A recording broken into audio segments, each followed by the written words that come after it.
Og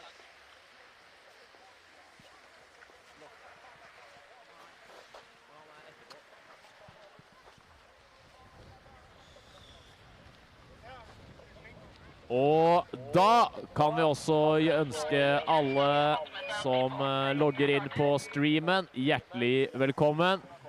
So if you are live on the live stream, we are just a few minutes away from the women's qualification. They are doing 2 runs, best one count, 2 runder, beste teller. And for you guys following the stream, most of it will be announced in English. And then we'll continue in Norwegian when we're offline at some point.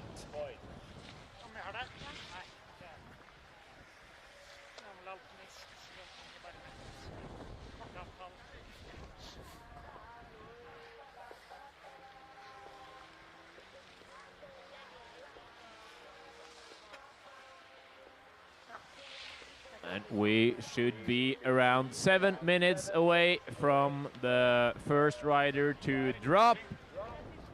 And that will be Ingvild Almås Hagland from Norway.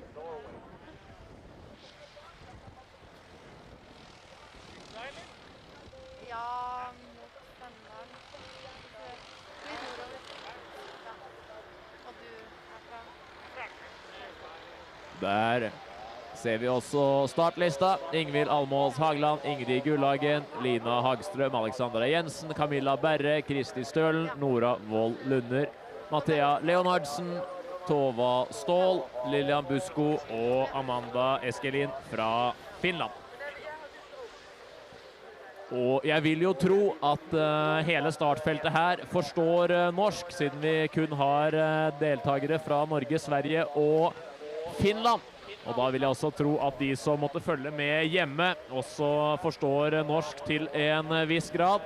Så kanskje vi holder oss på norsken gjennom jentenes kvalifisering. Og så kan vi slå over på mer internasjonalt språk når guttene skal kjøre.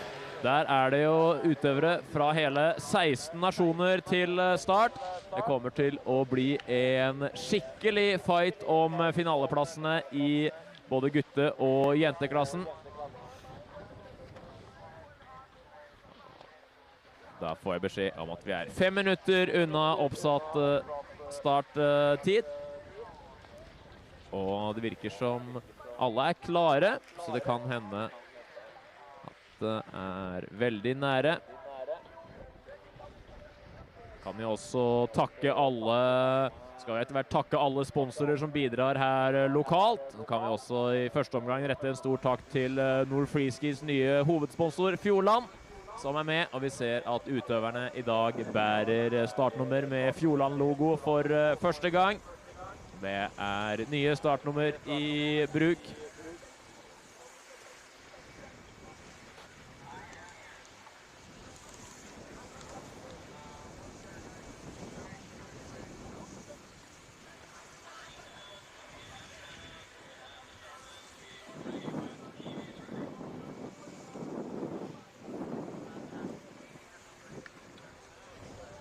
Og som sagt så er det en skjerm satt opp like nedenfor kiosken for dere som ønsker å følge med på skjermen. Kanskje ikke den mest lyssterke skjermen jeg har sett i motlyset her, men når du får justert inn øynene, da sitter den. Og vi skal ha første kjører ut, Ingvild Almås Hagland. I dag kjører vi altså Big Air, så da ser vi bort fra variasjonsaspektet i kvalifisering her. Det handler kun om å lande sitt beste triks. 2 omganger, beste teller, 11 jenter skal bli til 6 stykker. Det er noe voldsom aktivitet av sambandet her, men det nærmer seg altså start, og vi er helt på tiden. Alexander fjerner en stropp. Det går veldig bra.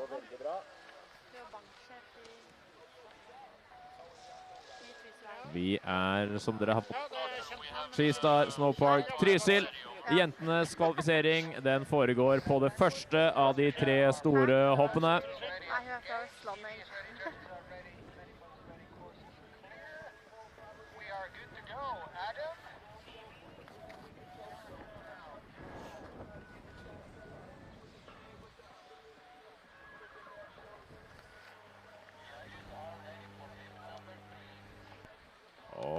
OK. Da skal vi være i gang. Siden jeg ikke har fått noen bekreftelse på språkvalg, så kan vi kjøre det på engelsk enn så lenge. Så får vi se om vi bytter til norsk når det eventuelt bekreftes. First rider to drop, Ingvild Almås Hagland from Norway, born 2008. One of the girls that of the bio axis, throwing herself forward out of the jump in an axis going forward. And she's course as we speak, coming in forward, doing bio 7. Good looking. Out her. In. There's the replay. Oh, it's kind of hard to tell on this if the grab or not, but it's super, and that should be. And I guess the judges will use a little bit of time to find the right score for her. They are scoring in a range of 0 till 100 points, and the points are not themselves that relevant. It's used as ranking to rank the athletes in the right order rather than just looking at the points. Ingrid Gullhagen, next rider to drop. Reciting all Hallingdal, skis for Geilo Freeski Club, and she's ready to drop. She has done a few World Cups this season, coming in switch into the jump up at the top. Doing a switch, 540, safety grab. Nicely looking so far, and based on my wild guessing, she should place a little behind Ingvild after the first run. She's coming in switch, rotating 1.5 lap around herself, and gets into kind of a cork axis, dips back in the cork axis where Ingvild was going forward in what we're calling a bio axis. So I would say that Ingvild's tricks was more technical, but execution of both of them were great. But I would guess we have Ingrid into second place so far. Lina Hagström from Finland was next to drop.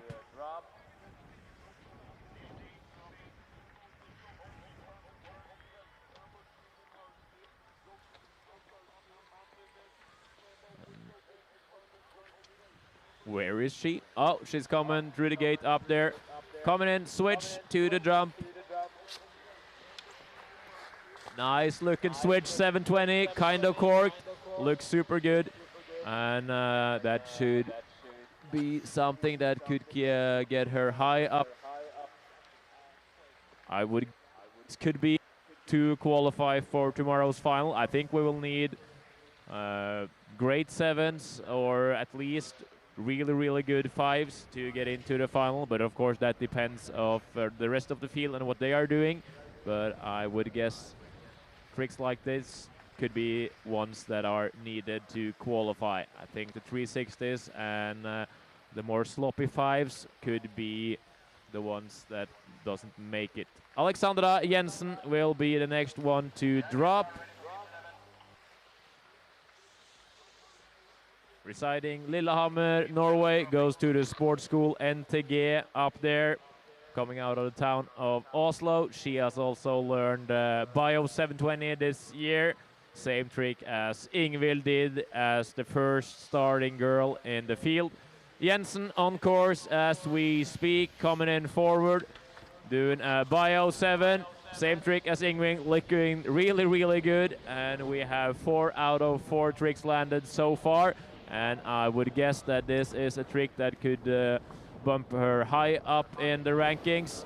We can compare hers to Ingvild's, for example. And I would guess we have some time now, so if TV has time to put up the graphic, we can see the scores so far.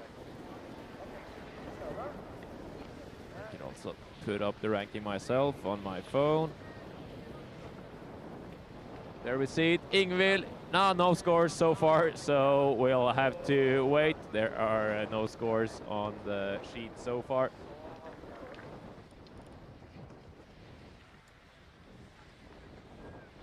Camilla Berre, next one to drop. She's also one of the Norwegians here today. Let's see if I can find the right sheet on my phone.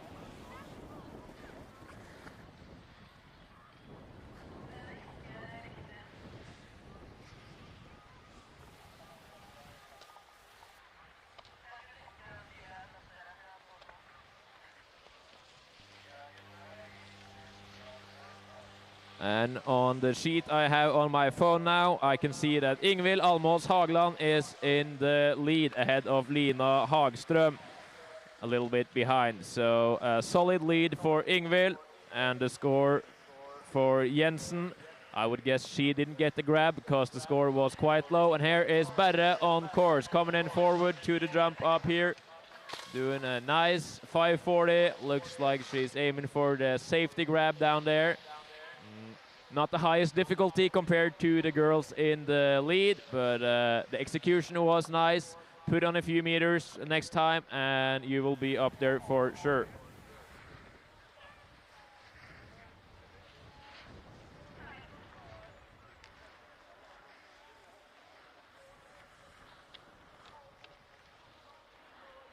So if the athlete doesn't get the grab they're planning to do, there will often be a major point deduction, and the grab is the way you get hold of your ski. Kristi Stølen will be the next one to drop, as it goes hard in the paint down here at the bottom red jump.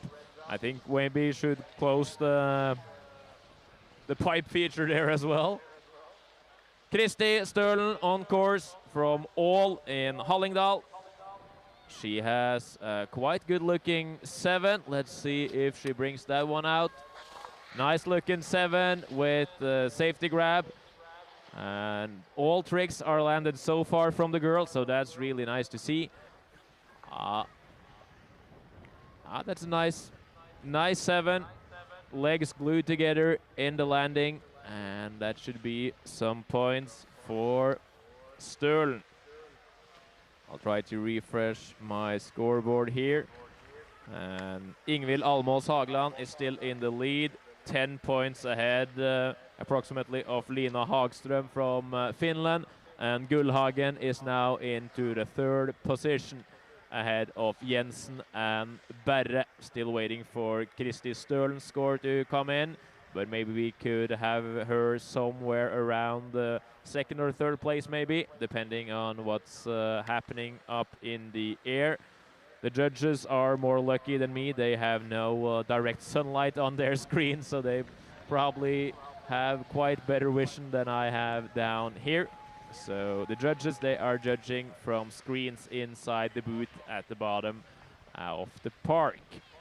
Nora Wold Lunder will be the next girl to drop in. She has a quite distinct switch cork 540 as her signature move, coming in looking solid as ever. Switch cork 540 Japan grab, legs glued together, really good looking. Just a 5, but with axis and execution and grab, that could put her high up the rank and maybe somewhere around the 2nd or 3rd place so far. And today the main goal is to get into the finals. We have 11 girls that will be cut down to 6. So the main goal today is to get inside the top 6. The scores from today, they will be eliminated, and they're starting with blank sheets tomorrow and all possibilities. Mathea Leonardsen from Norway is the next one up at the top. So we're now in the girls qualifiers, and that will be followed by qualifying heats for the guys. There will be 3 men's heats with 8 guys going through from each heat. So it will be quite a battle. But right now we are focusing on the girls. Mathea Leonardsen er I løypa. She's on course, looking over her left shoulder. Switch. Ooh, oh! switch cork 540, but she sends it a little deep down the hill and is a little, she's done a little early with her rotation, ends up in the back seat, scrapes her back and hand in the snow, and it won't be the score she's looking for, unfortunately. But with that trick in the second round, it could definitely be some possibilities for the Norwegian. Tova Ståhl is the next one to drop, representing Sweden.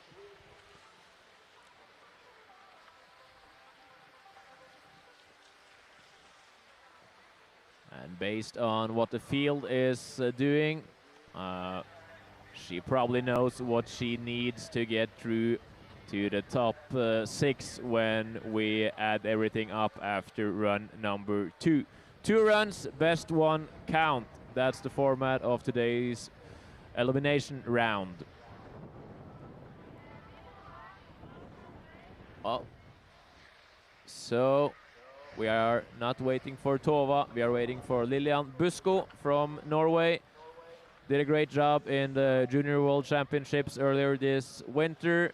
Has a quite unique and tasty style to her skiing. Legs glued together, and always a pleasure to watch Lillian ski. Maybe one of the girls that are ranked a little low depending or compared to her actual level of skiing. So this could be one of the dark horses in the women's field.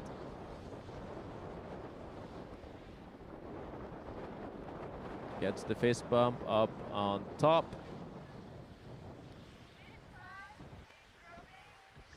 And she is ready and on course.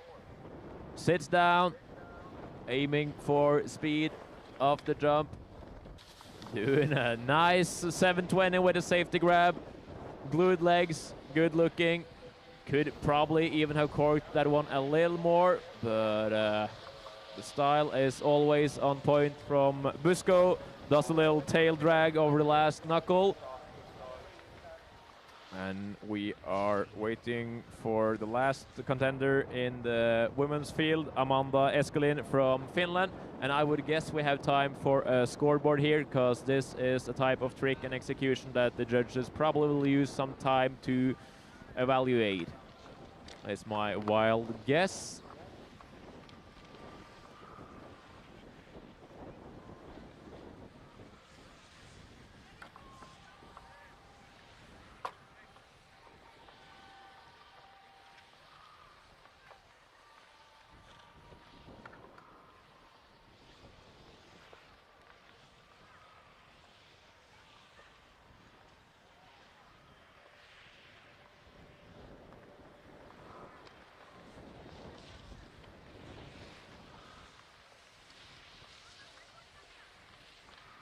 And as we can see, Jensen is now sitting on the bubble in the 6th position. Ingvild Almås Hageland in the lead ahead of Kristi Stølen. Lina Hagström in 3rd, Nora Wold Lunder in 4th, followed by Ingrid Gullhagen and Alexandra Jensen. That means Camilla Berre and Mathea Leonardsen is outside of the top 6, looking in as we speak. Still waiting for Lillian Barbara Busko's score to get in.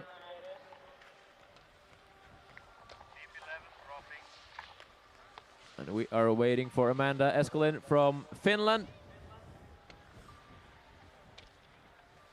She is a new face to me, so I'm excited to see what she can bring to the table here. Coming in, switch. Oh, switch 720. Kind of stops at 5, but continues in some way.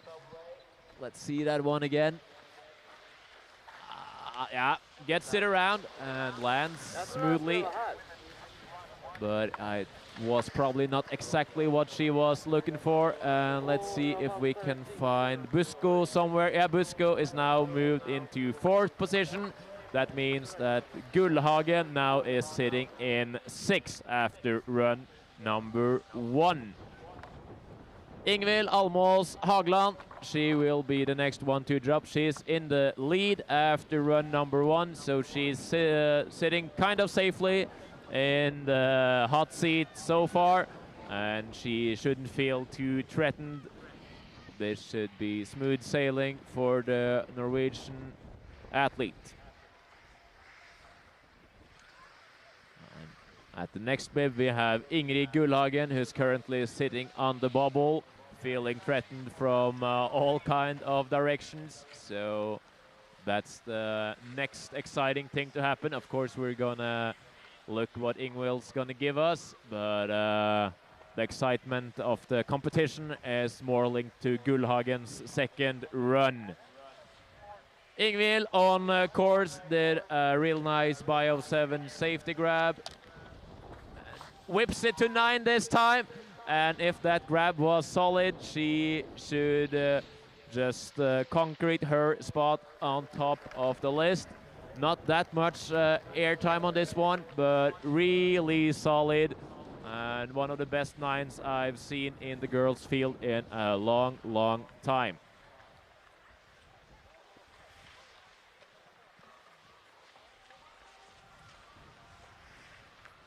And I guess that should be an improvement for Ingvild. And the graphic says Kristi Dølen, but my start list says Ingrid Gullhagen. So we will see who's coming.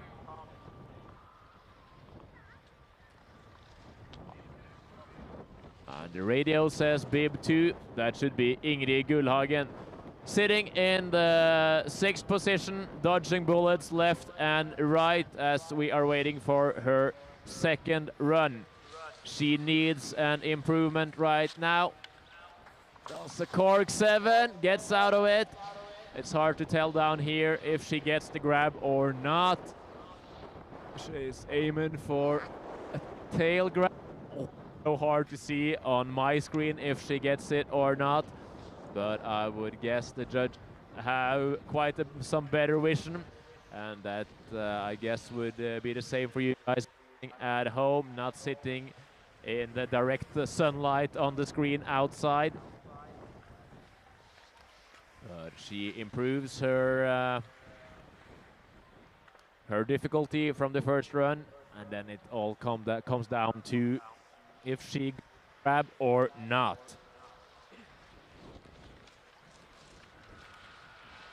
Next girl to drop should be Lina Hagström from Finland. And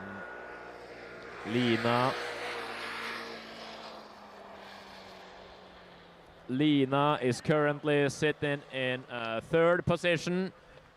So she also should be quite safe, as we are now in the highest ranked athletes from the FIS list. So the contenders coming later are on paper weaker athletes and also less of a threat for the girls in the lead. But everything can happen, and there's still quite a few jumps to be jumped here as we are waiting for Lina Hagström. She's coming switch with some extra speed over the knuckle. Switch 9. Oh, look at that one. Now Hagland should feel a little threatened.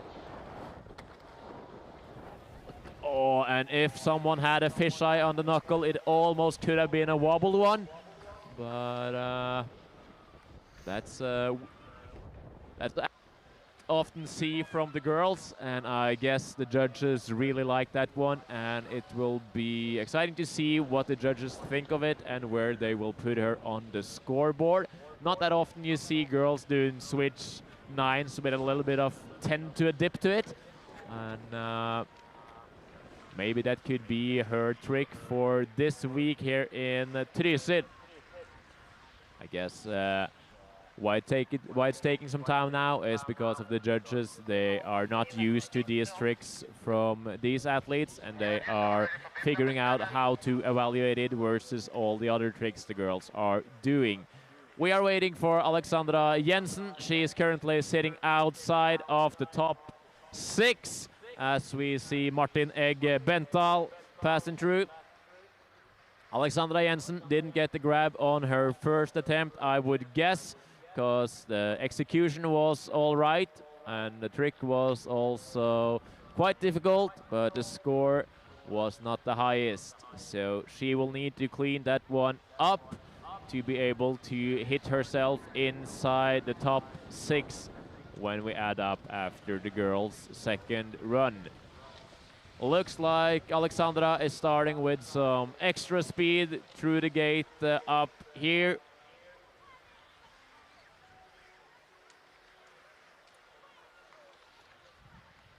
Here she comes. It all comes down to this for the big air contest. Gets it around and oh, too happy, and I would guess there's a lack of grab in this one. Let's see. She gets it. What does the judges think? Kind of hard to tell if that was some kind of fist bump in happiness or just a small rage. Let's see if we can find out what the judges thought of Ingvild Hagland and also Hagström's second run. Hagström, she moved up the rankings with her second jump. The switch 9 took her far up. Hagland also improved with her second run, so she just got a better grab of the first position so far. Kristi Stølen yet to run. Ingrid Gullhagen with an improvement, now sitting in 4th. Busko in 5th as of now.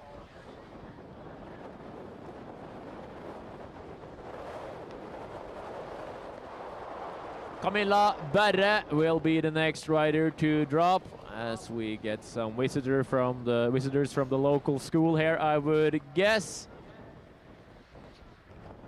Camilla Berre on course. Christian Jallum slide in by Berre. In there, and doesn't get it around. Was aiming for the 540, ends up at 360. And I am afraid that will be it for Berre's big air contest. Will be hard to get her in the top 6 with that jump. And we are waiting for Kristi Stølen.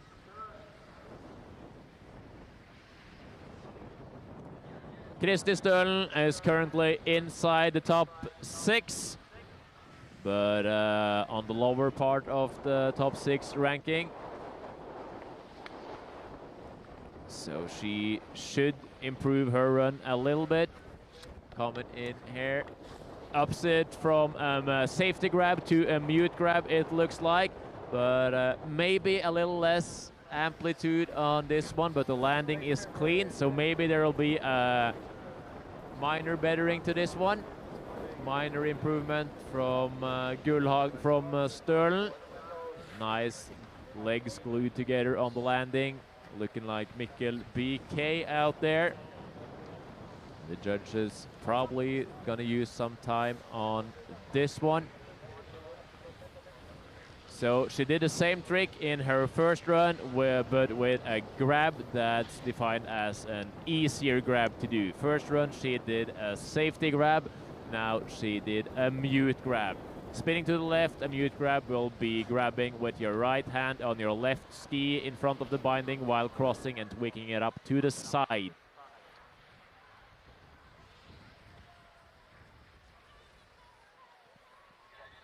Nora Vold Lunder will be the next one to drop. She is, if the graphics right, she's currently in 6th position. So she's under attack, dodging bullets over, under, right and left. And I guess she would need some more difficulty to her jump. And it's good looking. Switch cork 540 Japan grab. Goes bigger this time. And maybe that could be it to conquer her spot into the finals. It's going to be for her.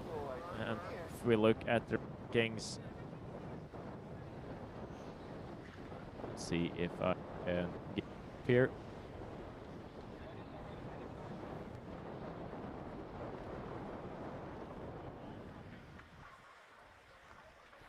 Mathea Leonardsen on course. with a score of 34 or something in the sunlight here. She's outside the top 6 looking in. Landed a little backseat in her first run. This one is better and it will be an improvement for sure. But if we compare this one to Nora Vold Lunder's same trick that put her in the 6th position, I am afraid that this might not be enough. Even if there's a major improvement to it, it might take her somewhere around the 7th spot, I am afraid, but that's up to the judges to decide. I'm only trying to make you guys understand as much as possible of what's happening here in the qualifications.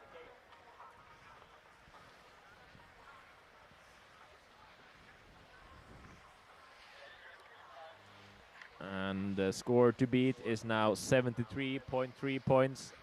And Busko, she's sitting in the 5th position.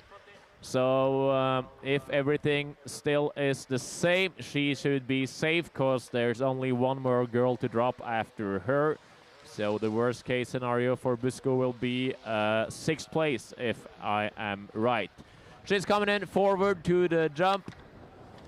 Does a nice 720, kind of an infinite access to it, never gets into it and never gets out of it, but makes it to her feet anyways.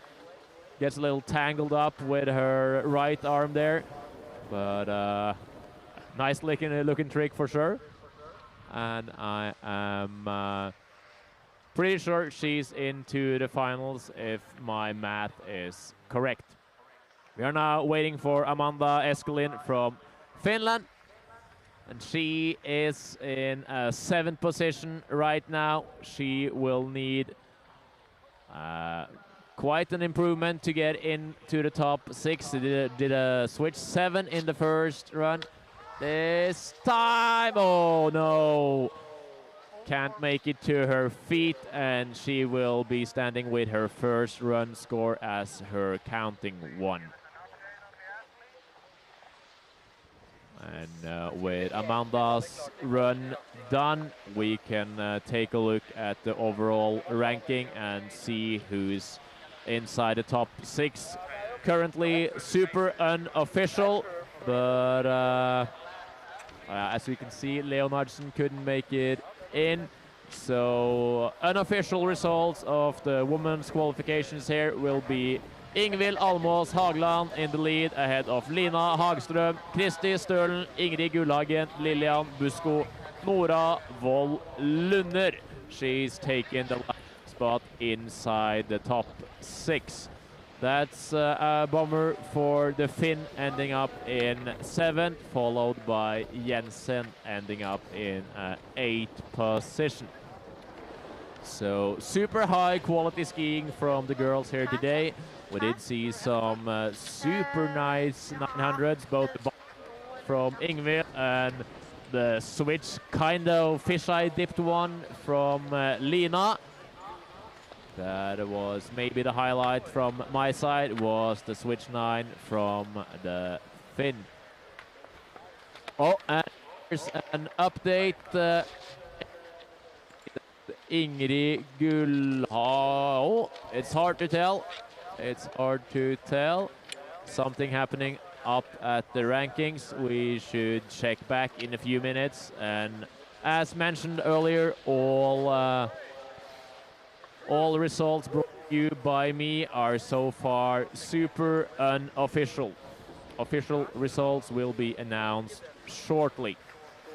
That was the women's qualification, and I guess the stream will be offline for our wait for the training for the men's first out of 3 heats.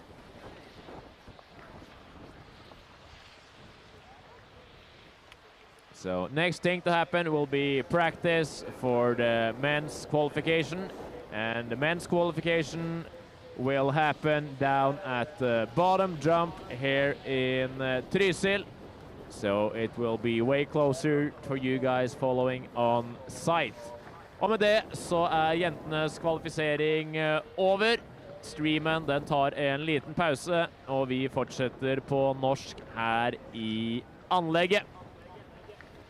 Guttenes heat 1 altså det neste som skjer. Der det en rekke dyktige kjørere som skal prøve seg.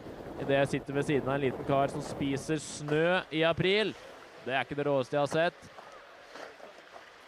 Og her ser vi også lista for det første gutteheatet. Og da det sånn at de sterkest rangerte kjørerne, de kommer først. Og da har vi Thierry Willi fra Sveits, fulgt av Petter Engebrett Mobek, Adrian Vadø, Ola Gullstein, Eivind Bone Friberg, Even Alme Loftås, Mats Børve,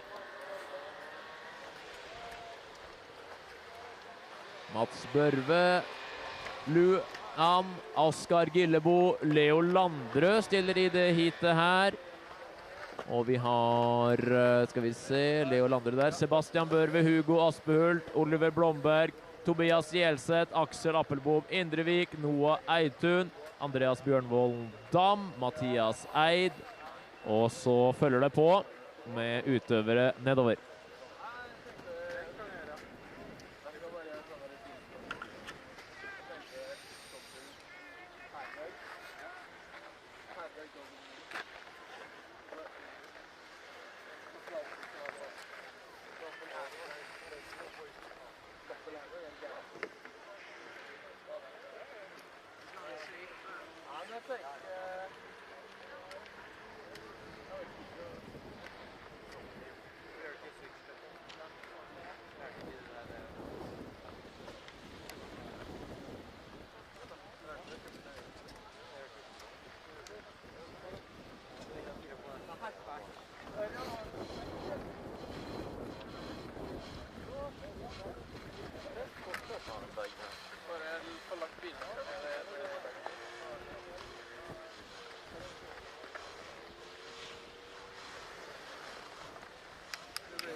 Det har vært så mye skiller om det her har vært med. Så rett det, fikk blanda og så skilla. Må man ta hoppene? Det bare en siste. Kan man ta hoppene? Ja. Det hopper en. Droppe alle hoppene og gjemme fullt bane. Hæ? Bare droppe alle hoppene og gjemme fullt bane.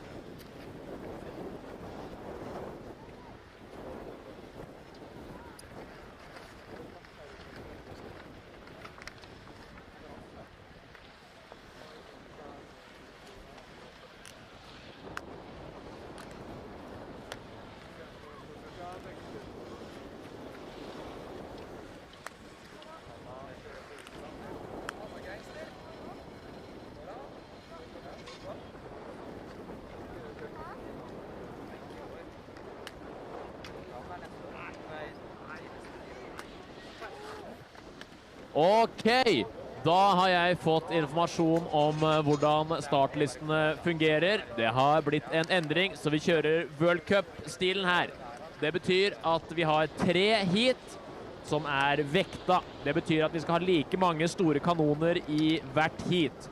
Og innad i hvert heat så de 10 første startene, det de 10 med høyest rangering. Men de også trukket. Så start nummer 1 til 10 i heatet, de da vilkårlig rekkefølge, de 10 beste. Og så det start nummer 11 til 20, som vilkårlig rekkefølge, de som rangert 11 til 20. Om det gir litt mer mening. Så vi skal få tung skyts fra start, men det kommer i litt mer vilkårlig rekkefølge enn i Norgescupen. Det gjør det enda mer spennende for oss som ser på og følger med. Og det var også tilfellet i jentenes kvalifisering. Så de 10 første startene der, de kom i vilkårlig rekkefølge. Og da var det da kun den lavest rangerte som hadde et gitt startnummer, som da ble nummer 11, siden det kun var 11 med. Skjema. Og tidsskjema, det ser sånn her ut. Vi er nå hit 1 menn. Det varer fra 11 til 11.50. Så da er det cirka her nå med trening for guttene.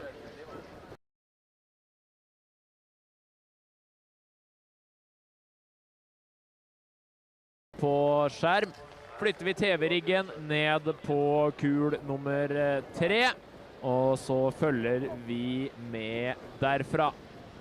Vi har 3 guttehit. Det er 8 stykker videre fra hvert av heatene. Vi har utøvere fra hele 16 nasjoner på start, og det er jo mange her som kjemper om, de har mye å kjempe for. Ikke minst så er det alle som er med, kjemper jo om FIS-poeng for å forbedre sin rangering på de internasjonale listene. Så kjemper de jo om seieren i rennet i seg selv og ta seg inn i finalen. Så er jeg også usikker på om det er noen her som er og kjører for Europa Cup overall seier. Det får noen som har bedre oversikt enn meg gi en beskjed på. Men det er jo også da sånn at vinneren av Europacupen overall, den får sitt eget frikort inn i verdenscupen neste år med sitt navn. Så den trenger da ikke bli tatt ut av sitt respektive land og ta noen annens plass for å få en World Cup-spot. Og det samme gjelder vel også innad i hver gren. Så dersom du vinner Europacup Big Air sammenlagt, så vil du også få frikort til verdenscupen i Big Air neste år, uavhengig av din nasjons landslagsuttak. Så det er mye på spill for mange her i dag. Og det er jo en av sesongens siste konkurranser. Det skal vel også kjøres en premium Europacup i Korvac i verdenscupløypa der om, ja, er dette helga kanskje? Og så er det vel bare kosearrangementer igjen.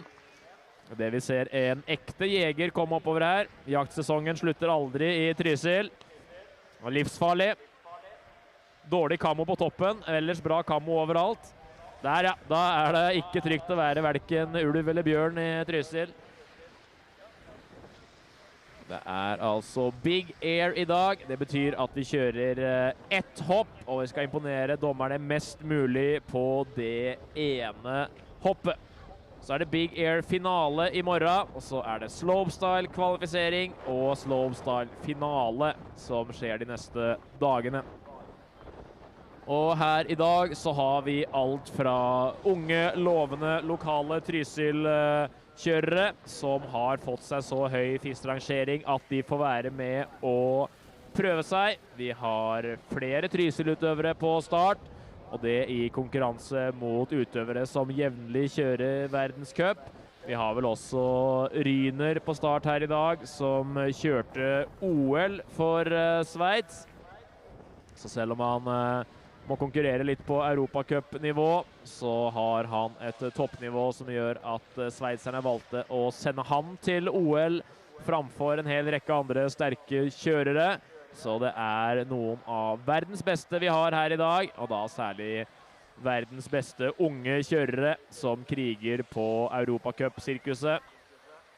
Og da har vi vel også med noen amerikanere, tror jeg, som har tatt turen. Så jeg tipper at mulighetene for å få seg gode FIS-poeng, de er til stede her i dag. Og skulle det være noe dere ikke forstår eller lurer på, så kan dere bare komme ned til her jeg sitter og stille spørsmål. Eller så kan dere sende meg en melding på Instagram. Der heter jeg Bendik Øye. Så kan dere sende det dere måtte lure på der. Så skal jeg prøve å hjelpe dere å forstå hva som skjer. Og vi er jo på et Europacup-nivå, så all kjøring kommer jo til å være imponerende. Og derfor så det jo litt min jobb å sitte her og forklare hva som mer imponerende enn det andre, og kanskje også forklare litt hvor utøverne vinner og taper poeng i forhold til hverandre. For om jeg kun sitter her og sier at alt fantastisk, så blir det jo umulig for dere som tilskuere å forstå selve konkurransen. Altså bare et par minutter igjen til guttene skal kjøre trening. De har ikke vært i løypa i dag ennå. Det var jo uoffisiell trening her i går. Åpen park og herlige forhold. Litt spennende vind det jo her i dag også. Den ser ut som den på lag, og med litt sånn morgenskarpt føre. Så bør det være gode muligheter. Og her ser det ut som de har åpnet trening. Og da det siste hoppet som gjelder for gutta. Ser han flyr over. Nå start nummer 33, usikker på hvem det var. Så har vi vel, det Syver Mehus som kommer her da, tro. Ser sånn ut. Syver Pålsson Mehus. Kjenner litt på farta her nå, gutta. Eivind Bone Friberg fra Drammen. Anton Kraugerud, kanskje, var det? Det var en sveitser der. Flyr over Ola Gullstein, comeback-ansvarlig fra Geilo.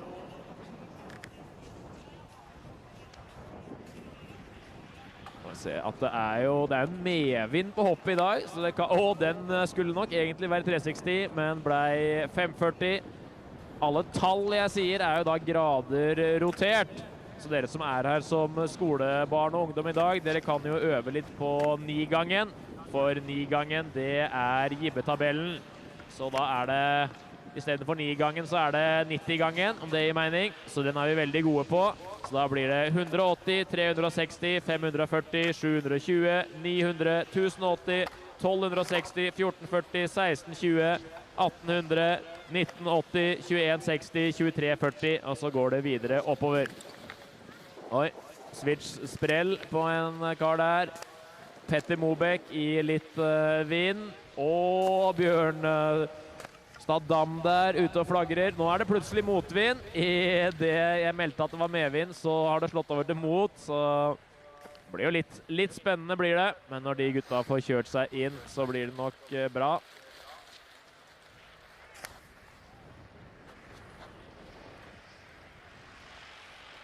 Full kontroll der, det var vel Børve. En av to. Vi har jo 3 brødre Børve. 2 stykker kjører i dag. Minstemann, han kanskje han har tatt fri fra skolen. Kanskje han nede og øver på gangetabellen på Trysil skole. Hva vet jeg? Både Mats og Sebastian og Emil Børve da. Gibbe-familien. Emil som yngstemann, han ikke med, men Sebastian og Mats, de å finne i dagens konkurranse. Skal jeg se om jeg kan finne startlista i lomma her.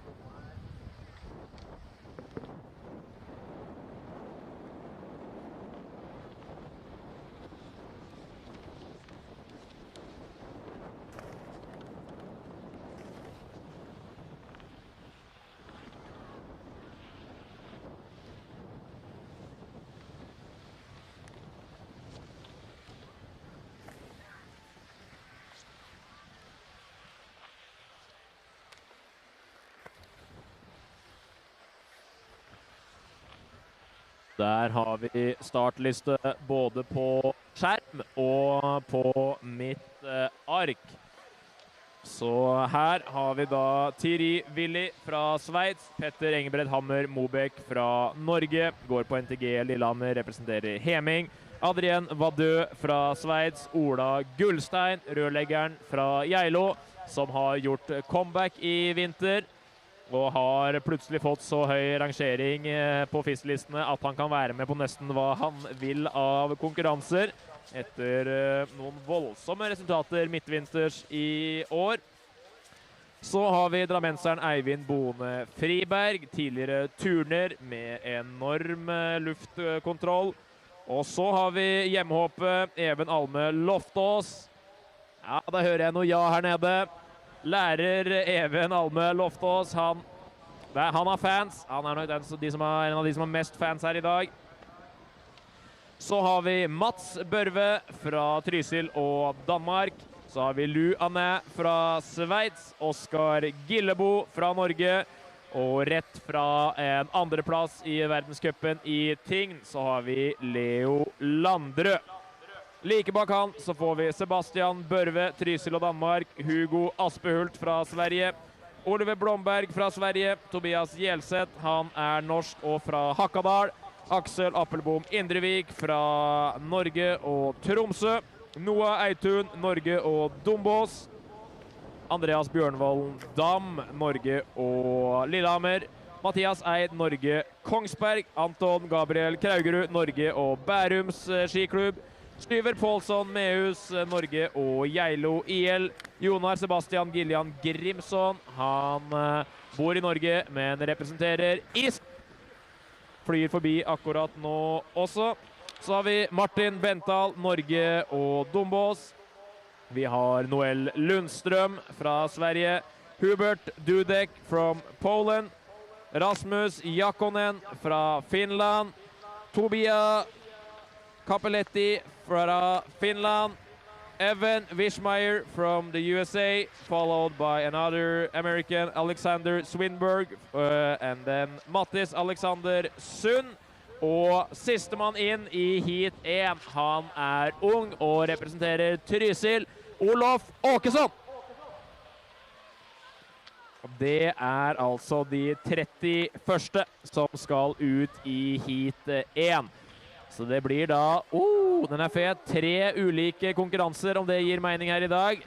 Det er da 3 heat som skal kjøres uavhengig av hverandre. Der 30 skal bli til 8. De kjører under beste teller. Nå har ikke jeg sett bort på hoppet på en stund, men det ser ut som det er litt tempomangel akkurat nå. En double cork 1080 der. Bjørnvolden Dam er i løypa. Der har du fart, Dam. Den ser bra ut. Og der er det fart på Mobek. Vinden går jo i runder her i Trysil, så akkurat der var det med. Skal vi se hvem som får den imot. Nå ser det ut som det fortsatt er medvind. Switch cork 540. Og det å kjøre ut av hoppet baklengs, da, det anses ikke som noe vanskeligere enn å kjøre ut av hoppet framlengs. Det samme gjelder å lande baklengs. Det anses ikke som noe vanskeligere enn å lande framlengs. Ofte så er det egentlig lettere å lande baklengs enn framlengs, så det er ikke der vanskelighetsgraden hentes.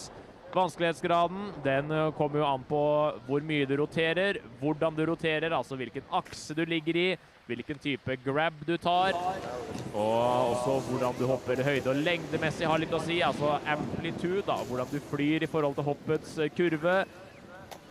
Den er fin. Så er det et spørsmål da, hvor mange av dere som er her nede forstår norsk? Hvor mange er det som ikke forstår norsk? Opp med en hånd om dere snakker norsk. Ok, and raise your hand if you do not speak Norwegian. Nei, det var ljug. Det vet jeg det er norsk. Ja, så da virker det jo som at de britiske gjestene nede på Radisson, de er ikke her helt ennå. Så da kan vi jo la det gå på norsk, i hvert fall frem til streamen begynner. Det er jo ikke noe vits å sitte her og late som for hverandre. Den var fet. Noah Eitun. Han har en av de mest karakteristiske stilene der ute i Norgescup-feltet. Og har nå fått seg såpass høy FIS-rangering at han får være med på Europacupen. Martin Bental, den var ordentlig fet. I det vi får en frontflip av en kar i bomullsgenser på sørpa der.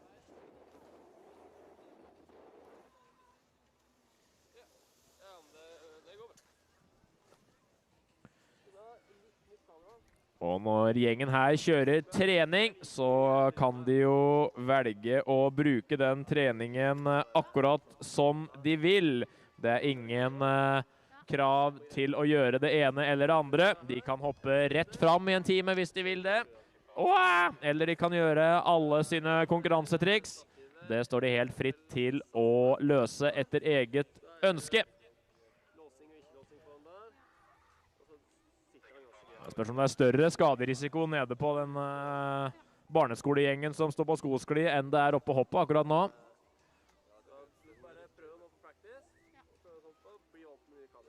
Ja, det er jo nydelig vær. Da har vi da en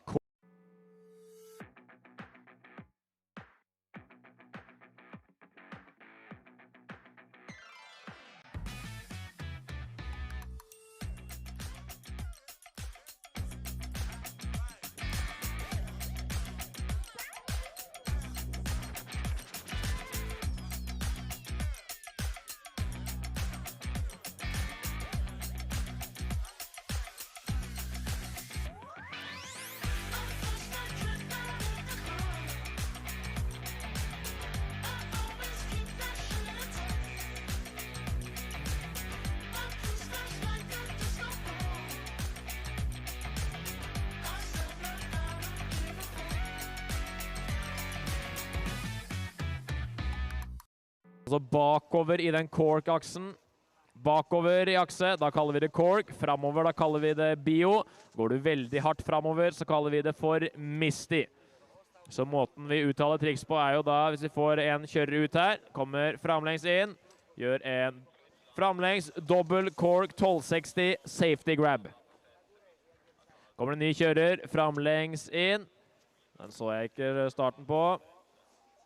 Det er litt vanskelig forhold her. Flyr elegant. Og så er det jo ulike måter å holde i skia på. Og det vi kaller for ulike grabs. Der har vi da en safety grab. Det er jo den enkleste måten å holde i skia på. Der er det stor fart. Men det betyr jo ikke at det nødvendigvis skal skåres lavt av den grunn. Men som en tommelfingerregel kan vi si at grabber som er langt unna sentrum av skia, sånn som den tail-grabben der, er gjevere enn grabber som er midt under. Og så er det ulike måter å gjøre det på som er ansett som mer eller mindre stuereint. Sjukt at Andreas Dam landet den der. Og igjen, hvis dere har noen spørsmål, så er det bare å komme og stille de, eller sende de til meg på Instagram på brukeren Bendik Øye eller Gibben Lever. Pass på! Den redder du inn, Aksel. Den tror jeg du burde rappa til 14. Akta deg. I det vi ser, er det Slora eller er det Jonas Aas? Vanskelig å si. Det er Åsern.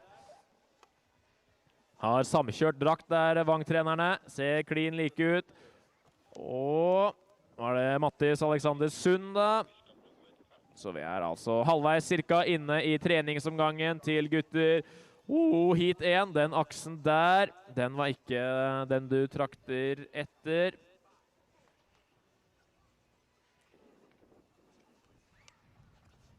Ja, litt spennende fart her. Så er spørsmålet, dere som er her, forstår dere hva som skjer, eller er dere helt i blinde? Opp med hånda om du forstår sånn cirka hva som foregår her i dag. Det var 1, 2, 3. Så da har jeg gjort en kjempejobb. Da er det bare å sende regning. Switch 540 på han som kom der. Og til dere i stolheisen som svinger forbi, så er dere hjertelig velkommen til å komme innom og sjekke ut Europa Cupen i Trysil. I dag kjører vi kvalifisering Big Air. Vi er ferdig med jentenes heat og skal nå ha 3 heat for herrer. En dobbel bio 1080 på Børve der. Stupe framover det vi kaller for en bio-akse. Den var fet fra Bental. Men skal jo da ha en vesentlig høyere vanskelighetsgrad når det skal deles ut finaleplasser. Noah Eitun, han var lekker på lånte ski fra kompisen.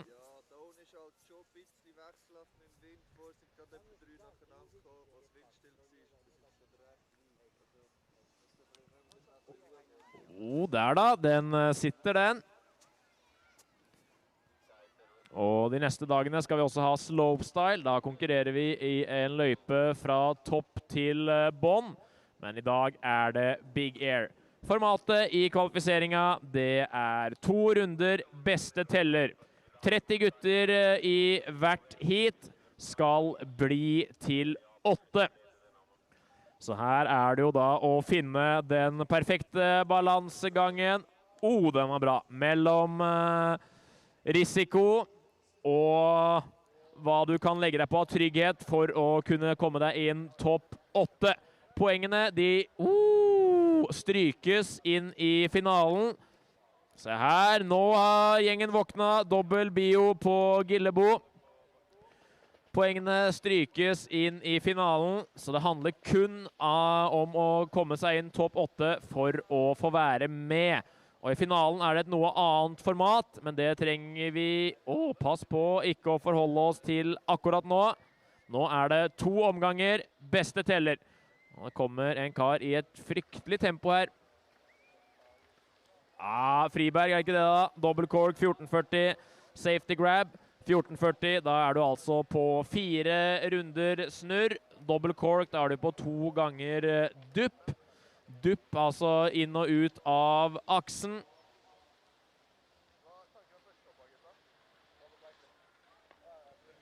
Og den er stor, strekker ut fint der. Nå begynner kjøringen å ta seg opp. Ser det som det er litt mer vindforhold også. Jonas Aas er oppe med kamera. Da kommer det vel en vangkjører. Nei, det er en Geilo spesial fra Ola Gullstein. Lærte vel det trikset i vinter. En meget flippa double cork 1440 der. Den er fet. Den er ordentlig bra, den mute-grabben der. Og det er vel også sånn at det er åpent i kiosken for de som ønsker å handle. Og der går inntekten til Trysil IL, så der er det bare å handle en av alt. Der har de brus, pølser, snacks og gibbebrus for de som er over en passende gibbealder for å kjøpe det. Og da snakker jeg da om energidrikk og ikke pils. Den der blir tung, og det ble den nå. Og den blir tung. Nå er det, nå er det bare å flagge av.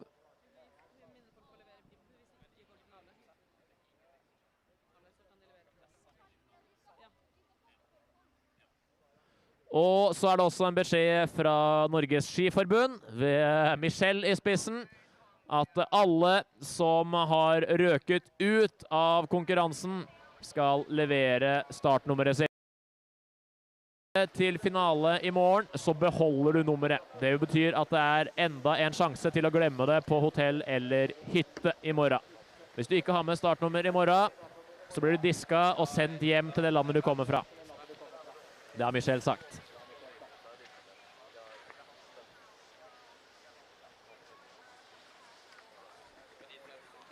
So that's an announcement both for the girls who's done with their qualifier and for the guys. If you pursue to the finals, you keep your bib for tomorrow as well. If you do not make the cut, you hand in your bib down here by somewhere, I would guess.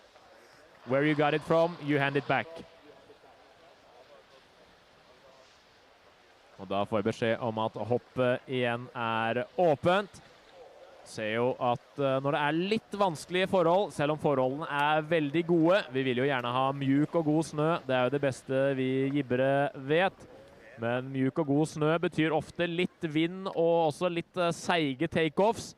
Og da, hvis ikke teknikken sitter 100%, så mister du fort litt høyde og lengde.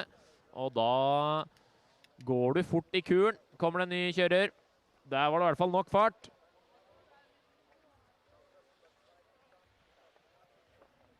Og vi har dam her. Den er stor. Redder den inn. Han skjønner at han går stort. Nå er det vindstille på hoppet.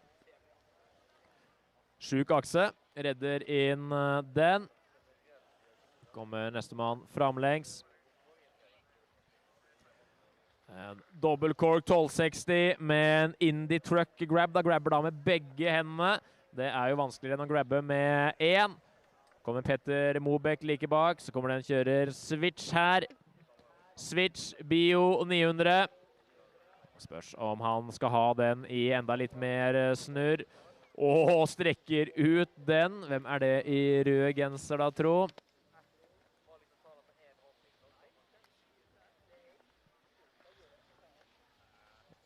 Så har vi en som kommer baklengs her. Flyr noe voldsomt over det første hoppet. Og switch double cork 1260 går over ende i suppa der. Og blir flagga av. Nei, jo, kanskje. Ja, nå blir de flagga av gutta som kommer for rødflagget. Nestemann, det vel Mattis Alexander Sund. Han slipper unna rødflagget, men lager et rødflagg selv, nesten. Et under at de tuppa der berger den kuren. Nå det godt at noen hadde vært der i forveien og gjort det samme. Hadde det der vært for 20 minutter siden, så hadde de tuppa gått rett i kanten.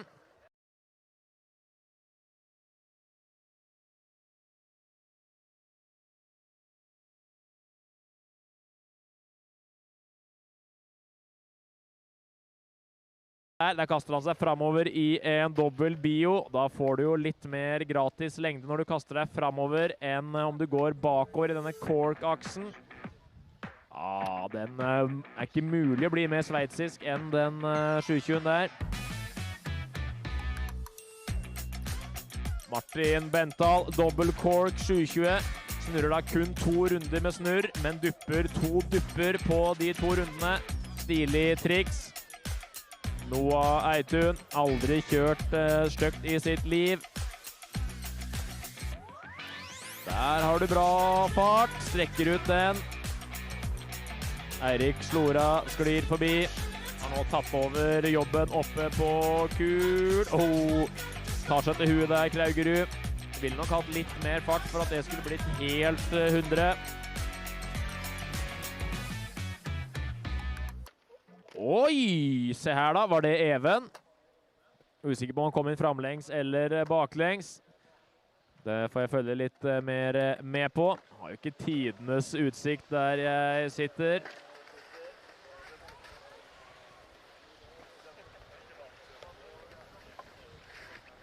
Syver med hus og går over ende ned i bånd av landinga, men der det mjukt og godt. Det jo ganske gjestmilde forhold i landingene. Selv om jeg vil tippe at takeoffene litt soggy. Skal jo ha en liten... Den helt vill at går. Det jo noen som har fart, og noen som ikke har fart. Det jo ikke sånn som i skihopping at de har en gitt avsats de dropper fra alle sammen. De kjører løypa gjennom og tar med seg så mye fart de føler de trenger eller kan få. Så koker du litt ned til hvordan du kommer deg ut av hoppkanten også. Treffer du godt, så går du langt og høyt. Og treffer du godt på slump, så går du kanskje litt lenger enn du planlagt. Mange av de ikke så dyktige kjørerne, altså misforstå meg rett, her alle dyktige, men jo høyere nivå de har, jo oftere treffer de jo på takeoffen og avhengig av mindre fart, mens de litt lavere rangerte kjørerne vil ofte være avhengig av å ha med seg mer fart inn for å kunne kompensere for litt dårligere teknikk. Den fin! Det samme ser vi jo også i for eksempel hopprenn, da, at kombinert hoppere, Ola Gullstein, nå må du komme deg rundt! At kombinert hoppere hopper like langt, men de har ofte mye høyere fart inn enn spesialhopperne. Så de høyest rangerte utøverne, de vil kunne starte mye lenger ned om de ønsker det, for de har så god teknikk uansett, mens meg selv inkludert, jeg ofte avhengig av å ha litt mer fart å gå på, fordi jeg har litt ureine takeoffs, og jeg ville blitt avkledd i en løype der farta litt pressa.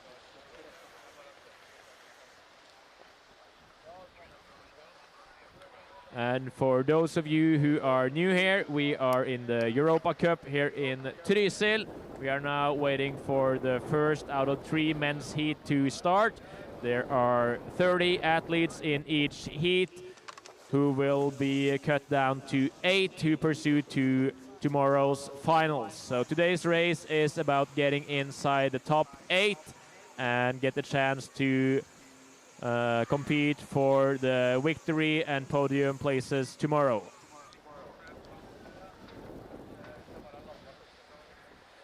And when we are back live with the live stream, the announcement also will be in English for you on site. So that's a perk for you that do not speak Norwegian, and quite a hassle for the rest of us. Den der, det var så vidt det var.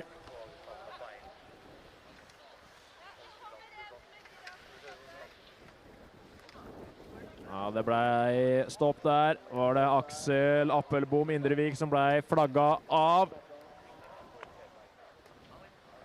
Aksel er jo en av de mest spennende norske kjørerne vi har. Kjørt godt i junior-VM, tok med seg pall der fra rail-eventet. Ekstremt railsterk kjører. Og hadde en uke i Trysil her i fjor der alt løsna. Ser det ut som hoppinga ikke sitter like godt ifølge ryktene. Fått litt engstelse for å vri seg inn i den wrappen som vi snakker om da. Når utøverne roterer opp til 1260, så wrapper de ikke. Mens når de skal rotere 1440 og mer, så legger de inn en slags liten sånn markebevegelse midtveis. Og den kan være ganske skummel å gå for. Og vi så Aksel i stad, han hadde ikke den helt inne akkurat nå, og ender opp med en 1260 i stedet for. Switch Bio 900, er det Børve vi har her da? Der har vi Leo Landrød og Ola Gullstein. Ola Gullstein med, hva skal vi kalle det? Dobbel backflip skru på dobbel 14. Må åpne skuldra di, Ola. Du sperrer deg selv. Du blir liggende sånn. Har du kontroll på. Leo har kontroll uansett. Han kan lære deg.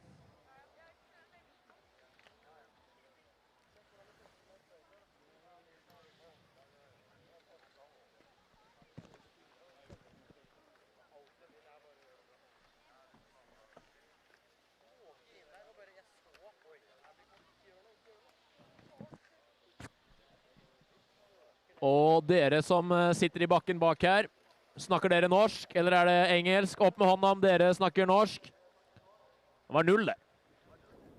You guys in the regular slope behind us, do you guys speak Norwegian or English? Hands in the air if you speak English. Yeah, okay. Do you guys know what's up here today? Do you have a clue of what's happening? Okay, so there is the Europa Cup in Freeski.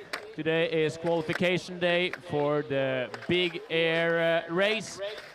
We are now in the guys qualification. There are 3 heats. There are 30 athletes in each heat, and they will be cut down to 8 who proceed to tomorrow's final. So today's main goal is to get inside the top 8 of your heat and have the chance to compete for the big podiums tomorrow. Does that make sense? Yes, so each heat is, you can call it one separate contest.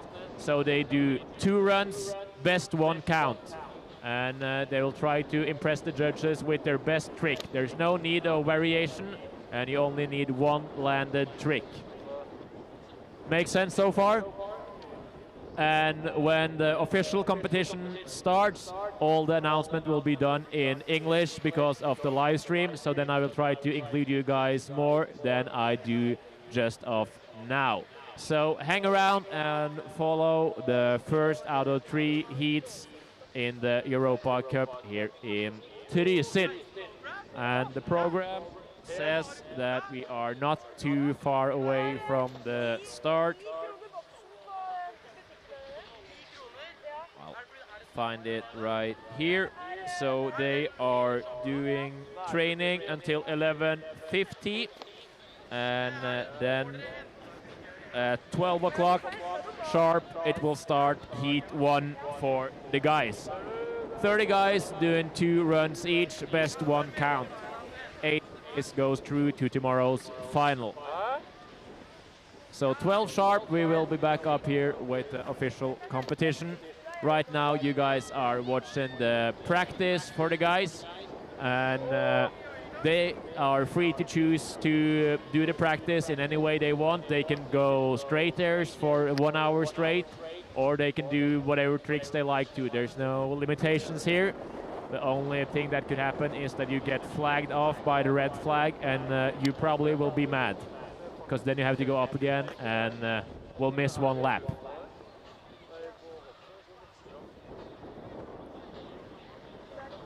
And if you not are familiar with free skiing, they are spinning and grabbing their skis. That's the key takeaway. So they are rotating a certain amount of degrees. They are rotating probably from 1080 till 1620, so that will be from 3 laps to 4.5 lap around themselves. And we're also talking about the axes. If they throw themselves forward out of the jump in a bio axis, we call it a bio. If they throw themselves even harder forward, we're calling it a misty. And if they're following the jumps curve and getting lean back out of the jump, we call it a cork, and those you can also do in double variations. So if you dip in and out twice, we call it a double, and if you don't, we call it a single. So just try to stick through here during the day, and I'll try to teach you some free skiing and try to ski on the loose, rear binding. Du må stoppe den skia, stop the ski, it's on the loose. There's one binding missing, and the instructor is on the way, chasing the wild run and ski down the hill. Oh! You have to tackle it at some point. Ah! Woo! Perfect execution. 99.69 points for the instructor.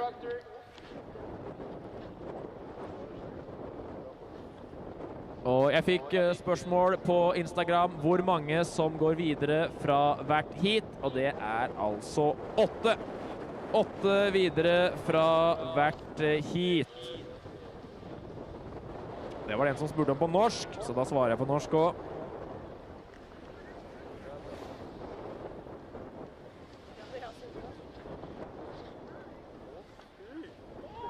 Og der er det god fart.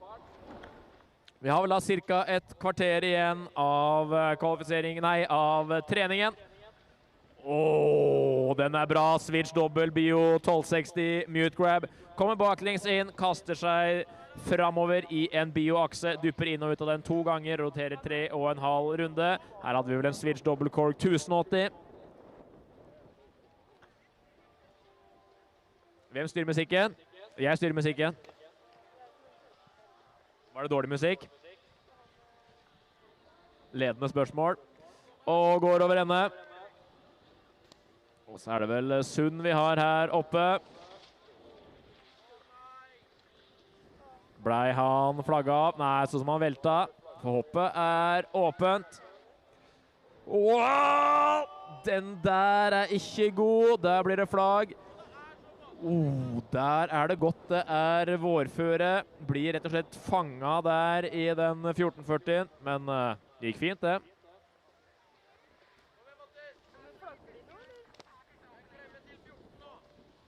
Det var et heftig krasj, men de er vant til å tryne. Double cork 1440, safety grab.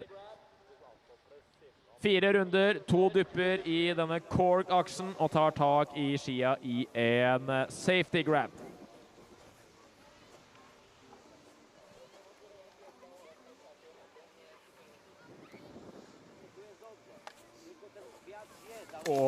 Den så ikke deilig ut. Og da er det rødflagget igjen. Så da blir du jo straffa da for å drappe tett på kompisen din.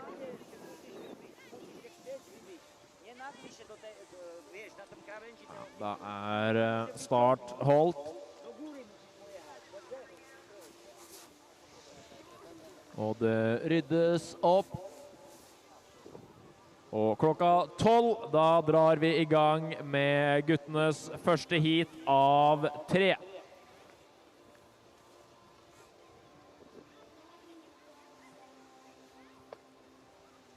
Sitter nede, henter fart. Den da. Ja, den sitter bedre, den.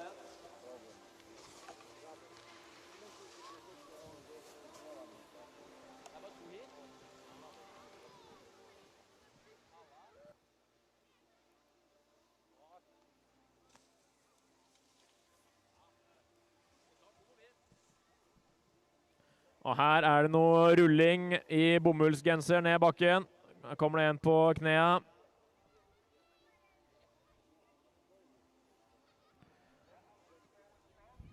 Og det er dobbelt cork 1440 mute grab. Var det fra en av børvene da, tro? Den satt jo veldig bra. Fet måte å grabbe på der. Vi ser at Vang-trenerne har samkjørt antrekk. Litt sånn semi-kammo på begge to på hver kul. Hvor er NTG-trener Olsen med sine hockeyfriller? Hvor er han hen? Ikke å se i løypa. Vang stiller mannsterke med dobbel kameravirksomhet. Får både take-off og landing der, Vang-trenerne.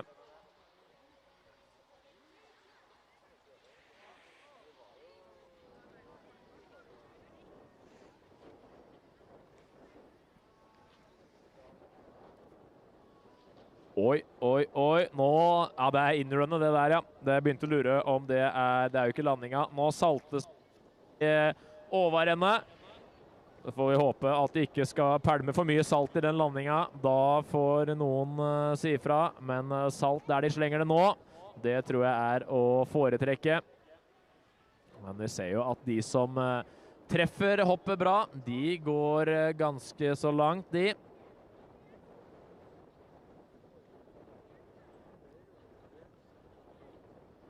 Og når jeg har begynt med det her, så er vel kanskje klokka snart der da. Skal vi se. Training heat 1 til 11.50, så de skal ha litt tid igjen, de.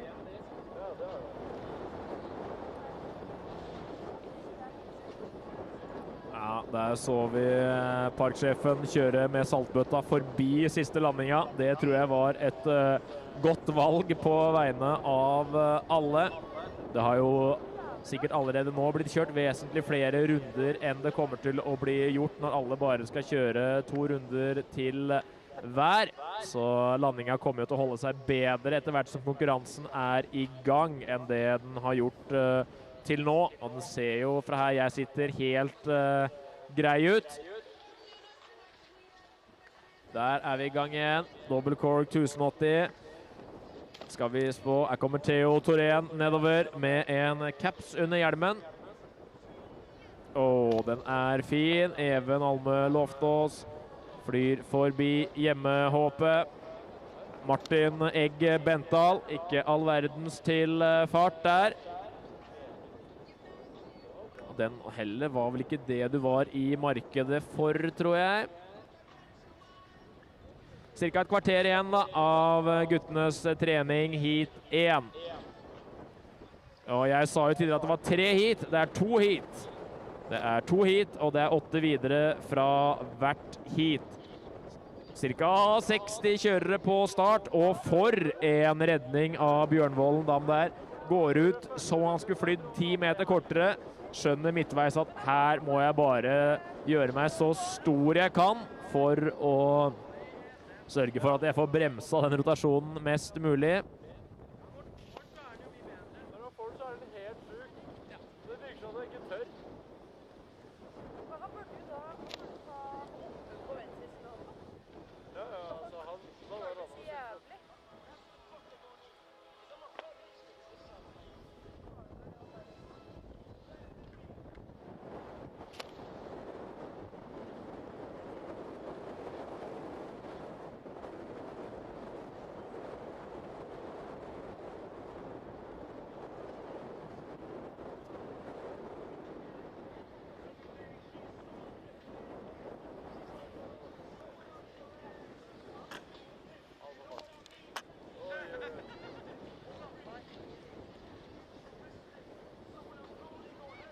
Den var jævlig slow, da.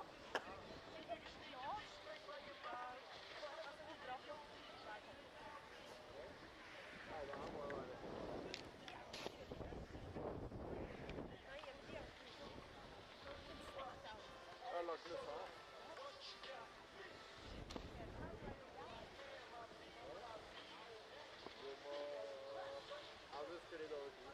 Nei, det er utgang der. Eller så kjører du bare over.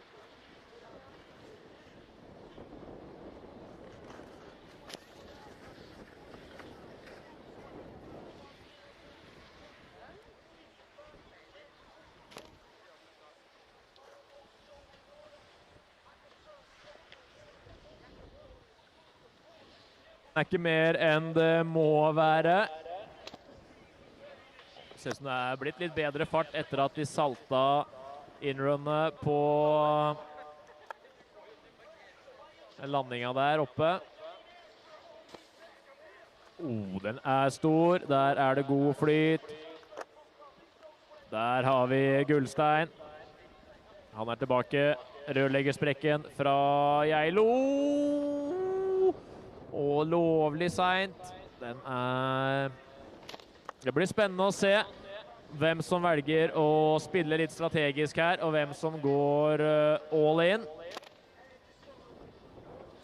Det er jo en vanskelig avveining, særlig da kanskje for de som vaker litt bak de aller beste.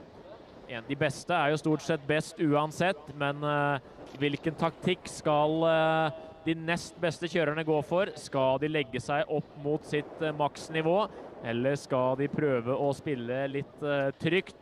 Det blir spennende å følge med på i hvert fall. Det er ikke mer enn det må være. Går over ende der. Var det Martin Benthal, switch 1260 på han kanskje? Er det noen i landinga nå, eller er det ikke det? Det er mye landinger. Jeg er glad ikke er mine akkurat her nå. I det kommer en skikkelig trikser opp i skråningen der på noen carving-ski. En fot i skråningen. Hun finske her, hun står på hendene nede i målområdet. Ikke så stor fart der på Friberg, men han har fått gjort unna mye, han. Det er ikke så mange minuttene igjen av guttas trening. Ja, det gjør det. Jeg trodde ikke du skulle blåse i dette. Var det Vigge du var en plass fra? Ja. Jeg ligger på førsteplass på enteret. Og her kommer Akser, var det det? I en 1260. Og hvor mange minutter har vi igjen da? 10 minutter igjen av treninga til heat 1. Ja, det er noen tentamener og sånn som... Og jentene, de kjørte kvalifisering tidligere i dag oppe på det øverste av de 3 hoppa. Et litt mindre hopp. Vi fikk ganske høy kvalitet på kjøringa der. Det blir spennende. Nei! In the morning, den så kjip ut. Knakk staven gjorde den nå. Noen må gi Andreas Dam en ny stav. Der gikk det en grab-stav i bakken. Det blir da 3000 kroner i minus allerede før start på Dam. Og jibbing er jo ikke det mest inntektsbringende, så det blir tungt å komme ut i pluss her i løpet av helga, Dam. Ser at han er småforbanna og sikkert drittlei at jeg skal drive og kødde, men det så ikke digg ut. Og til dere som kommer skliende forbi, så er dere hjertelig velkommen til å følge med på Europacupen her i dag.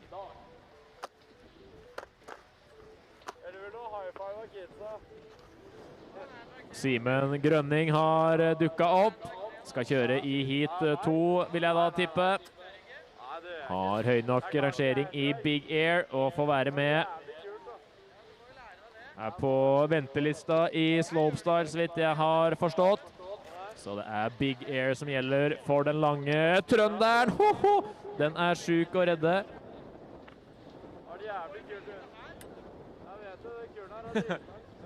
Ikke på svensk. Takk så mykket. Nei, det var finsk.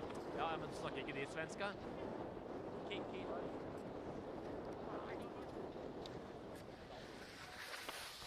Ja, jeg tror det liksom det er nesten. Ja, den der er stor og god. Jonas Aas flyr forbi. Petter Mobek må strekke ut. Jallum kjører på hæla ned landinga.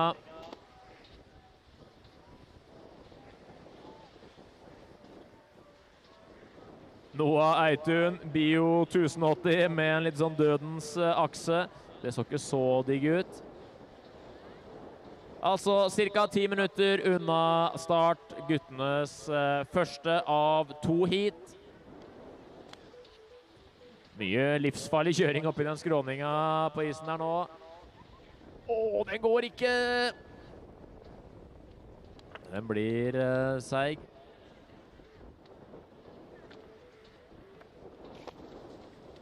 Er det Mehus som kommer her da? Switch inn.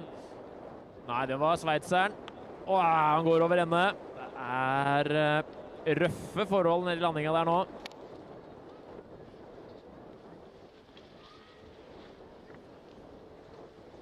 Redder inn den der. Og strekker ut. Ja, redder den fint. Skulle nok noe mer der.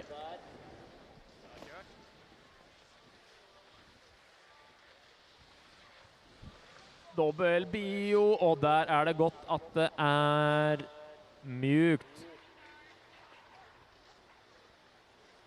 Alexandra Jensen kommer til å bli solbrent i panna i dag. Det er det ikke tvil om.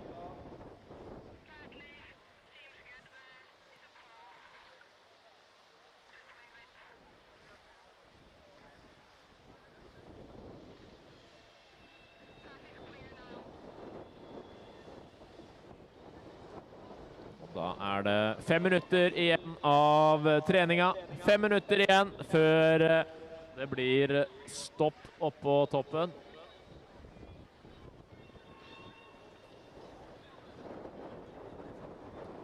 Der er det god fart på han som kommer her. Er det her Mehus da? Ja, han ble flagget av, eller gikk over ende.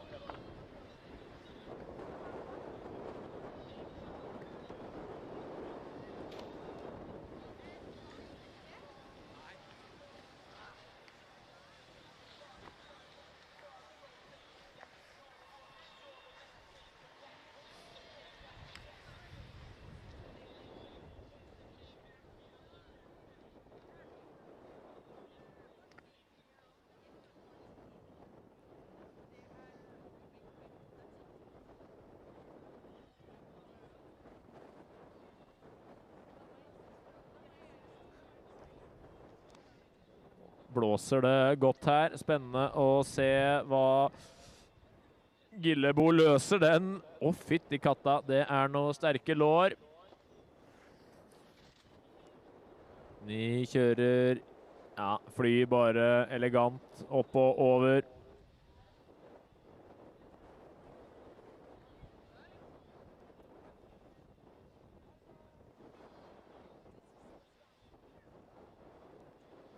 Par minutter igjen før jeg tipper at parkcrewet skal dra over hoppa med noen raker, få bort litt suppe.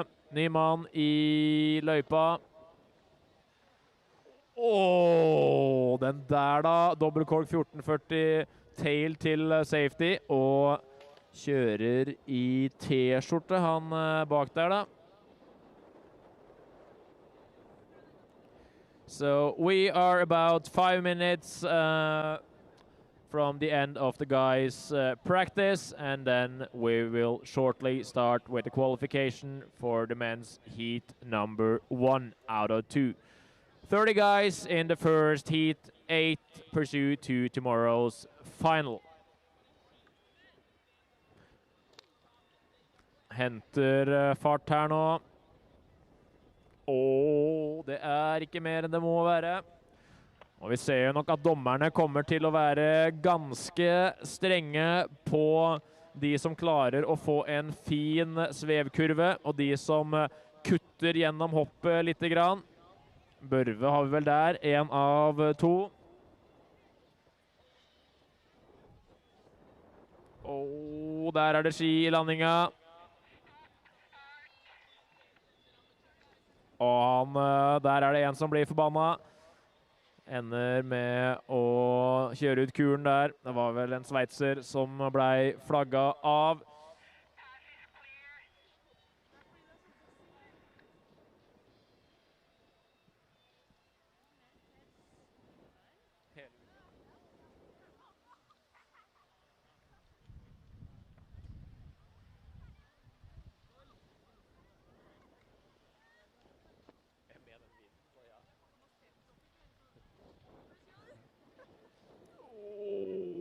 Den der da, dobbel bio-variant fra Even. Den er ikke dum. Jeg tror jo at å legge seg på et litt tryggere nivå når det kommer til vanskelighetsgraden kan være lurt. Se, mange har slitt i treninga her da.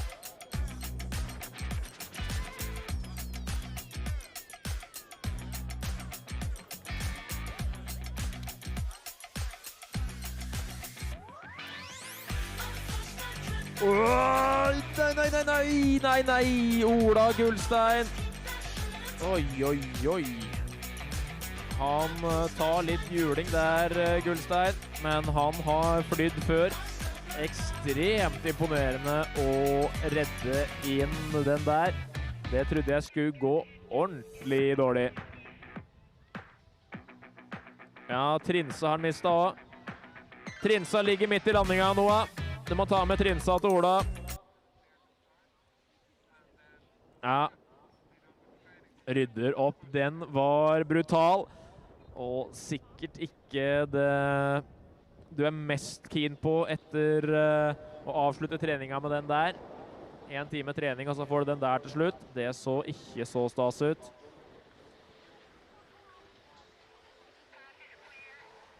Og vi kan ikke være langt unna å få de siste utfor. Nå er vel klokka slagen, så da er det vel ikke så mange flere vi får. Han ble borte. Så er det vel Petter Mobek som kommer her, Heming-kjøreren. Ja, den er bedre. Han vil nok ta den til en 1440. Der gjør han kun en 1080. Vet han kan legge på en ekstra wrap der for å få litt høyere vanskelighetsgrad.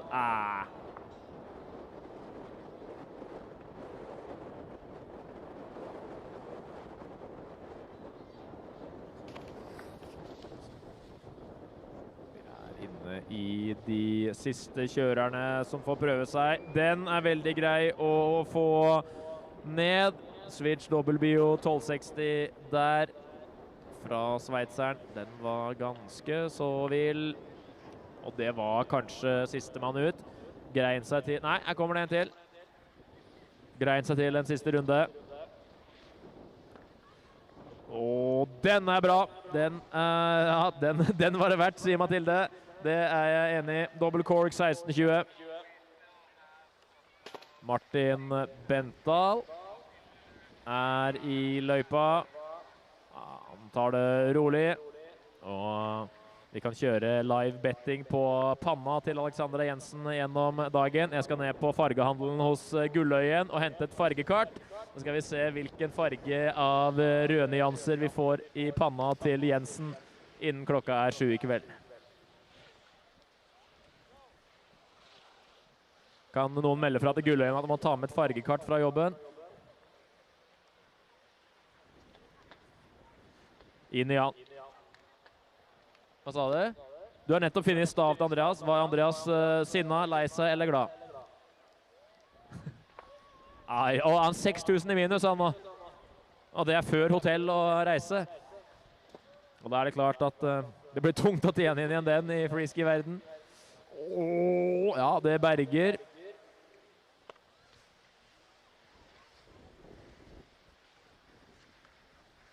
Og her kommer nevnte Dam med ny stav.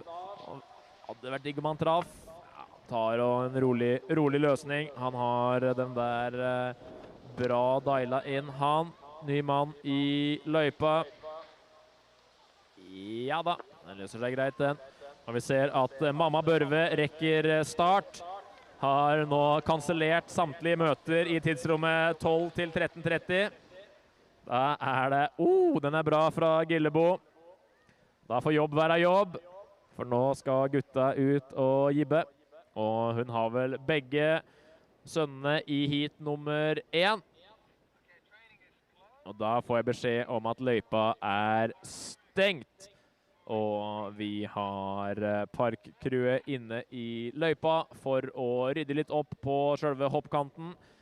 Det beste vi vet er jo å ha faste, kompakte hoppkanter med mjuke landinger, og det tror jeg vi kan få her i dag. Ser jo at det er ganske sånn humpete inn mot hoppet også, så det krever ganske mye mer av kjøreren. Hvis du ikke føler det helt nedover der, så blir det fort veldig humpikt. Mens hvis du er påskrudd, så pløyer du bare gjennom. Det kommer vi til å se på flere av kjørerne også.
I C. Til dere som står 1, 2. Jo, dere som står her og snakker norsk, så kan dere jo også gå inn på Europa Freeski på Facebook eller Instagram og finne en lenke til live scores. Det finner du inne på Europa Freeski sine Instagram og Facebook-sider. Trykker du inn på den, så kan du følge med på live scores uten å måtte være avhengig at jeg sjekker på vegne av alle. Så skal jeg følge med så godt det lar seg gjøre underveis. And if you're not a Norwegian speaker, you can go to Nord Freeski on either Facebook or Instagram and find a link who will guide you to the live scoring system so you can follow the contest on your screen and see all the points coming in. And I will also try to keep track of the scores and rankings while the contest is going on. And we are just a few minutes away from the start of the first out of 2 heats for the guys. We have riders from 16 different nations competing in today's Europa Cup here in Trysil.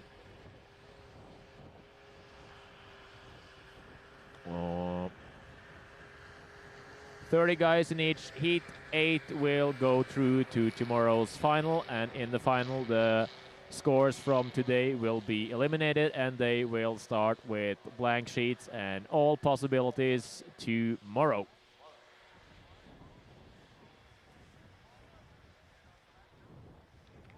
And I would also guess that we just are a few minutes or seconds away from being online on the live stream again.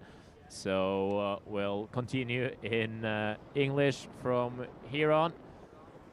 And we also hope that friends and family of the foreign riders are joining us on the live stream from 12 o'clock.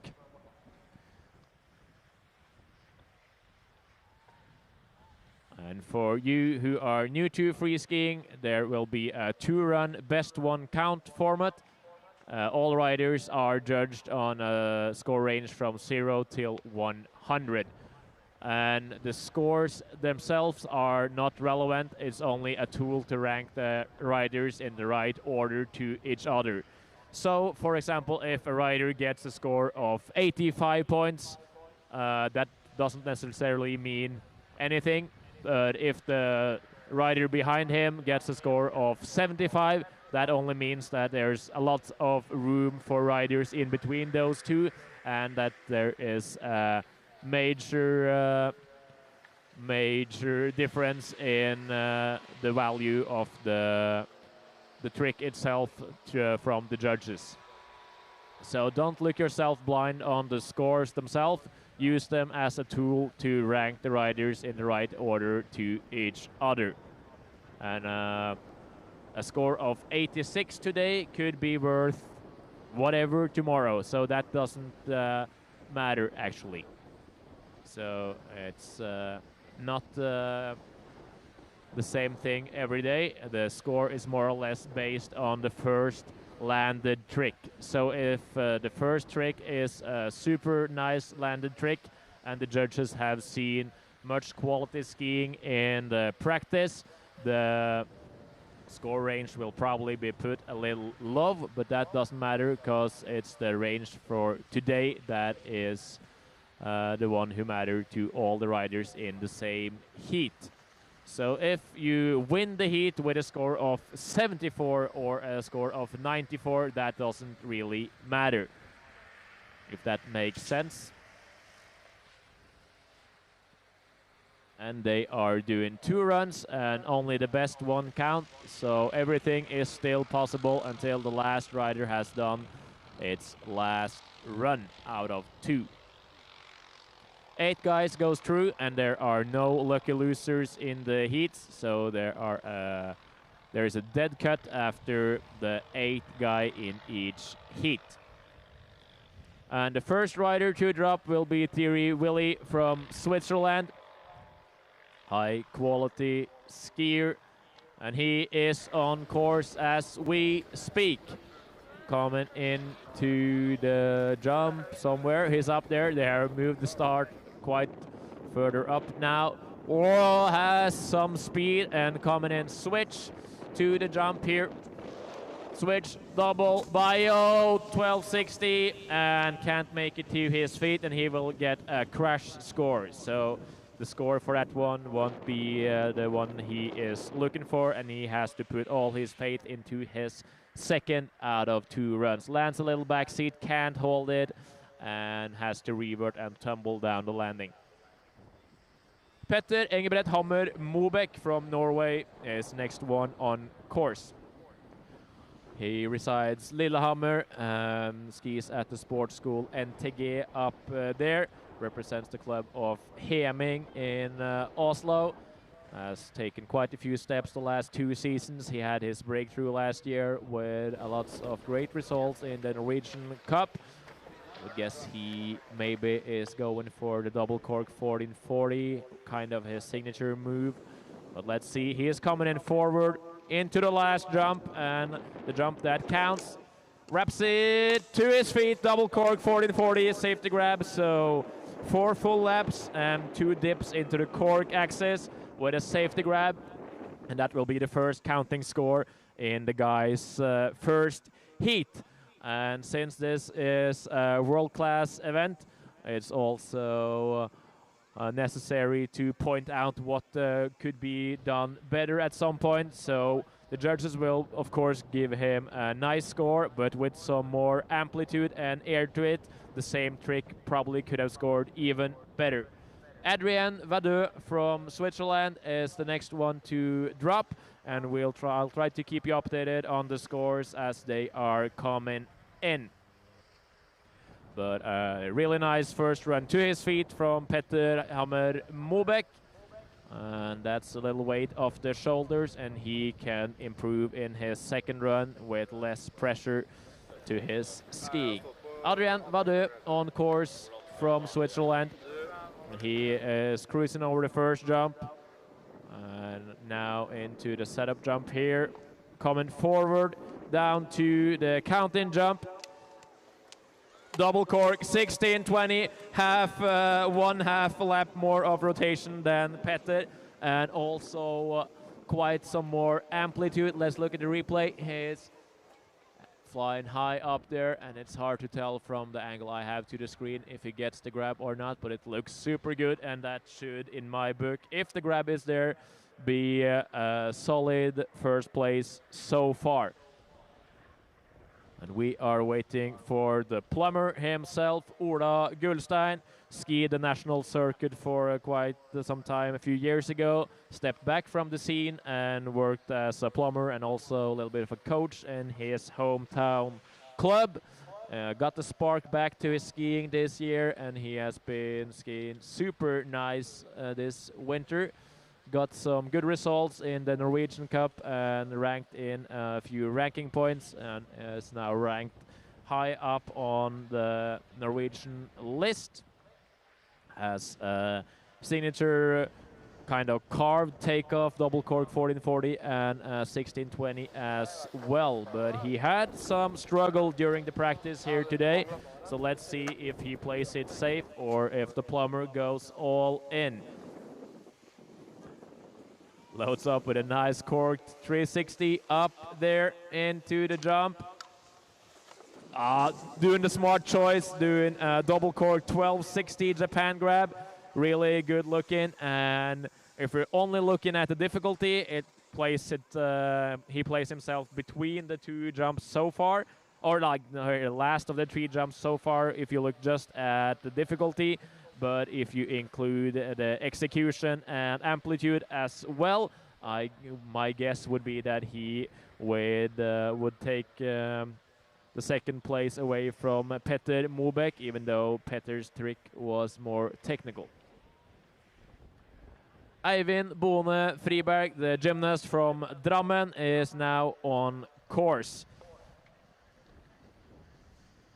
Not on course yet, and I would guess the judges will use some time to evaluate that trick, because it's an easier trick than the two ones prior to it, but the execution was flawless. And it's not like in aerials or diving that a trick has a certain maximum score given from time to time. There's nothing that are defined before the athletes drop in. Coming in forward, Friberg. Oh, doesn't get the grab. Unfortunately, does the same trick as let's see on the starting list as Adrien, but doesn't get the grab he's looking for, and then the deduction from the judges will be quite solid, unfortunately. But difficulty super high, execution not that great, and he will place himself a little further down the rankings as of now.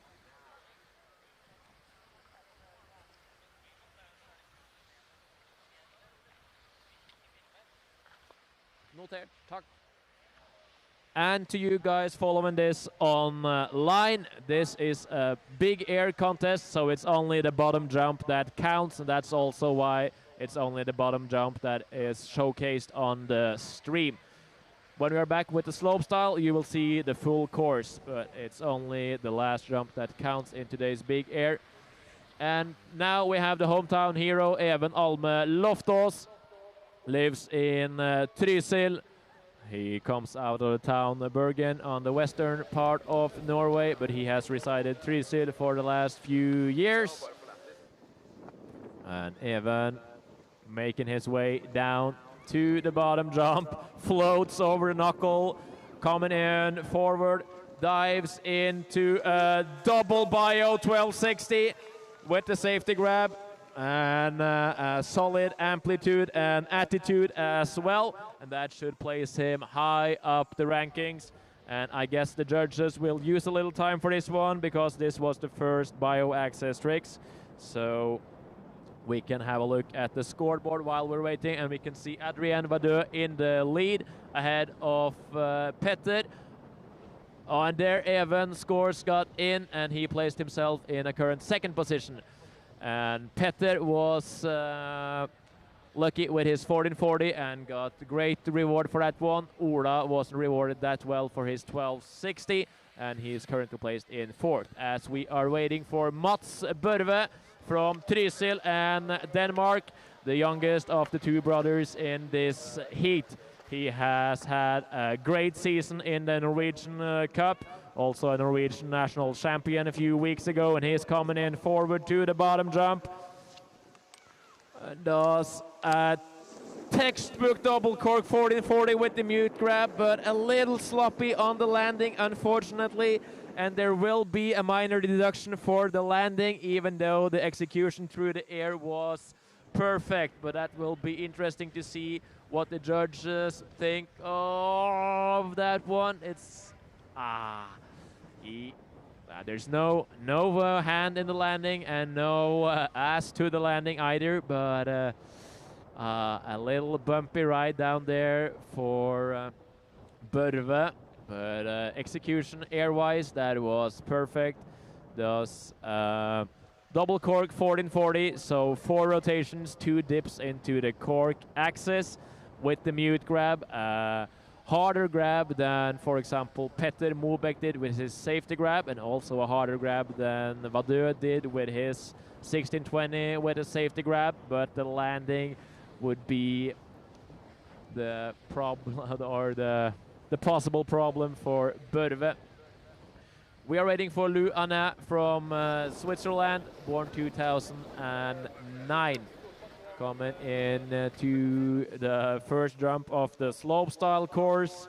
Just gaining speed all the way down, and he is coming forward to the jump right now with the double cork. Oh, 1620 with a safety grab.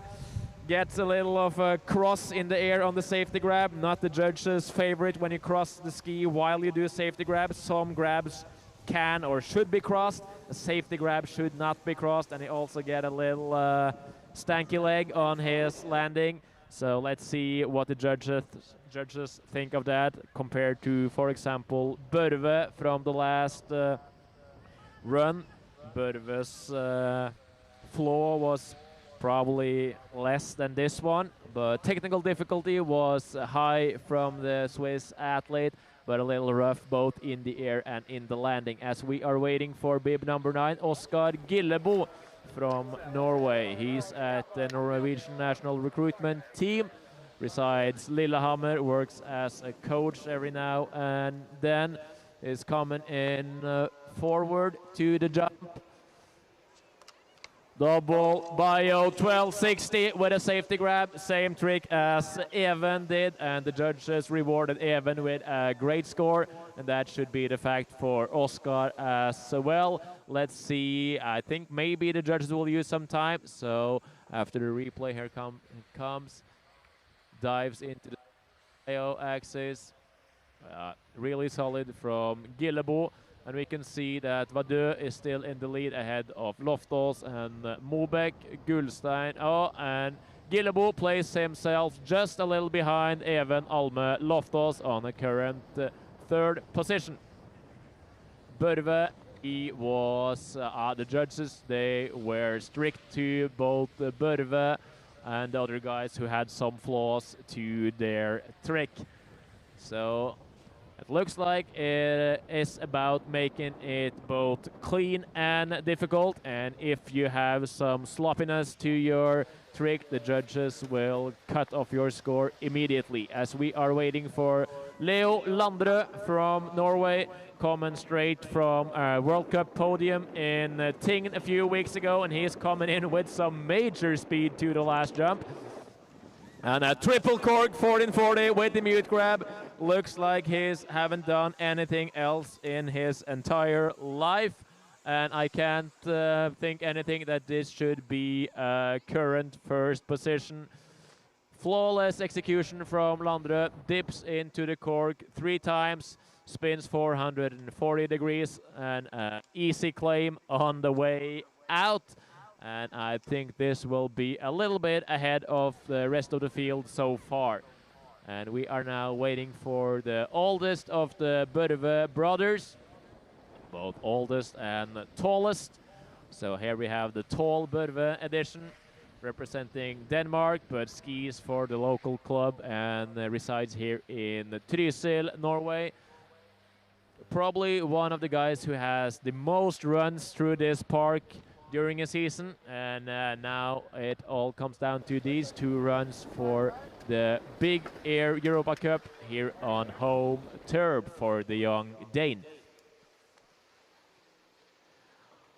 It's coming in forward to the jump, gathering speed into a double bio 1080 with a Japan grab, and gets a little deep in the landing, but looks like he is clearing all body parts except the skis from the snow, and looks like he saves it. Let's look at the replay. Dives in to kind of more of a misty access.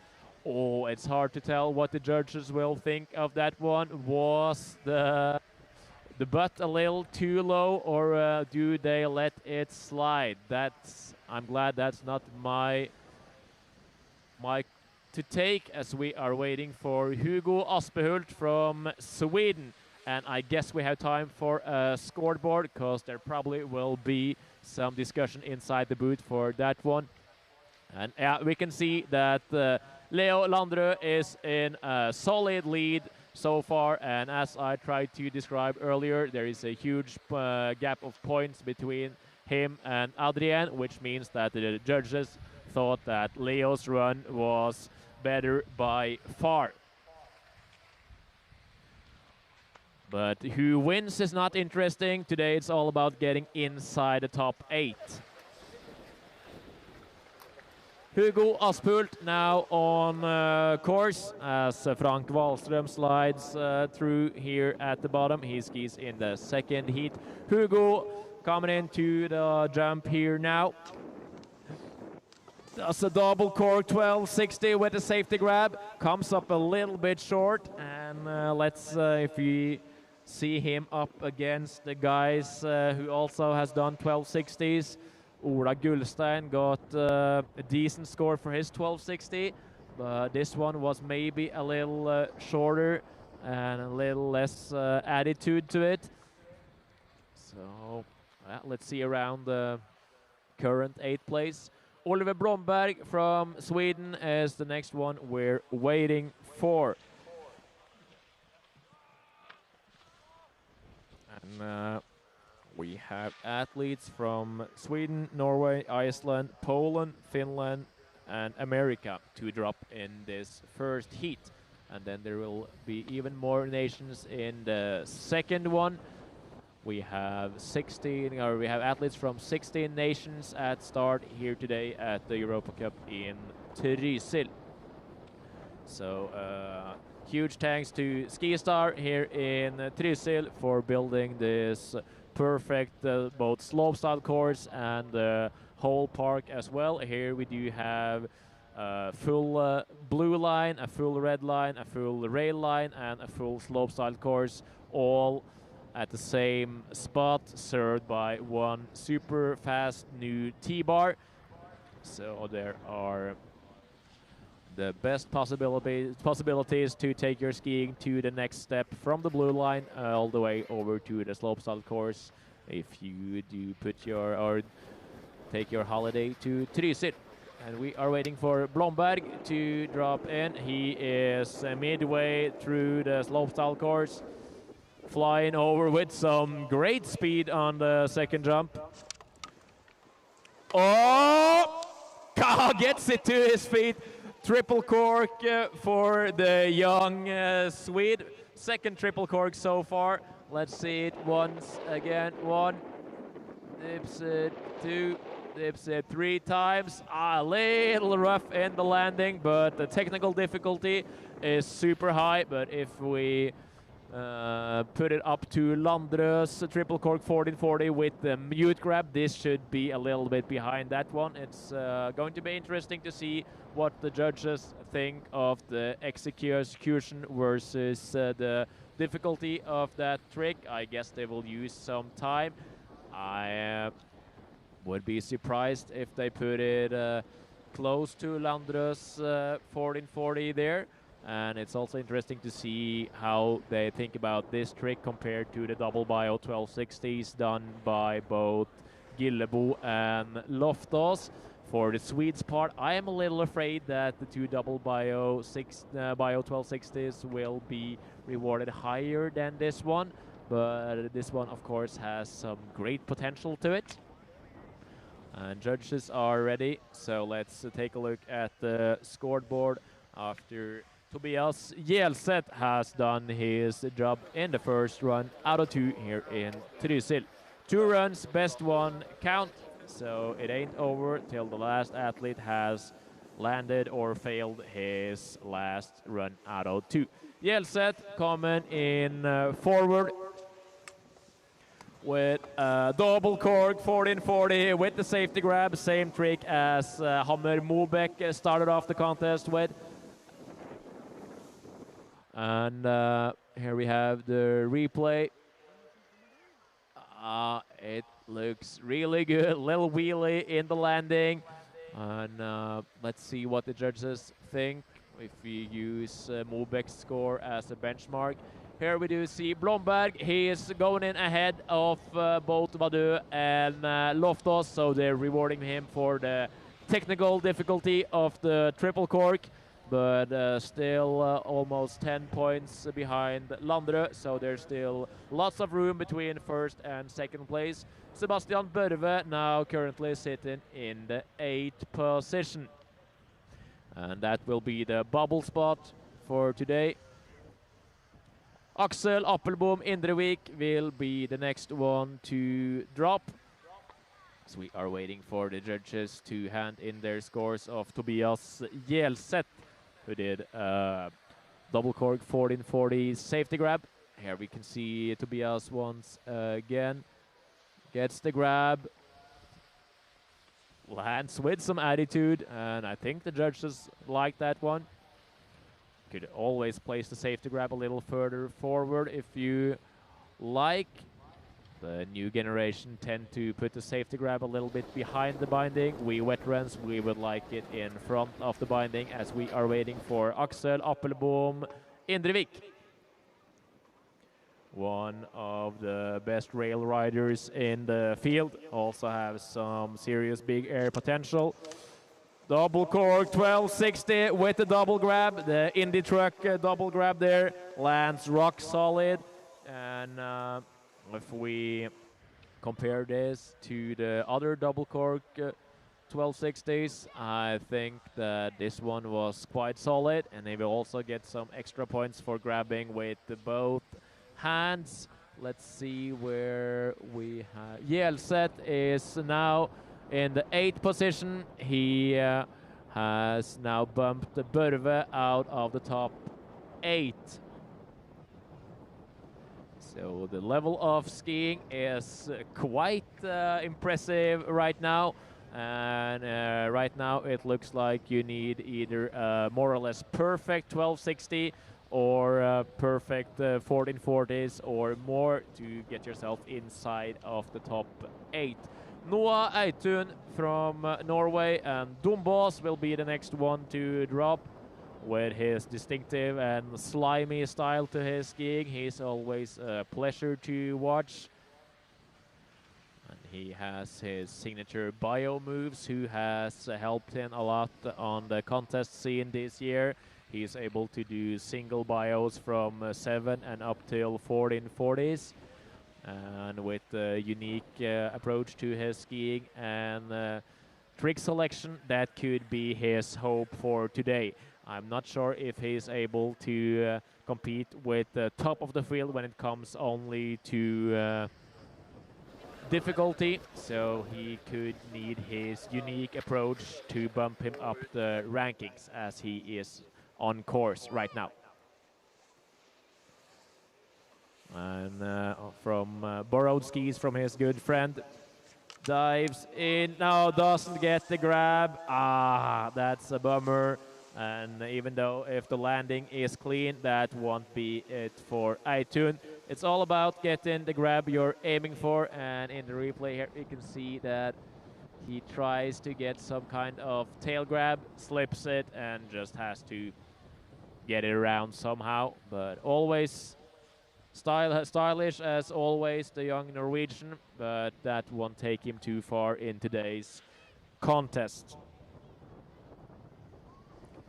We are waiting for Andreas Bjørnvolden Dam, also from Norway. Now we are in a part of the field with a lot of Norwegian riders. He's from the town of Lillehammer, the Olympic town of 1994. And he also attends the sports school NTG in his hometown, as we see Aitun once again in his signature bio access, but unfortunately the grab is not there. Dam, he had a few crashes in practice. Let's see if a new pole and a new try could make it happen for the young Norwegian. Oh, not that much speed on the first jump. How will this turn out on? No! Oh, it's not the day for Dam, and another broken pole.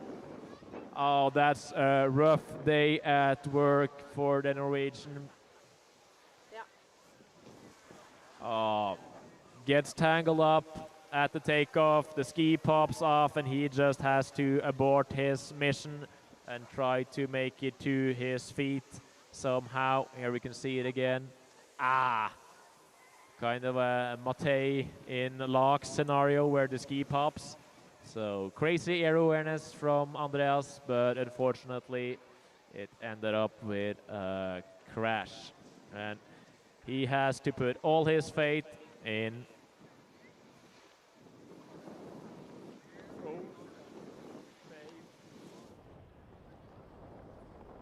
and Dam still has one run to get his business done, but then the pressure is on as we are waiting for Mathias Eid from Norway and the town of Kongsberg.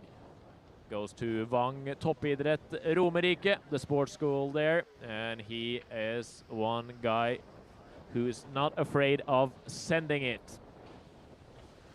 He has his quite unique approach to skiing, and he's not afraid of hitting the ground hard. Met him inside the snow dome at Snø this fall, and he flipped the first rail 4 times in a row without a camera, just for fun. And he's coming in with some speed and bare hands. And a double cork 1080 and can't make it to his feet.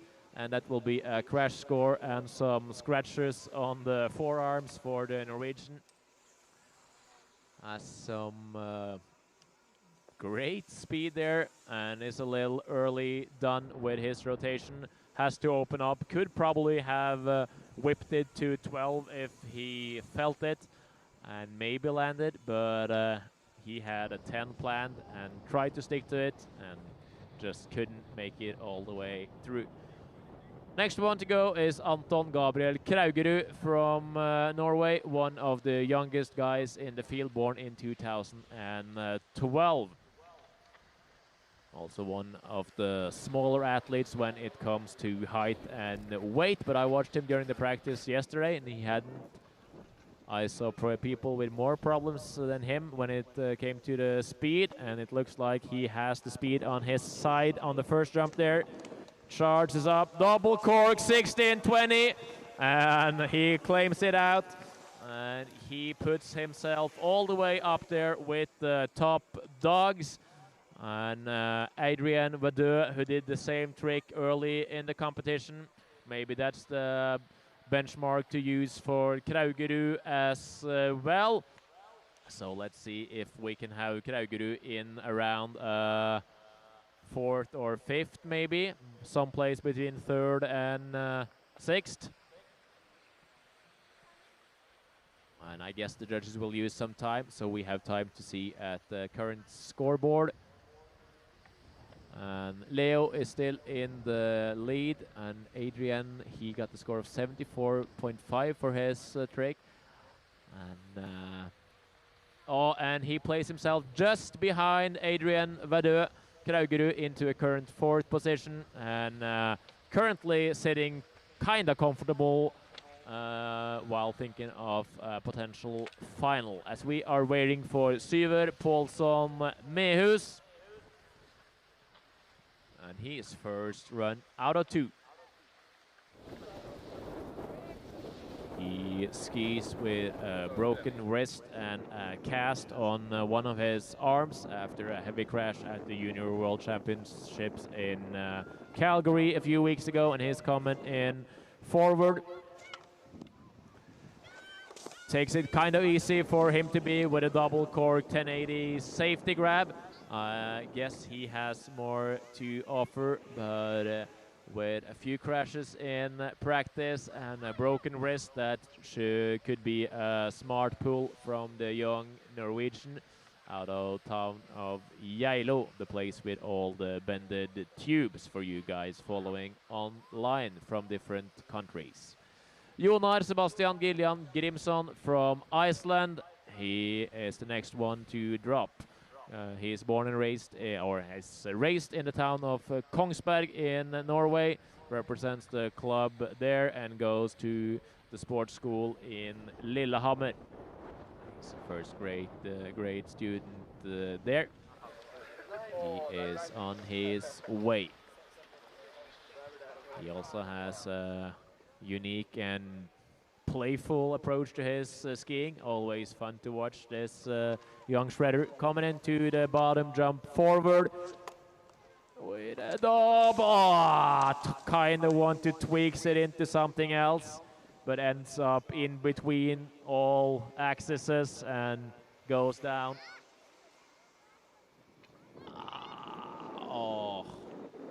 Not sure what he wanted there, if he wanted to wrap it to 14 but he has, as always, a unique approach to both the skiing and the axes of his. So still one more chance for the young guy from Iceland, as we are waiting for the egg himself, Martin Bental from Norway and Dombås. Had some speed struggles in the practice laps, but now it looks like there's tailwind on the last jump, who could play him good. Maybe we'll see his switch double cork 1260 or something completely different. Who knows? He's skiing forward so far, still skiing forward. With the double cork 720, tries to play it strategic here, Bental, but I am afraid that won't be it to get you inside the top 8 for now. Unique dip to it, spins a little less than the rest of the field, but still dips 2 corks without getting totally inverted, so it's not a double side flip, it's more of a double cork, which the judges will like. But I will be afraid that the technical difficulty will be quite there for Martin the Egg Bental, as we are waiting for Noel Lindström from Sweden. We have 7 more guys to come in the first round before we start all over again on the top of the list with the first riders of the day.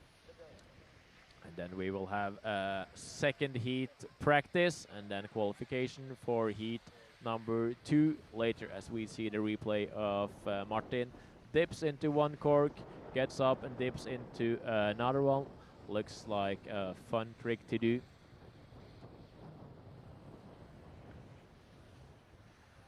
We have Noel Lundström, and then we have Hubert Dudek from Poland and Rasmus Jakkonen from Finland. As we see the scoreboard, and right now it's Petter Engebret Hammer Mobeck sitting in the 8th position, trying to dodge bullets.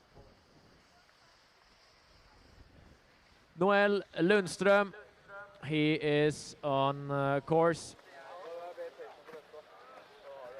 gathering speed all the way down here. It's quite a long in-run for one jump when you have to ski 2 jumps prior to it to get down to the counting arena. And he comes forward into the jump with a double cork 16, and oh, that's a hard one to save when you have that much rotation in the body. And if you're coming out like this from a 16, it's almost impossible to wrap it around to 18 when the last rotation is a blind one. It's often possible to make a 14 become a 16, but to make a forward 16 become an 18 without landing super backseat, good luck. But that was close, and some major amplitude from the Swede. Hubert Dudek from Poland is now the next one we are waiting for.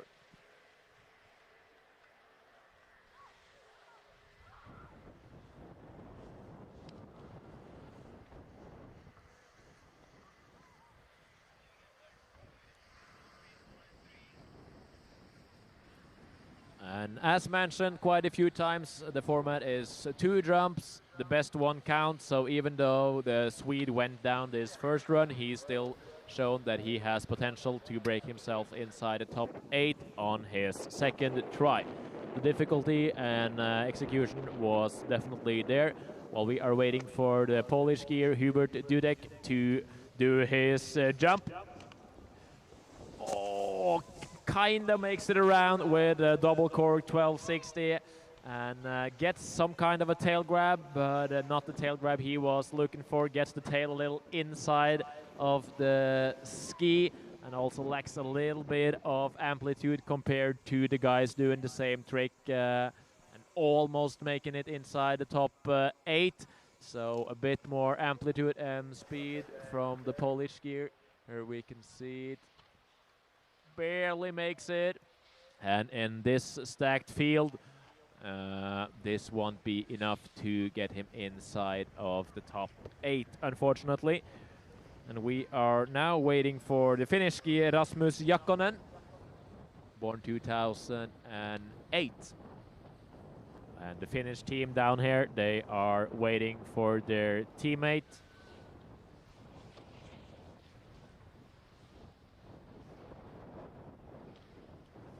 He's a new name to me, so I'm excited to see what he has to bring to the table here at the bigger competition and in the slopestyle in a few days as well.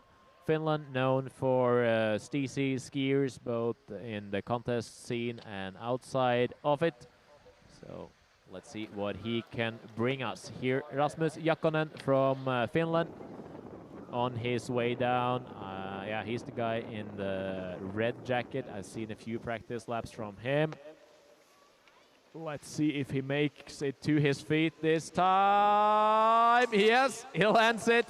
And he is stoked. Let's see the replay on this one. Kind of a flippy axis to it. Goes out. Gets it to his feet. It's nice and clean. And I am afraid it's not all the way there to keep him inside, to get him inside the top 8, but just behind. Nice safety grab with his white gloves. It's easy to see the grab, and he looks happy. So let's see where that puts him as we are waiting for yet another Finnish skier. Tobia Capaletti from Finland. Sounds also like he's half Italian, but that's a wild guess from my side. Not the most Finnish name I've seen. And now Petter Engebret Hammer Mobeck with his double cork 1440 is still sitting in the 8th position. Indrevik got the score down there in 11th place. The same with Bental. Wasn't rewarded that much for their 1260s and 720s. As Capoletti is ready to drop and now on course.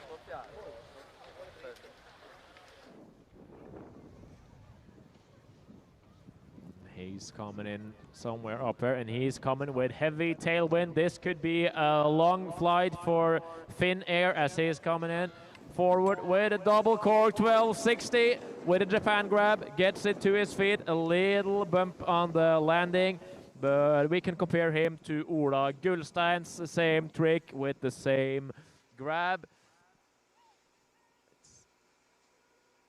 Gets the grab. That book. So if we get the scoreboard, let's see where they placed Ola Gullstein. Let's see if we can get Gullstein is now in a current 13th position. It maybe could be around that area for the Finn. We are waiting for the first out of 2 American contenders here today. It's Evan Winchmeyer from the US who's first to drop out of the 2. So we have 2 Americans, and then we have 2 more Norwegians in heat number 1. And that also includes the hometown hero, who is the last starting in the first heat, Olof Åkesson. He's taken a few great steps in his skiing this winter. Winchmeyer on course, and he is making his way down to the bottom, and he has the speed it surely does looks like. Coming in forward to the jump, double misty 1080 with a safety grab, totally in control and no problem at all. We could maybe compare that to the 2 double bio 1260s done by Loftos and Gillebo. This one was a little bit more flippy, so I would guess he placed himself behind those 2 guys. This one was a little bit more on the misty side of the axis board, if that makes sense. And usually the judges tend to like the bio tendency better than the misty ones. A little more diving board looking this one, but execution was flawless and with a solid landing from the American. We are waiting for his teammate, Under Swedenborg, also from the US, born in 2009. I guess the judges are using a little time to this one, so we can check the score of the Finn and see if my thoughts were correct or not about him placing around Gullstein and somewhere in the 15th spot position. Let's see where we have him. Jakkonen in 18th. And that was Capoletti. Where do we have him? He's in 15th position. Capoletti just behind Ola Gullstein, as I thought.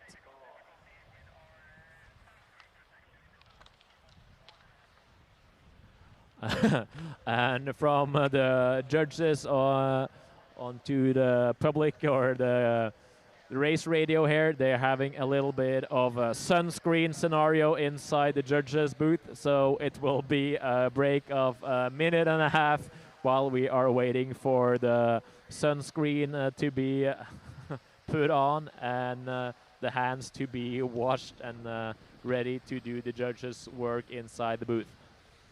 Oh, feilskjær der. Crazy skiing in the little pipe wall by some random guy. Gets tangled up by the ice. And I guess the score for Winchmeyer is in while we are waiting for the judges to put their sunscreen on, so we can have a look at the scoreboard once again and see if the score of the American has taken its way all the way from the judges' stenos until the Google sheet of the girls at Nord Freeski. Let's see. Wischmeier into current 9th position, placing him just behind Petter Engebret Hammer Mobeck and outside the top 8 looking in. Unfortunate for the American, but my guess would be that Axis was the one who got him. And maybe there was some kind of grab issues there as well. I'm sitting quite far away from the jump with direct sunlight on the screen, so bear with me if I'm doing some mistakes, as we are waiting for his teammate Alexander Friedenberg on course coming in forward. It looks like double bio. Oh, and there's a semi-crash to that one, unfortunately, and he will have to put his fate into the second run. Dives into, he was switch, double bio 12, and a little butt check on the knuckle, and he knows with himself that that was not it. And we are waiting for the 2 last skiers in this first heat, round number 1 out of 2. Mathias Alexander Sund from Norway, and Hakadal goes to the sports school of Vang Romerike. And he has the possibility to ski inside the Snødome every day, because the school is located in the same building as the Snowdome.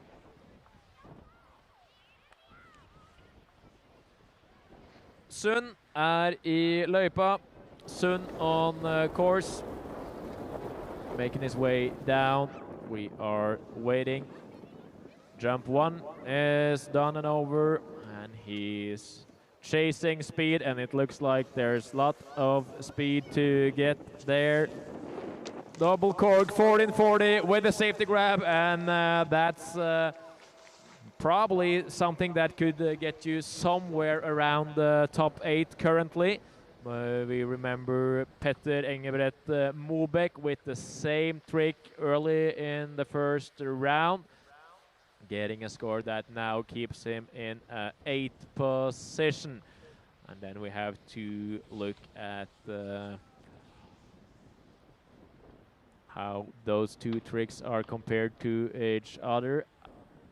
Hard to tell from where I'm sitting how good that grab was, but somewhere from 8th till 13th place could be possible for Sund. I would be surprised if he's put way further up than that. Well, we are waiting for Olof Åkesson. Hometown hero, he has taken big steps with his skiing this winter, and now gotten the chance to ski with big guys in the Europa Cup on home turf. Olof Åkesson. Oh, he's coming in, switch with some major speed. Switch, double, makes it to his feet. And a great start for Åkesson.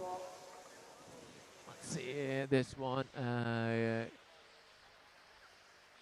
Switch double cork 1440 it looks like, and if that was a 14, not a 10, kind of hard to tell in the sunlight on the screen here, but if it was a 14, that will bring him quite high up the rankings, and maybe around the bubble spot and even higher, as we are waiting for Thierry Willy from Switzerland. And he was unlucky in his first run, had to go down on his switch double cork, no, switch double bio 12.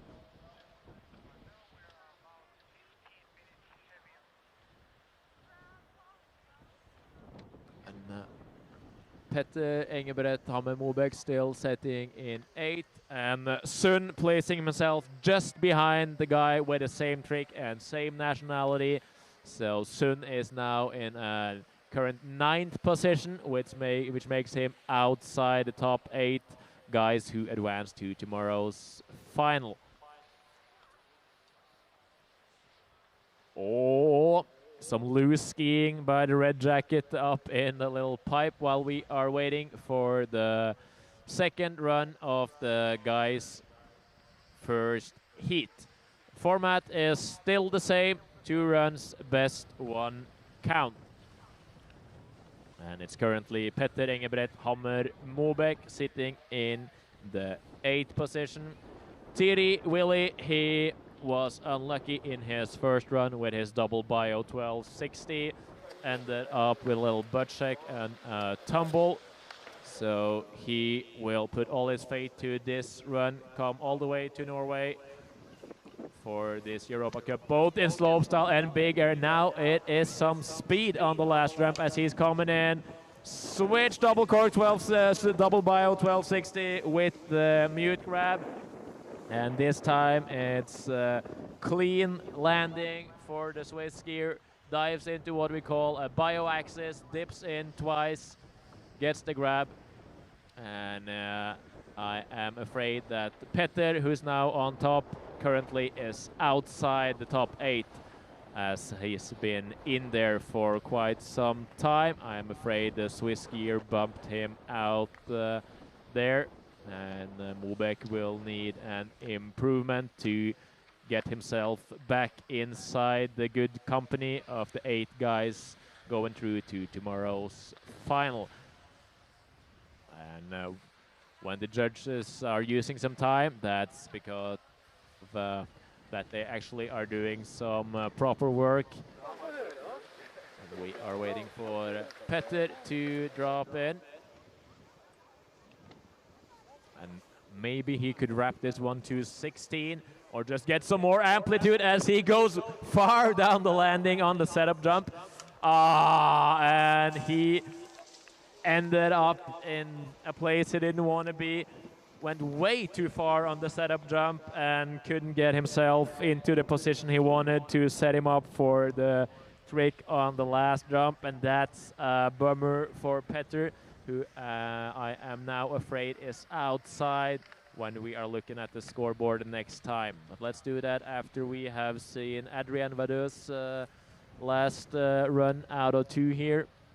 He's currently in 3rd position, so he sits kind of comfortable inside the top 8, but there are still lots of athletes to trying to tackle him down. A little more controlled flight on the knuckle there, as he does the 16 once again, but this time it looks like he has a Japan grab to it. Last time it looked like a safety grab to me. Let's see.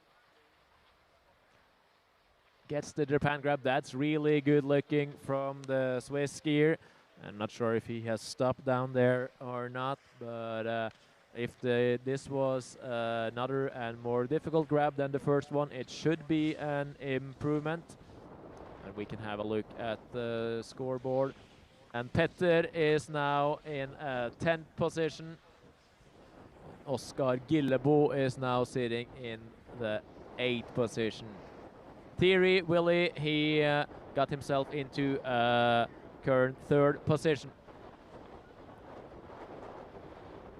Ola Gullstein, he's the next one to drop. Played it kind of safe, the plumber, in his first run. Had quite a few heavy slams in the practice prior to this. Let's see if he goes full throttle or takes it a little bit easy. He goes for it, but gets tangled up somehow. Doesn't get the grab, and that's it for today for Ola Gullstein. That's a bummer for the comeback kid. Scary position to end up in, but some great air awareness saves him and doesn't get too bad, but must have been a nasty feeling halfway through there.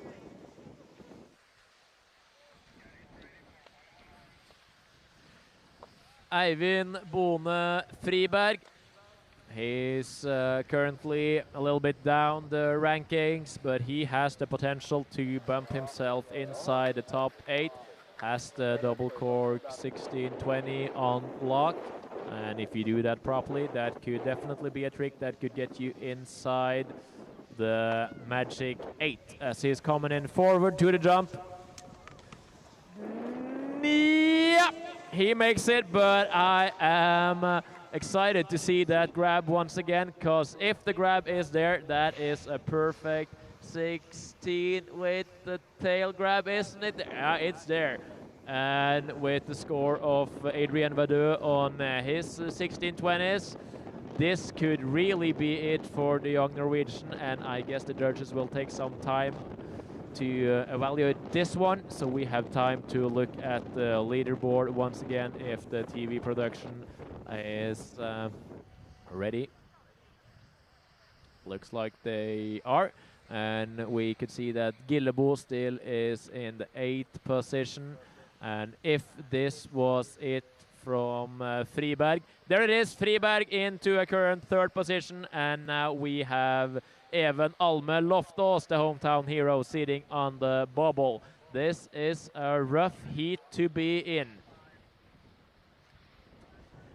And speak of the devil, we have Even Alme Loftaas on course.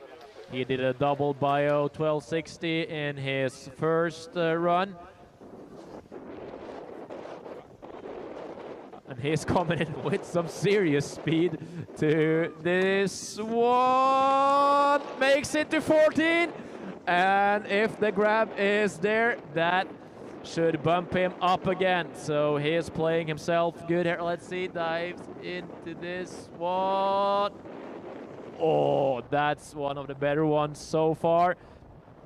And I think if we put the leaderboard back up, we will see the bump of Even while the score comes, and we are waiting for the next athlete to drop. He's sitting in 8th position with a score of 70.0. Let's see how far this can take him. If the grab was as good as it looked from here, we could have him potentially moving up to around the podium position with a 3rd, 4th place, maybe somewhere around there. We'll have to wait and see, because we are waiting for yet another hometown hero with Mats Børve, representing the local club here in Trysil, and also the country of both his parents, Denmark. The whole family moved here a few years ago to just enjoy the skiing experience, and all the 3 sons has taken some serious steps in their skiing and are competing on the highest level. Mats Børve coming in forward with great speed, it does look like. Oh, double cork 1440 with the mute grab, and this time it's way better for the young Norwegian Dane. And he had a little sloppy landing to his first 1440. This one was something completely different. Gets hold of the mute grab, and I would guess that the judges really awards the grabs that are not safety grabs. Oh, with a nice looking ollie 360 down there, showing some style and attitude to his skiing. And if we look at the scoreboard, we do have, let's see where we have Even. He is currently in a 2nd position, so he was rewarded super solid from the judges, and that's well earned. And I would guess that he is safe into the finals with that trick. And we do now have the young Norwegian Anton Gabriel Kraugerud sitting on the bubble. We also see that Olof Åkesson with his switch double cork 1440, only skier to do that trick in the first run, is currently sitting in 7th position.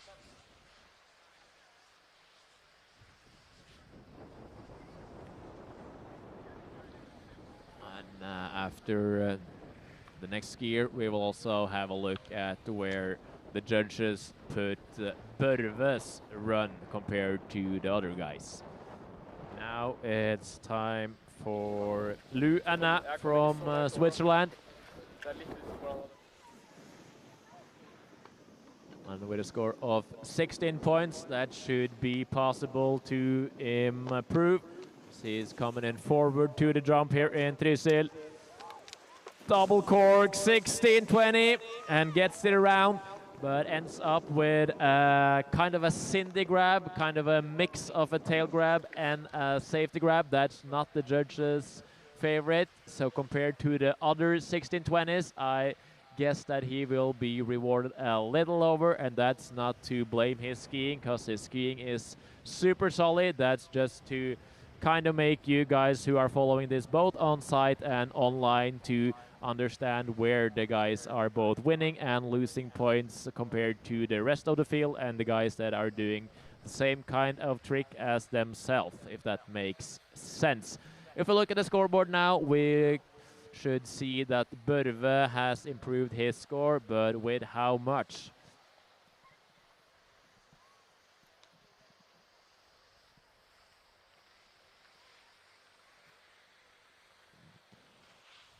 Anna with the score of 16 will also improve for sure. Where do we have Børve? Mats Børve, he's in, there he is, in a sixth position. And we saw Lou Anna moving into a 10th position so far, placing a little bit behind some of the other guys with the same kind of tricks. And that makes Olof Åkesson now on the bubble, the local youngster. Oskar Gillebo, prøvebilde. He's currently outside the top 8. He was sitting inside the good company for quite some time, but he has to do an improvement to get inside again. As he's coming in forward, dives into a double bio. 1080 with a tail grab, and that tail grab is so steezy and unique, but the tumble in the landing won't make it for the Norwegian stylish skier. That was some solid attitude, and then a full tumble at the bottom. And we are waiting for the current leader, Leo Landrø from Norway, representing the club of Geilo and the hometown of Gol. And he's quite safe in the first spot, so let's see if he goes full show mode or if he goes full throttle. It looks like show mode is on for Landrø. And backflip. He knows that the job is done. Coming from second place in the World Cup in Ting just a few weeks ago, he definitely has the level of skiing to make it through the finals here today. As we are waiting for the oldest of the Børve brothers, Sebastian Børve from Trysil and Denmark, now on course. And with little brother making the job just a few riders ago, it's now up to the longest one of them to make it happen. Double bio 1080 with the Japan grab, and this is way better than the first one. But could it be enough? We saw the American with kind of the same trick, but more this probably axis the judges will reward better than the American in the first run. But I am afraid that this will be just behind the top 8 and place him somewhere about 10 or between 10th and 13th place somewhere. And Åkesson, he's still holding on to his 8th position, and Åkesson is also the last one to drop, so he still has his destiny in his own hands. Hugo Aspehult will be the next one to drop, and he is also needing an improvement to get inside the top 8.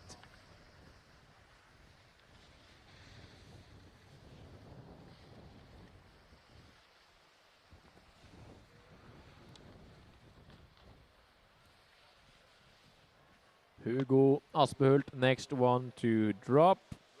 And then we have another Swede, Oliver Blomberg.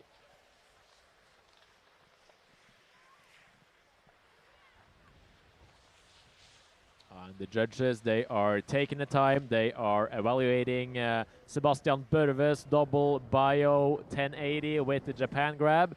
So another grab, or a more difficult grab than the guys that are doing just the safety grab.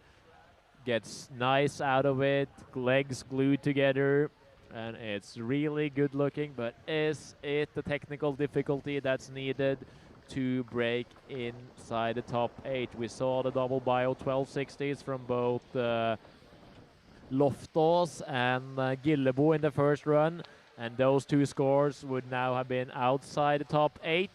So it's hard to tell, but I think it won't be it for Børve, as we are waiting for Hugo Aspehult from Sweden. Gaining speed over the two first jumps here. Flying over, looks like he has the speed coming in forward to the jump now. Double cork 1440, but gets the grab just early and has to slip it into the last rotation.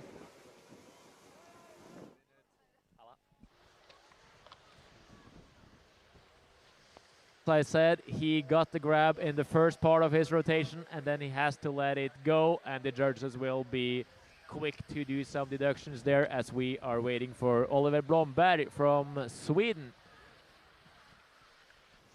The score of 78 points. He would be just around the bubble spot as of now, so an improvement will suit him. And he's coming in forward with a triple 14 there. And he looks kind of surprised that he got this one down to his feet. But let's have a look at the replay and see if he gets the grab or not. He has the grab for a... And maybe not his proudest moment, the landing there, but that hard to tell if it's an improvement or not. We will have to look at the scoreboard later. As Gjelseth from Norway, he is outside the top 8 and has a job to do. Coming in forward, will we see a 14? Will we see a 16? We will see a 14, and I guess his first one was better than this one. And he will be stuck around the same area on the scoreboard. Let's see if we have Blomberg's score and if he approved or not.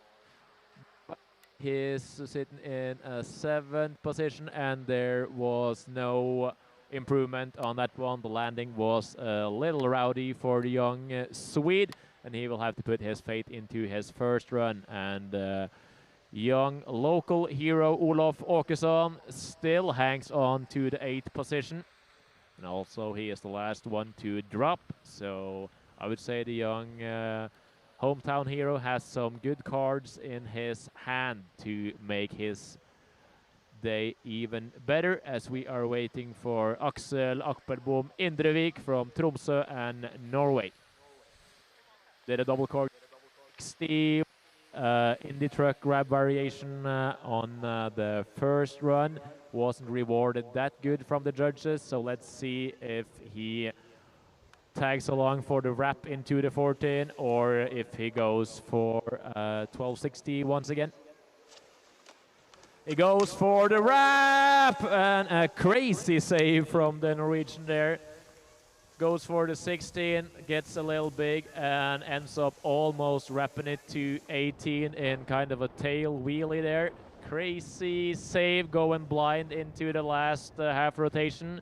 As I mentioned earlier, it's possible to do a forward 14 and just whip it to 16, but if you're going 16 and try to whip it to 18, you're more or less doomed to land on your back.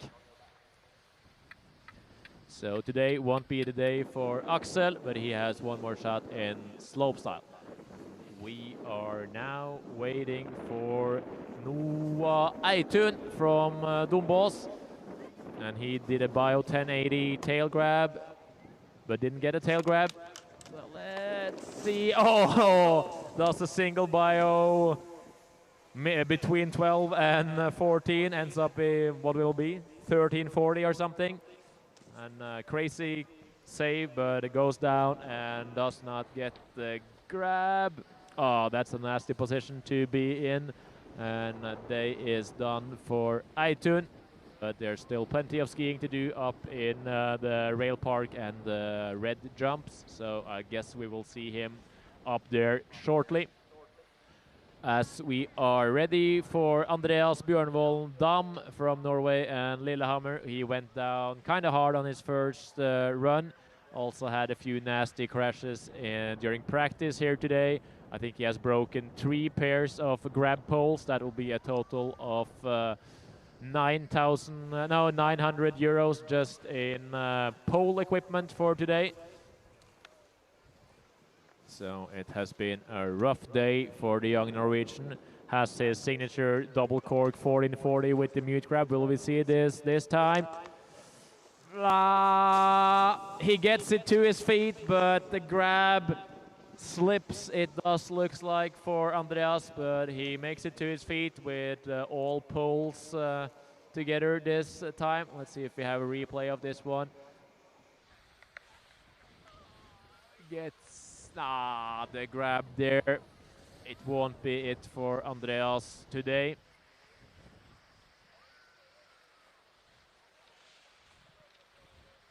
And we are waiting for yet another Norwegian, Mathias Eid. He went down on a double cork 1080 in the first run. Went big and could and probably should have whipped it to 12 and saved it, but ended up stretching out. And we can see the hometown substitute teacher, Even Loftaas, meeting his fan club down at the bottom. Even has made it all the way through the finals tomorrow with a solid double bio 1440. And as I could read in his local paper from Bergen, he is aiming for the next Olympics outside of the national team. So let's hope for a national team spot at some point for Even. Here we can see Bjørnvold Dam's trick once again. Nice save, but it won't be it this time for Dam. Or will it be? Maybe there's a grab in there that I'm just a little early, being a little rude to him. It's hard to tell on the screen. Maybe he has grab for at least a bit of the time in the beginning there, and the landing is decent, so it's hard to tell, but I think it won't be enough. Here it comes once again in direct sunlight here. It's almost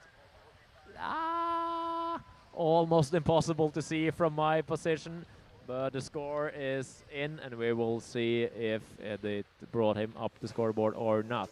So we are waiting for Mathias Eid from Norway and Kongsberg.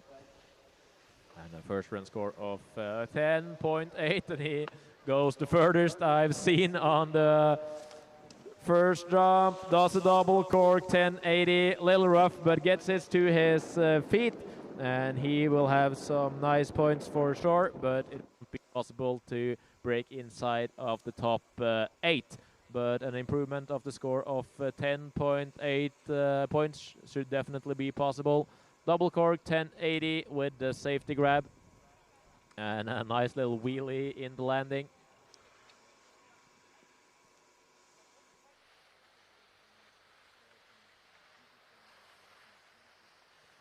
And we are waiting for Anton Gabriel Kraugerud from Norway, and he's placed somewhere around the bubble. Maybe he's outside just of now. Let's see. He did a flawless double cork 1620. And I am not sure if he has some other tricks to bring to the table that has the difficulty to match that. And as we can see, he is currently in a 9th position. So his best bet will be to try to improve his 1620 with even more attitude and just clean it up as best as he can.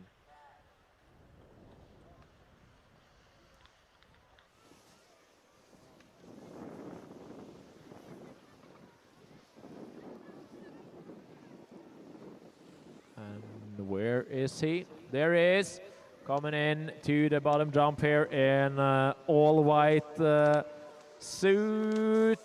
Oh, makes it yet again. The double cork 16-20 with the Japan grab. But I am afraid that the execution to the first one was even better. So I am afraid that the improvement here maybe won't be there. But still good. And it's great skiing in both runs from the young Norwegian. And the judges, they are still using time, so maybe then they are measuring him up against Olof Åkesson, who did a switch double cork 1440, currently sitting in 8th position. And Olof is still in 8th. Gabriel is in 9th, and his score is yet not there. So let's see, will there be a bump or not? They are taking their time. The grab was solid. And the amplitude and air time was kind of similar to Åkesson's. Not the two biggest tricks amplitude-wise from the two young Norwegians.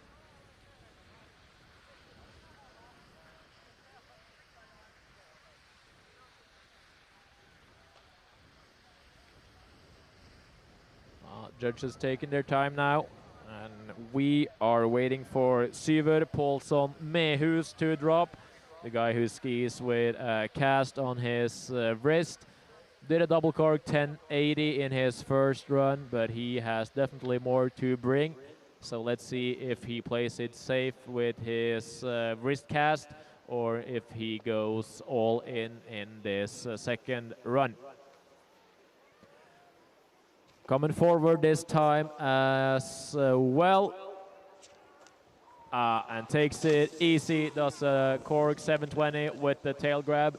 And it won't be an improvement, but it was a good looking trick. And he's a guy to watch out for.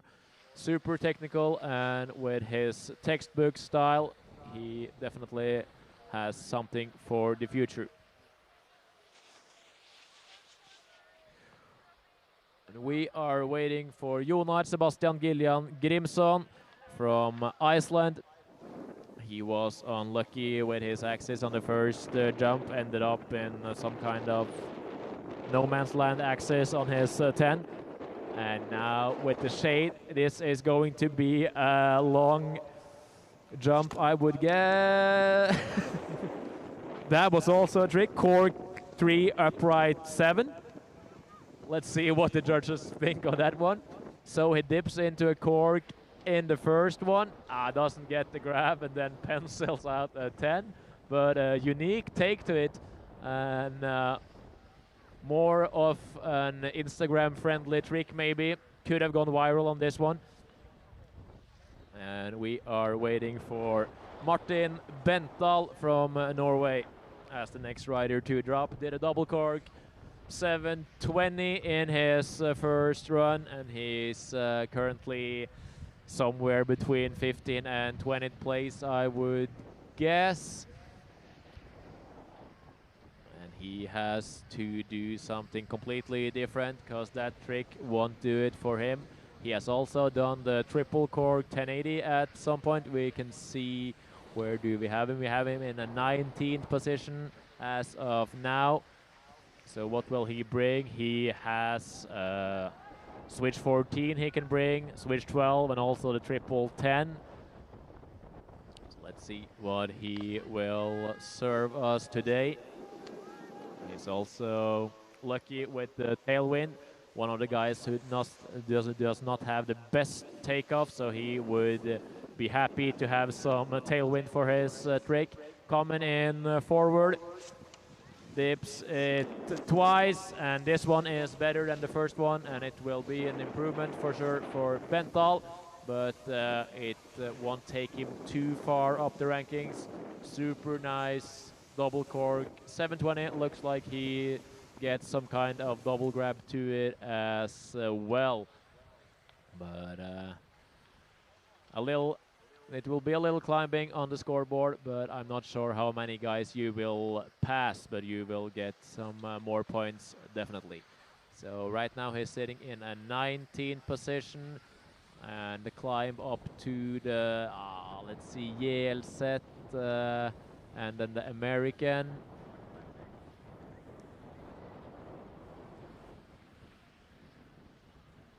We are waiting for Noel Lundström from Sweden.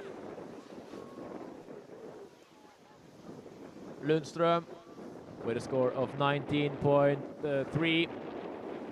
We'll have to do something else to put him inside top 8. Double cork 1080 and a little short on the amplitude there. And it will put him kind of in a no man's land on the ranking list. Gets it around, but won't take him too far, but it will be a nice improvement of his score from the first run. And we are waiting for the Polish skier Hubert Dudek, and he has a score of 48.0. If I remember correctly, he did a double cork 1260 with a tail grab, coming up a little bit short. So if he gets the tail grab a little better and gets a little bit more of air time, he could climb a few places.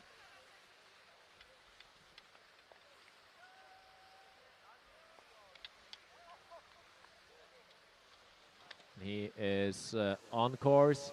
He would need to get his grab a little bit further to the tip of his ski and some more speed and amplitude, and he will be in the mix for the higher spots on the scoreboard. Coming in forward.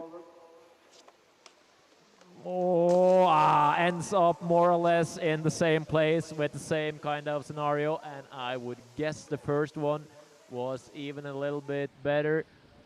Let's see on the replay. Yeah, I guess his first run score will be the one counting, but that's not up to me. That's up to the judges. And we are waiting for Rasmus Jakkonen from Finland, as the Swiss team are enjoying some baguettes down here at the bottom.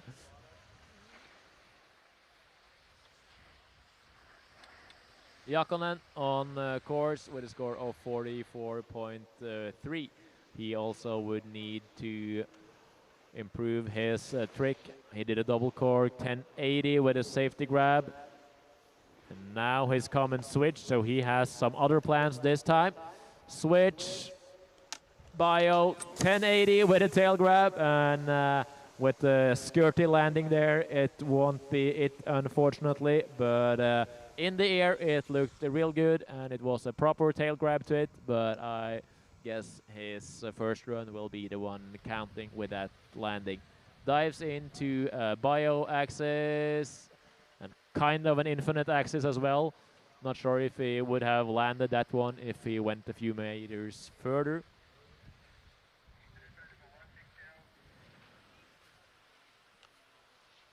Tobia Kabaletti from Finland is the next guy on course with a first run score of 51.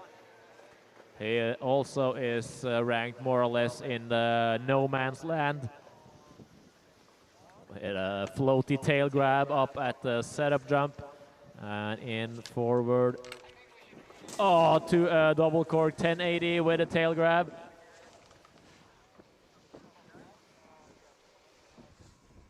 And gets the 1080 around, but I guess he will be leaning on his first run score. Gets the tail grab, and I'm not sure if that was planned to be a 10 or a 12, but has to put down his feet at 10. Evan Wishmeyer from the US is the next one to drop. Did a double misty kind of style, 1080 in the first run, and from what I would guess, he wasn't that happy with the score. Wasn't awarded that much from the judges. So let's see if he has some other tricks to bring, because the execution on the trick he actually did was nice, but the reward from the judges was not quite there.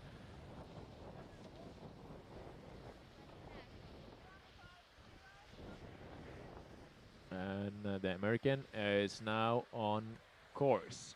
Lil Nolly up on top. He's making his way down through the slopestyle course.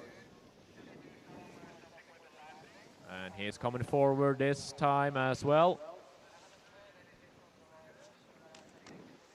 Does the same trick and more or less the same execution. Maybe a little better grab this time. Gets the kind of stiffy safety poke-ish to the end of it. Let's see. But the land, I might think the first one is better. And kind of bag generation axis to that trick. And I would guess that's the flaw that the judges think of that trick, because the score from the first run wasn't that good either. So my guess would be that it's more on the airbag aerial side of the axis and trick and less on the jibby freestyle part of it, if that makes sense. And Evan is currently sitting in a 16th position with a score of 61. And I am afraid this, even if he gets an improvement, it won't take him that far if we measure him up against the guys just over him on the scoreboard.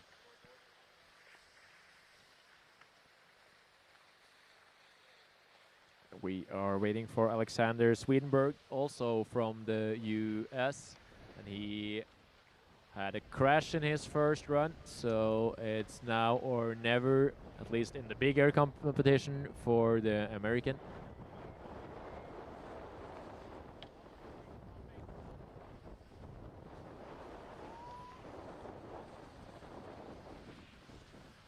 And he is on course in his second and last run of the day. 8 guys goes through to tomorrow's finals, and he is currently outside the top 8 as he comes in. Switch, double bio, 1260 safety grab, and this is way better for the American. And let's see if he can shake up the rankings a little. This could probably be it. Dives into the switch, double bio, 12. Lands with legs glued together. And I think the judges will use some time here so we can have a look at the scoreboard. And it's, let's see what it looks like now. Børve is there, and Åkesson is now, Kraugerud, he bumped Åkesson down with his last run. So Åkesson is now outside, and it's Kraugerud sitting on the bubble. And we are waiting for the score of the American to get in. Alexander Swedenberg. And that could be interesting. We did see that Thierry Willy scored quite well on his switch double bio 12 with a mute. Yeah. But this one was with a safety grab, and where Willy had more of amplitude to it. It was a little less amplitude to the flight of the American. And Willy sitting in a currently 3rd position. So a possible top 8 should be an opportunity for the American, but who knows? That's up to the judges to decide. And they are still working. But if he gets inside the top 8, that also means that Norwegian youngster Kraugerud will be outside.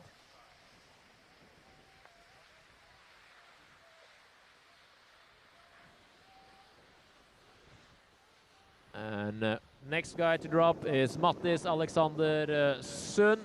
And he did a double cork 1440, I suppose, in the first run, coming in forward.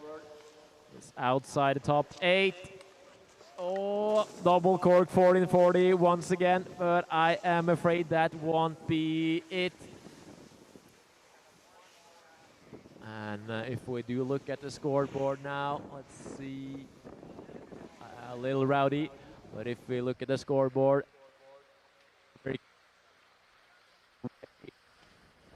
up 8. Let's see. Alexander Swedenberg into the 9th position, and Kraugerud barely holding on to his 8th place, but he is now under youngster Olof Åkesson sitting right behind him. Oh, that was a bummer for the young American. So close, but yet so far. And the last guy to shake up the rankings in the first heat is Olof Åkesson. Hometown hero, born 2010, did a nice switch double cork 1440 in the first run. If you do that once again with some more amplitude and attitude, this could be it on your home turf. Coming in, switch. And can't make it, unfortunately. Flies a little further than expected on the first jump.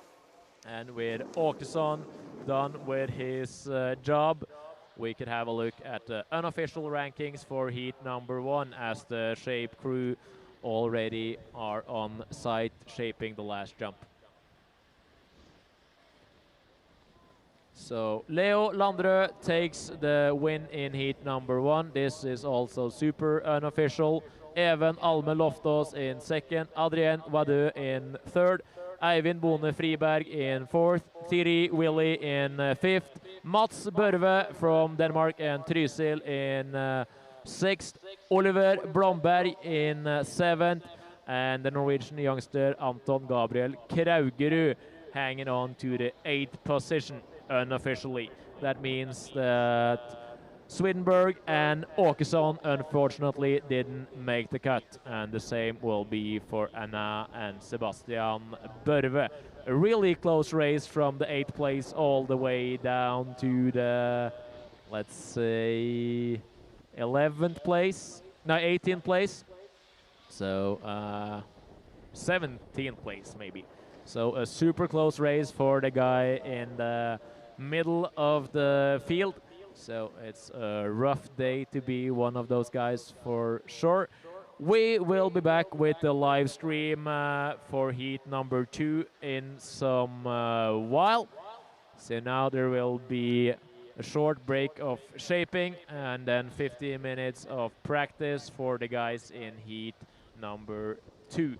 30 guys also there, and they are going to be cut down to 8 riders that are going through to tomorrow's final.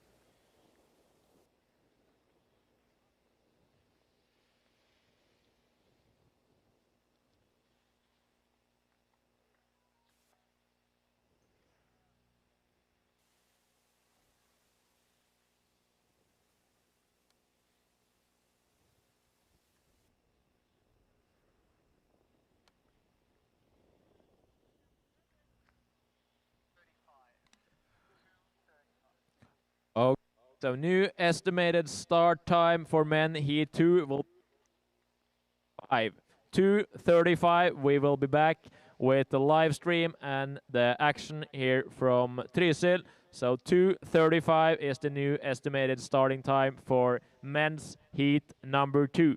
And with that, we say thank you so far on the live stream, and see you guys in a little bit.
Da det cirka 5 minutter igjen av trening, gutter, heat nummer 2.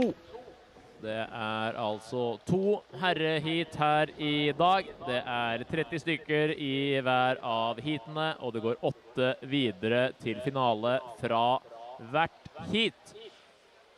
De skal kjøre i formatet 2 runder, beste teller, og de 8 beste går videre til morgendagens finale.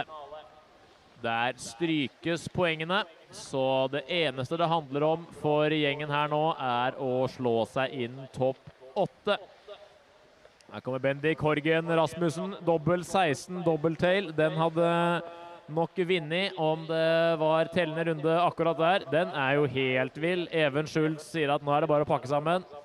Den var veldig grei.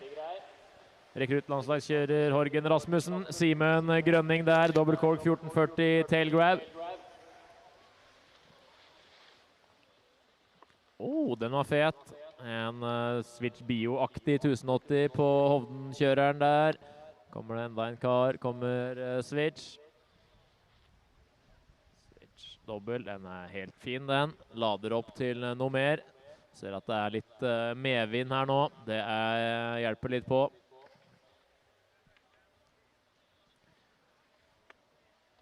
Altså 8 stykker som går videre. Vi ser jo sponsorene av dagens event. Det Mons Royal, det Ris Bilglass, Fjordland, Rema 1000. Nei, nå forsvant den, og så kom fjorårets sponsorer, så da får jeg vente. Har vi kanskje de med i år også, hva vet jeg. Norges Skiforbund, Busy, Sportlodgen, Equip, K2, Line, Porsche. Her kommer Mons Royal, Ris Bilglass, Fjordland, Rema 1000, Innlandet fylkeskommune. De med og backer store arrangement i Innlandet. Vi har BC Sport, der forsvant den igjen. Og vi har K2, Line, Porsche Center, Zone, Sweet Protection, Skistar Snowpark, Wolf & Co, og ikke minst Skistar.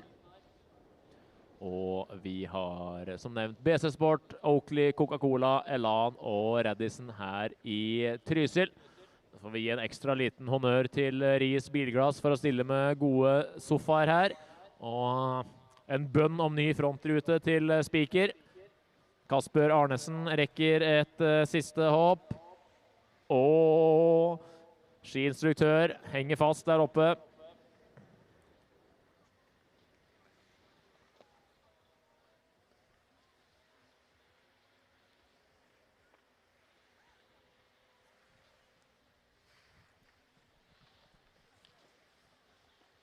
Det altså bare et par minutter igjen til... den bra av sveitseren. Et par minutter igjen av trening. Gutter heat 2. Så skal vi i gang med kvalifisering. Der 30 stykker skal bli til 8. Og så det streng beskjed fra Porsche Norge. Det at Porsche-bokstavene kan ikke sittes på, for de svindyre. Så snowboarder som driver og tøyer lysken, og det som verre oppå Porsche-bokstaven. Han forstår ikke norsk, kanskje. Eller må han ha det inn med teskje? Har han musikk i ørene? Porsche-bokstavene ingen stol.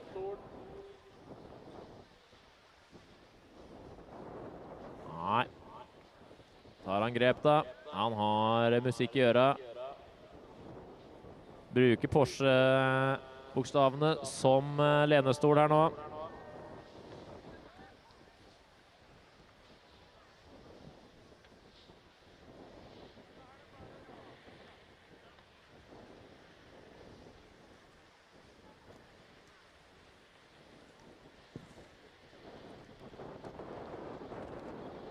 Du som sitter på Porsche-bokstaven. You are sitting on the Porsche sign. Yeah, that's you. It's only one of you. You need to move from the letters. Thank you. Thank you. Nei. You need to move your snowboard as well. Satt langt inne. Og da er det også sånn at etter hvert så går vi live på livestreamen, og da slår vi over til engelsk, for vi har deltak hele 16 her i dag.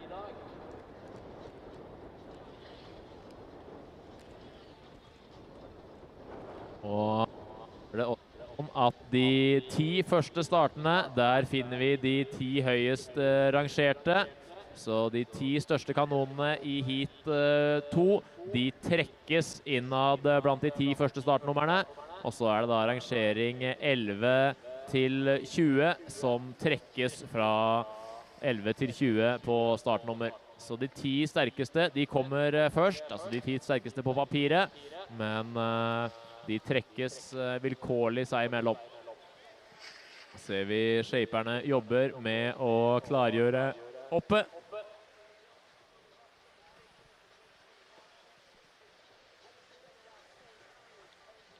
Her har vi siste del av startlista. At vi også har fått med et hjemmehåp som siste startende. Fått plass etter et frafall eller 2. Så har vi Tord Ekra Solhaug fra Trysil og Norge. Og de første startene vi skal få ut, det er Sven Pellier fra Frankrike, Philip Stene Johansen fra Norge, Leon Wist Benjaminsen og Daniel Strand Sveum, begge fra Norge, fulgt av Kasper Heier Arnesen og sveitseren Nils Ryner. Så kommer vi Melvin Selberg fra Sverige, Frank Wallstrøm, Norge og Bendik Horgen Rasmussen, Norge, før vi får Jeremy Boiston fra Great Britain som førstemann som runder av de 10 første startene. 2 runder, beste teller. Dommerne gir poeng fra 0 til 100. Det er basert på hva du gjør i lufta. Husk da at poengsummen i seg selv, den er ikke så viktig. Den baseres litt på hva første utøver gjør. Så noe som var verdt 74 poeng i går, kan være verdt 84 poeng i dag. Det er ikke så viktig. Poengene er kun et verktøy for å rangere utøverne i forhold til hverandre. Så ikke se dere blind på hvilke poeng de får, men se hvilken utøver de legger seg inn foran, og hvilken utøver de legger seg inn bak, om det gir mening. Dommerne, de jobber etter ulike kriterier, og det er jo da execution, altså utførelse, amplitude, svevkurve, og jeg skal finne alle kriteriene her på engelsk så det blir riktig.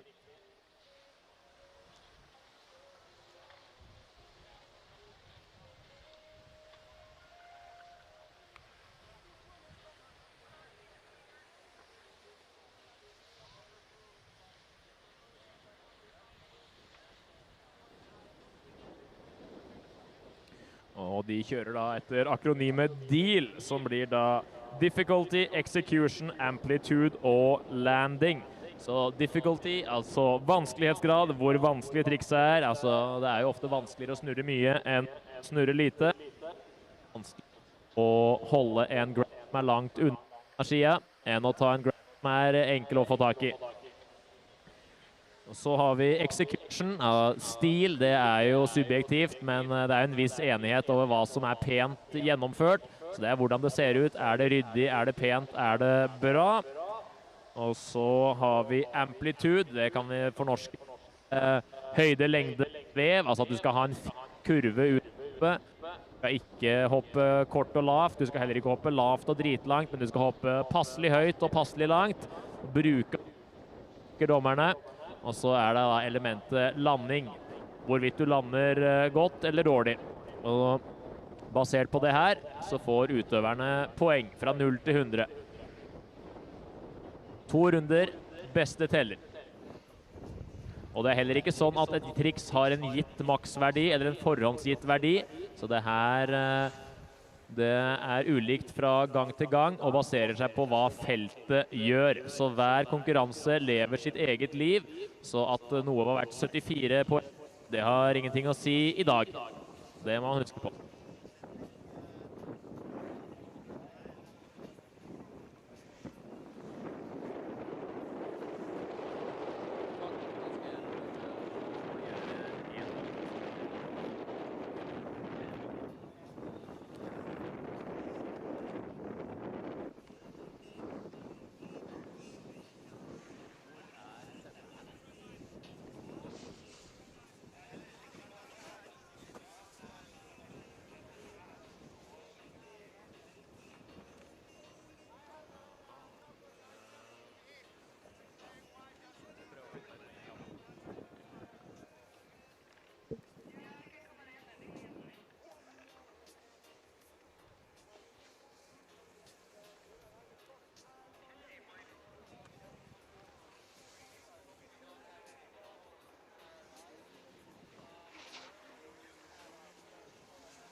1-2. 1-2.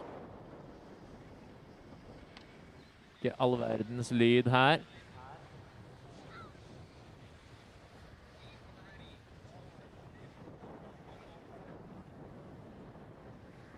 And we are live, both on site and online. And our first athlete will be Sven Pellier from France, born in 2004, one of the oldest ones in today's field.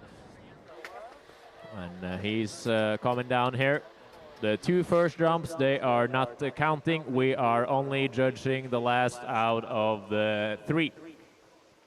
It's coming in forward. And doing double bio 1440 with a mute grab. And that should be a solid first score for him.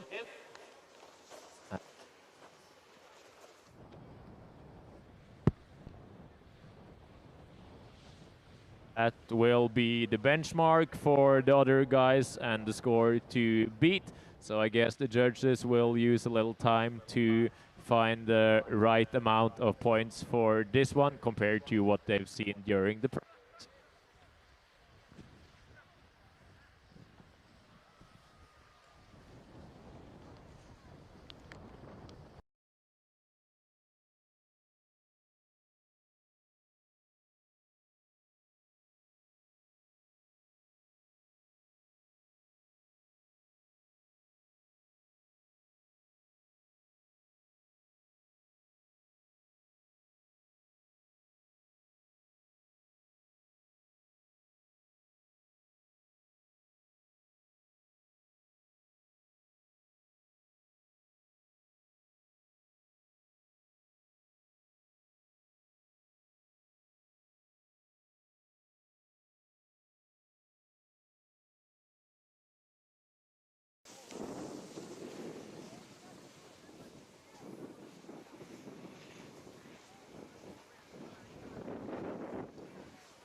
En, to. Da prøver vi med nye batterier her.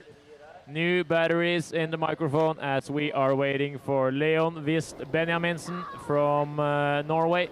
We had a nice first run and then a crash, so we should be more or less up to speed as we are waiting for the young Norwegian and his first run. It was a huge double cork 1620 with the tail grab, and that should be it for today for Wist Benjaminsen. Would be interesting to see the score for that one, but I suppose that could be the leader spot so far. If we see the scoreboard as well while we are waiting, we can see Sven Pellier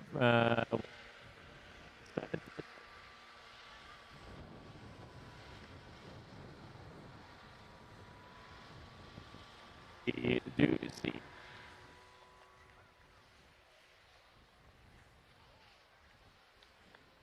And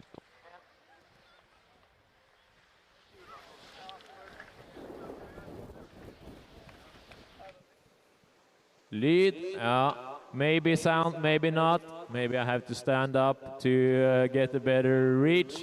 We are waiting for another athlete coming in, switch. Can't make it, unfortunately. In the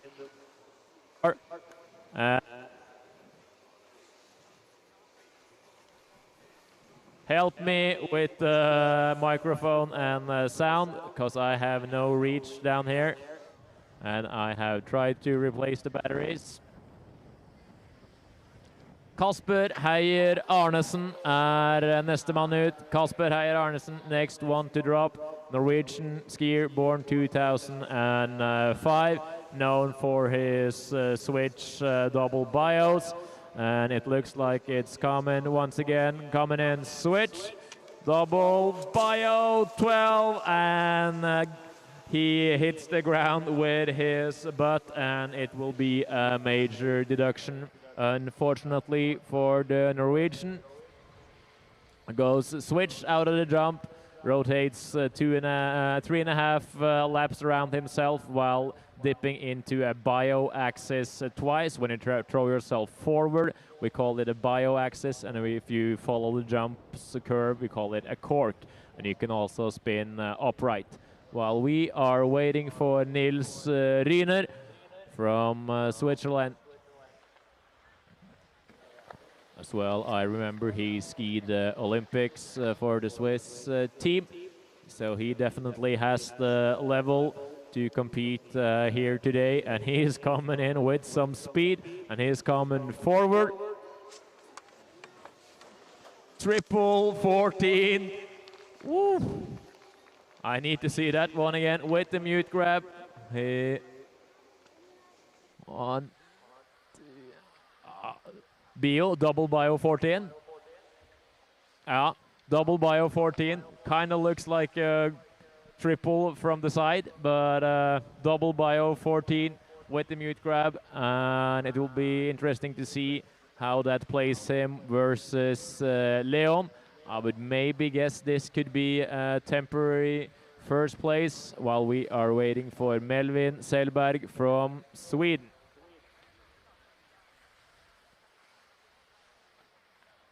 I think the judges will take some time here so we can have a look at the scoreboard.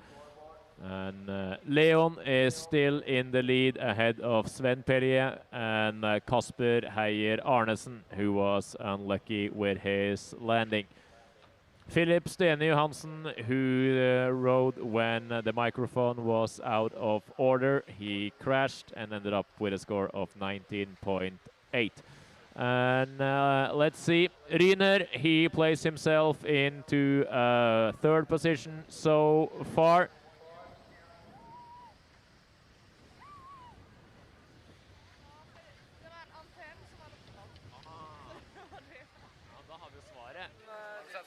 Melvin Selberg on course, and the rumors has it that it was a broken antenna for the microphone, who's now back in business. While we are waiting for the reigning World Juniors rail champ. Oh, double 14 with a tail grab, and that's a nice one.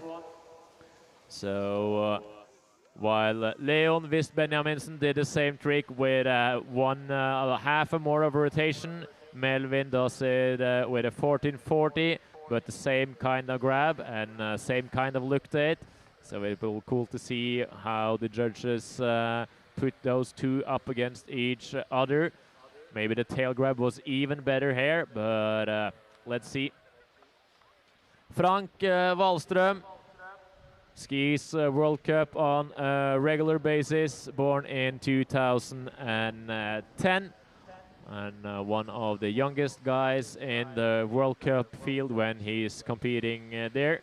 He resides here in Trysil and is one of the most promising Norwegian young free skiers.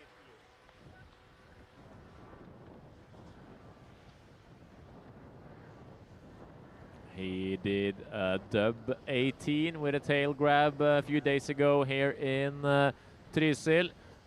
We won't probably see that this run. That would shock me, but he has a bag of other tricks too. So it should be possible for him to break himself into the top 8 today. And he's skiing forward. No, and doesn't get the grab. and he has put all his faith in his second run. Because when the skiers, as you can see here, he's aiming for the grab, doesn't get it, and just has to whip himself around.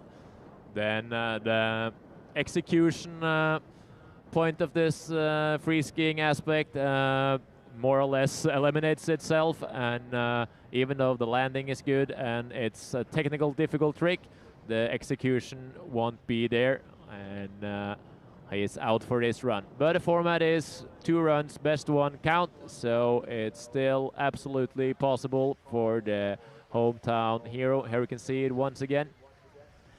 Aims for the tail grab, ends up with nothing with a double cork 1440, and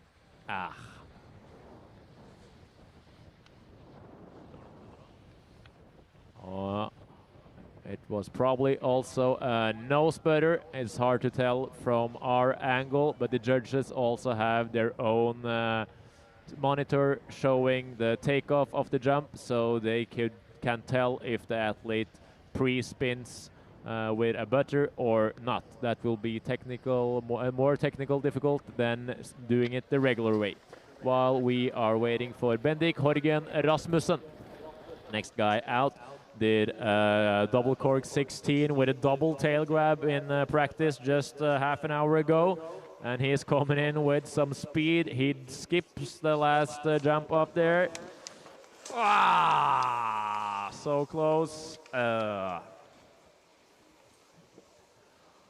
was close. He dips into the 16 with a double cork, and he also gets, more or less gets the double grab, but can't get completely upright again and just tumbles down the landing. Jeremy Boisson from Great Britain is the next rider to drop. From what I can remember, this guy have spent some time in Norway inside of Snø, skiing with legend William Bostadløkken, and we're all sending our best thoughts in that direction, and rumors also has it that William will appear here during the week.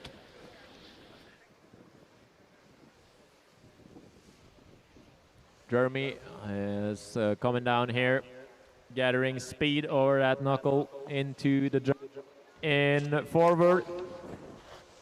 Double cork 1440 with a safety grab. And as we remember from the first heat, that was you needed at least this to get close to the top 8 positions. Little rough grab there, gets a little cross on the skis on the safety grab, not the judge's favorite. Some grabs should be crossed, some grabs should not be crossed. We are waiting for Pius Banulis from Lithuania. He also resides here in Trysil. He has skied these jumps quite a few times, and while we are waiting, we probably have time to get the scoreboard up. Here it comes, and we can see that Leon is still in the lead, and Jeremy, he bumped himself into a current 4th position ahead of Melvin Selberg.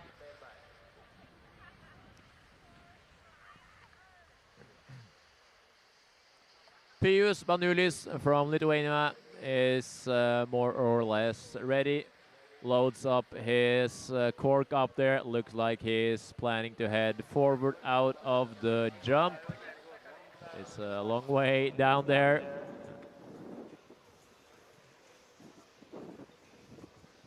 Over the last setup jump, he sits down and gathers speed.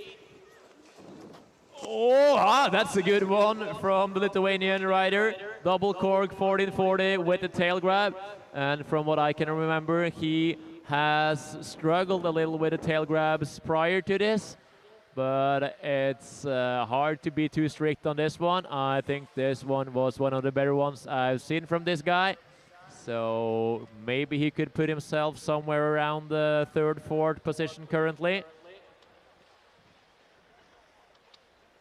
I think it will be hard to take both Leon and Sven down, but there's plenty of room between Sven and Nils. And Pius, he puts himself into third position so far, and also he fills that gap between those two riders. And we are now waiting for the rail specialist from Geilo, Samuel Haugeplass.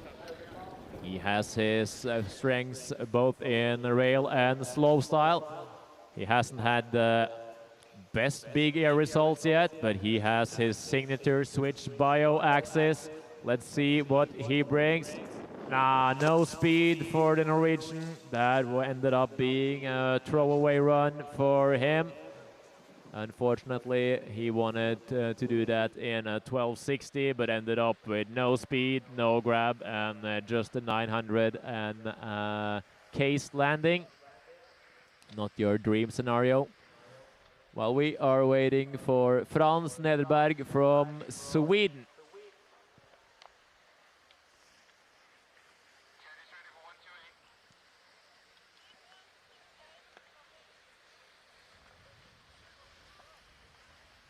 Frans Nederberg från Sverige, nästa åkare.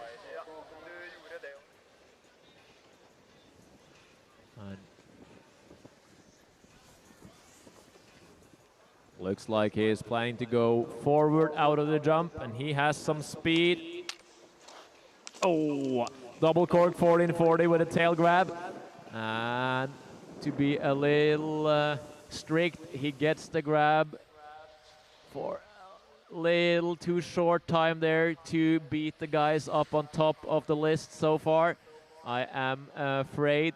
But it looks like the dub 14 with the tail grab now is the new standard instead of doing it with the safety grab. But if you do it with a tail grab, you also have to do it more properly. You can get away with a few minor flaws with a safety grab, but tail grab is way harder and also way much more risk, because if you don't get it, you don't get it. Theodor Skarpnor from Norway. He has spent his fair share of weekends and holidays up here in Trysil, while the family has a cabin up here. Little mute grab on the first jump where we saw the girls earlier today. Enter the fart, and he's coming in. Den är stor. It's a huge one, but he slips the grab, and that's unfortunate. Does a double cork 1440. Has the grab for a while and then ends up just spinning it out. And he will, of course, get a decent score, but if he held on to the grab into the second cork or flip or what you want to call it, the reward from the judges would be way higher than it will end up being. Sverre Berling Grande, next guy to drop, competed at the Junior World Championships a few weeks ago.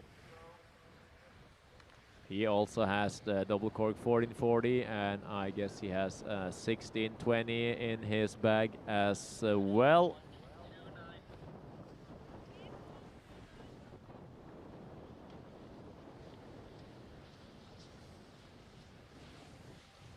And for you guys who are new and watching in the slope behind us, this is the Europa Cup Big Air qualification for the guys.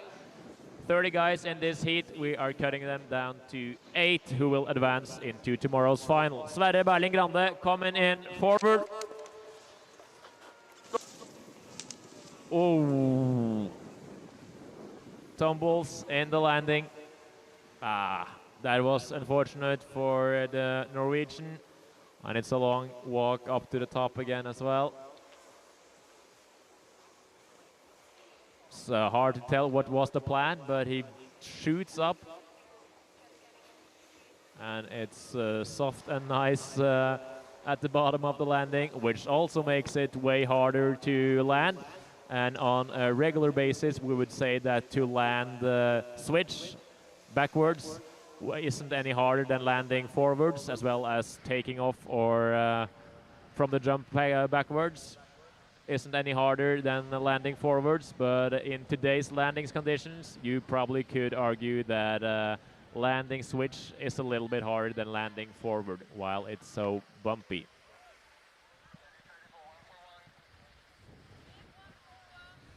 Adam Gylivano from Sverige, from Sweden, is the next one to drop. And he... Where is he? Here he comes, and he want to go switch backwards off the jump. Switch. Dub. Oh, that was some strong legs. Switch dub 10. Or was it 14? It's 14. He wraps the first one. Gets the Japan grab. Oh, that's the best save of the day. And it will be interesting to see what the judges think of the save.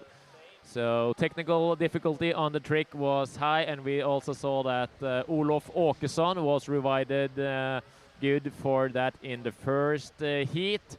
So let's see what the judges think now. It looked good in the air, but the landing wasn't 100%.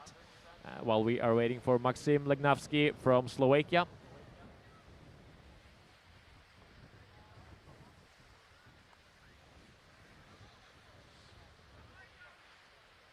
I think the judges will use some time here, so we have time to get the graphic up.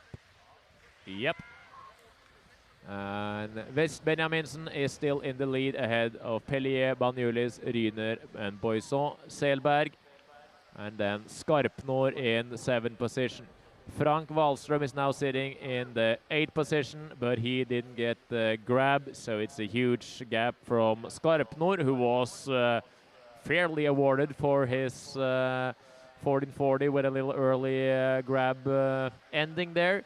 And then it's a huge gap down to Frank Wallström.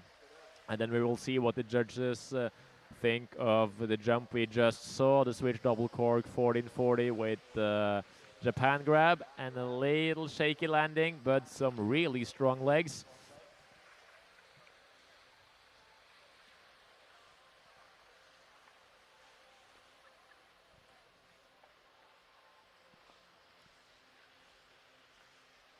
There we can see it once again. Wraps the first one, gets the Japan grab. I'm glad it's not my call to take, because that could go both ways. And we can have a look at the list after Maxim Legnavsky has done his first run out of 2. Easy to spot guy in his blue jacket and red helmet. Euro style with his pink bases coming in forward. Double cork 1440, tries to get a hold of the tail grab, but I am afraid he did not get it this time. No, that's not going to be it for the Slovakian rider, unfortunately. So we can have a look and see what happened to the Swede who rode prior to this. And Adam was put into a current 6th position, and now is inside the good company of the 8 guys who will advance to tomorrow's final. On the bubble now we do find Theodor Skarpnor from Norway. And we are now into the second group of the riders who are ranked between 11th and 20th in this heat. Now we are ready for the tall guy himself, Simen Grønning from Norway and Trondheim. He goes to the sports school in Lillehammer, and he has some speed. Will we see his double cork 1440 with the tail grab? He can't make it. No grab for Grønning either, and it looks like he gets a little tangled on the takeoff. We can have a look at his skis while he's coming off the jump. Looks like it's just a little early, and ends up breaking all the way up the last meters of the lip, and then he hooks his ski on the end of the takeoff, and it ends up being something That was a shame for both the two last riders, who did the same trick but ended up with the same kind of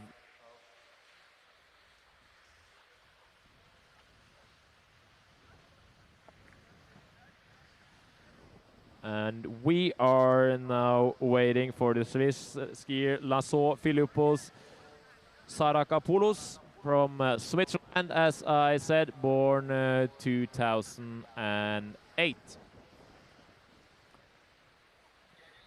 And the judges are ready.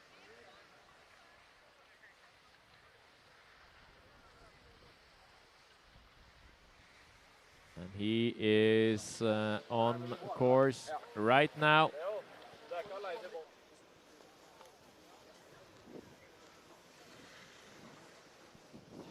Gaining speed all the way down. Also, he is going in forward, full throttle into the jump. Ooh, that's better. Double cork, 1440, goes way down the landing, gets hold of the tail grab at least for a while. That's better than the two skiers prior to him. And even though we could have wished for even a longer grab, I think this will put him quite a bit up the ranking. Let's see if somewhere around fourth, between fourth and sixth maybe, in that area. Or maybe even higher. Maybe there's a huge gap from Pellier on the second place up to Leon. I think Leon will be safe, but maybe from Sven and down they should feel a little threatened. And Theodor Skarpnor, he is still sitting in the 8th place. Theo Thorén from Sweden is always exciting to watch. You never know what you're gonna get. This could be everything from a quad backflip to nothing, and everything in between and over. And Theo is heading forward down to the jump here. Double cork, 1440 lead tail grab. So while the rest of the field is grabbing trailing blunt, Leo is putting his leading ski as the grabbing ski, and I guess the judges like some different tricks. That was one of the better ones I've seen with that grab. If we are super strict, there's a little bubble in the landing, but I do not think that will affect him too much, and I think the judges will take some time here so we can see what happened up at the scoreboard after we had our last skiers through. And we can see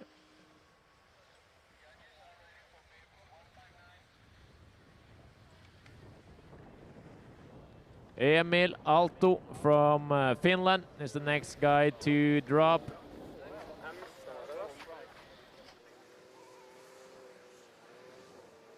We are now into the third group of skiers who are now ranked from 20th to 30th place in the heat. Oh, yeah, he made that one to his feet. I have to watch the replay there. Kind of a different axis from the young Finn. And he doesn't want to stop down there. Comes in forward. Kind of a in-between axis. Do you want to call it a bio-misty cork? It's not a cork, more on the bio-misty mork side of it. 10. Tage Wikström from Sweden is the next guy to drop. Easy recognizable with his signature yellow helmet. If I remember correctly, this is the guy who has his own tow rope in the backyard as well.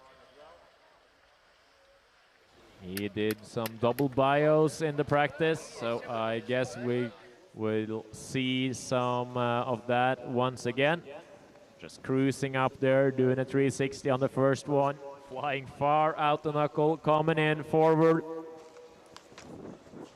Double bio, ooh, and that landing, we have to check that one out once again, and also have to see how much he spins the first. Oh, double bio 1440, and then it's the butt check or close to butt check on that one.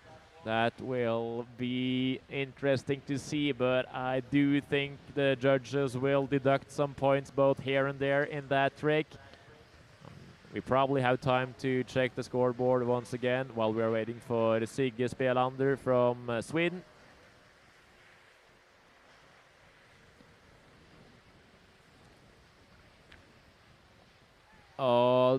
We can see that Theo Torén has taken place in second place so far, and he bumps Sven Pellier down to current third place. That means that Melvin Selberg now is sitting on the bubble, while Theodor Skarpnor now is outside of the top 8.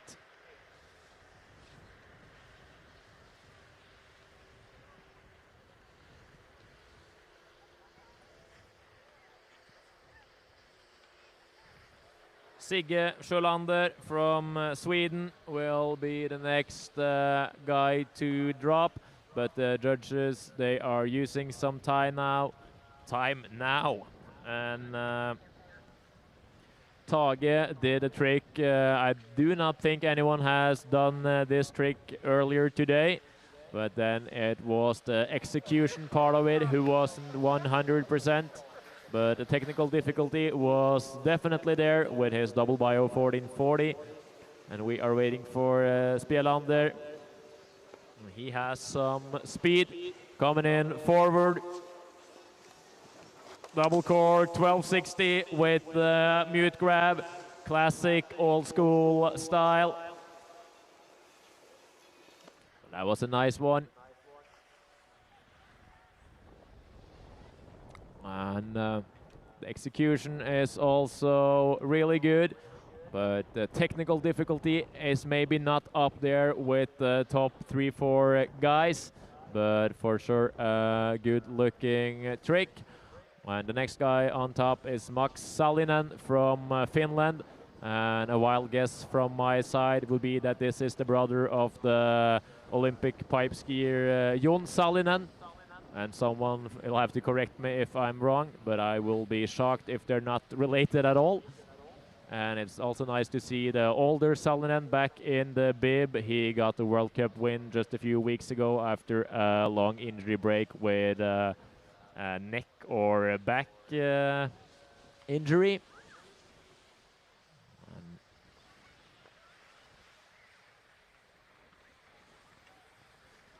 Now it's time to see what the younger Salinen can bring to the table.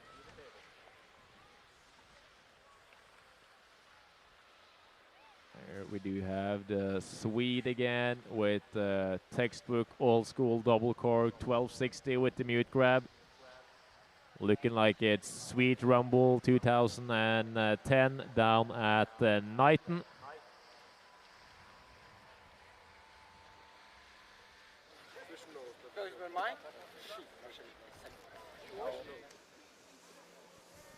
And Salinen is now on course. And he has some speed. He lays down and he is coming forward.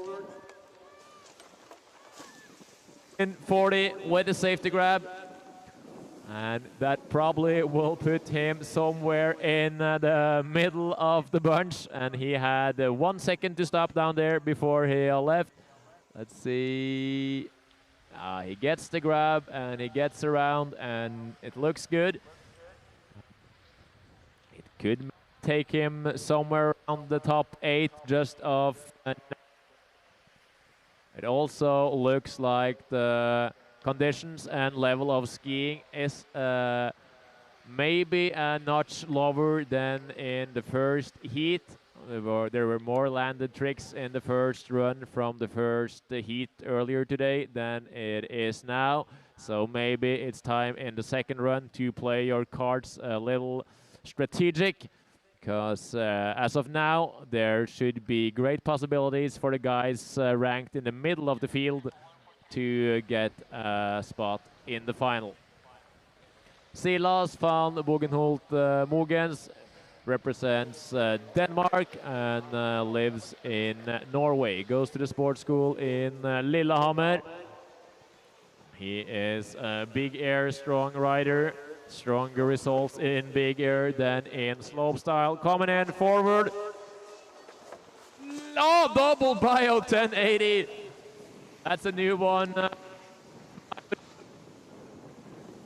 That one dives into the double bio. Hard to tell from this angle if he gets the grab or not, but that one was really nice from the young Dane, Norway. We probably have to check the score, and it's or like antenna again is broken or on the loose.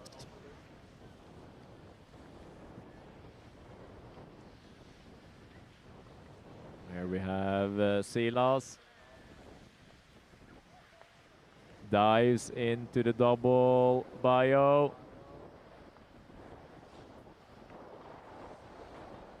Lands that perfect. And we are waiting for Raul Skarlis Bergsons representing Latvia. He is also a Norwegian citizen. He lives and goes to school here in Norway. Goes to the sports school in Hovden. Quite a random place to go to school. That's more or less in the middle of nowhere. And when the school has to go places to either compete or train, they usually have to drive at least 8 hours each way. But they also have training facilities at the local resort at Hovden. And they also had a national Norwegian Cup there this year. But now we are in Trysil, and we are waiting for Bergsons to drop. He has his classic switch 1080 approach to some of the contests. So let's see if we will see that one today as well.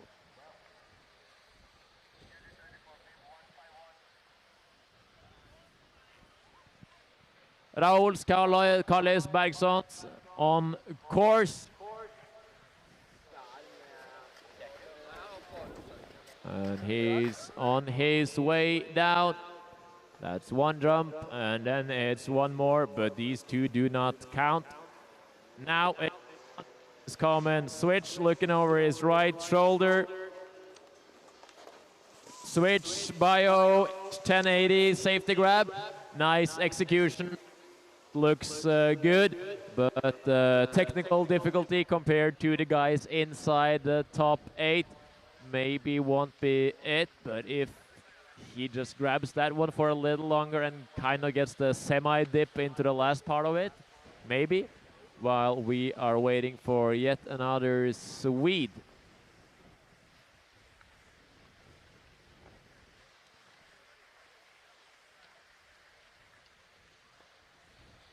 We can see that it's now the Finn Max Sainen sitting on the bubble in the 8th position.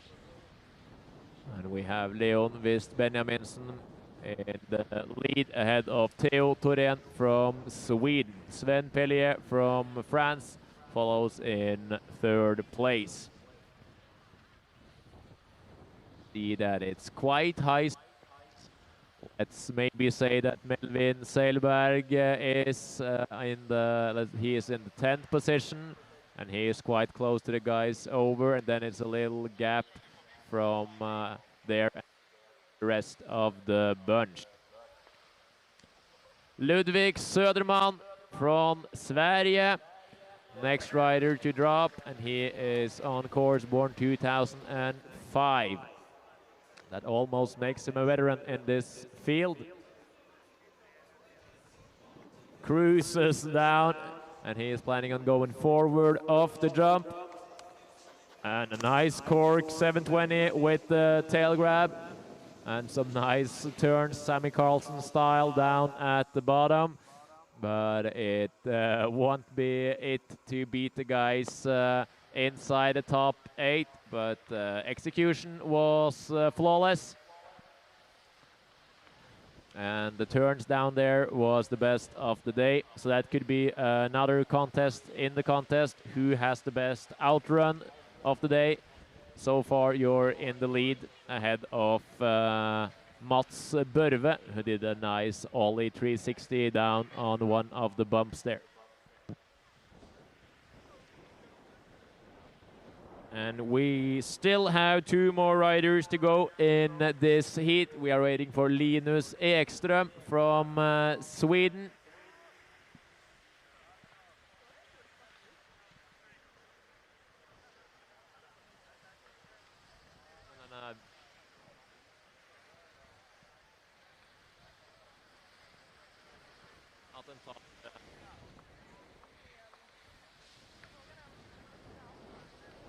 Ja, det kan vi prøve.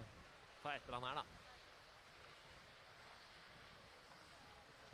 Oh, we will have the replay once again. The nice looking cork 720.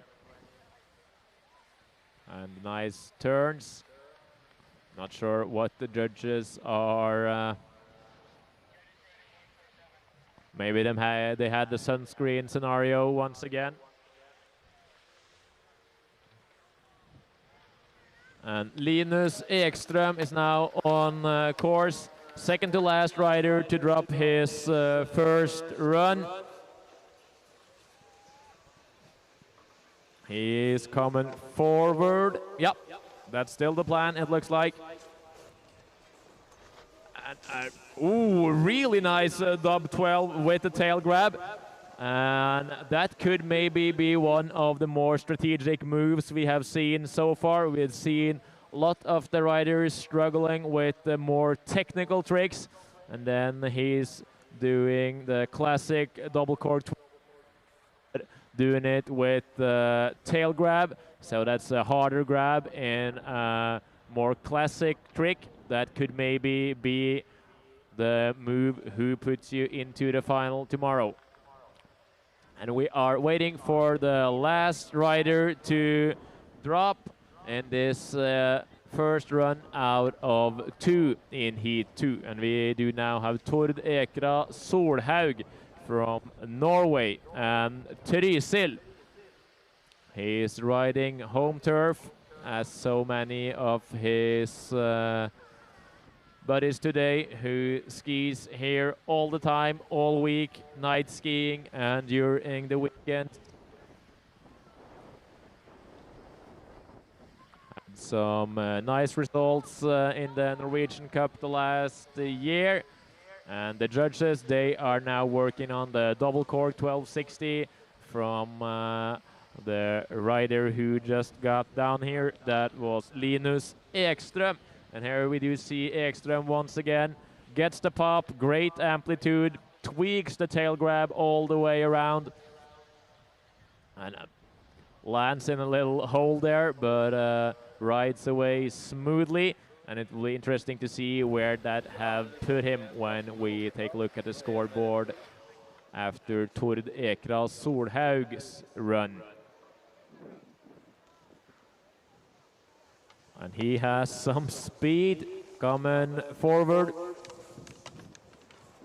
Double cork 1440 with the safety grab, and let's see how long that grab was there or not. We do have a replay. Let's see. It's there, and then he slips up. But makes it to his feet, but I'm a little afraid that this will put him in the no man's land, little below the top 8. Linus Ekström The double cork 1260 for Ekström was definitely a strategic, smart move. Puts him into current 4th position, and he has done the job in his first run out of 2. And now we will start from the top of the list again. 2 runs, best 1 count, and currently is Jeremy Boiston from Great Britain, who sits at the bubble with a score of 68.3. That means that Max Salinen from Finland now is outside the good company, looking in with 1 more run to go, and that counts for all of the riders.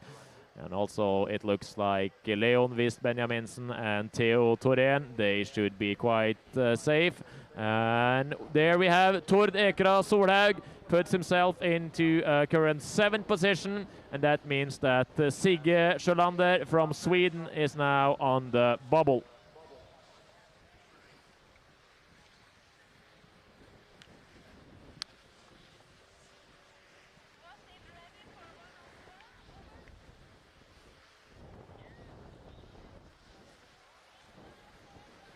We're starting back from the top of the list, and the first guy to go is Sven Pellier from France.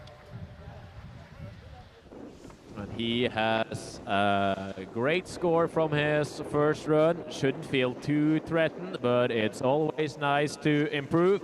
And he's coming in forward. Oh, dives in. That's a bummer. That's the 14, but ends up diving. And then and Soggy at the bottom dives into the double bio, and then he knows that this one is a hard one to save. Tries to hold on for it for as long as he can, but this one was the one who got away.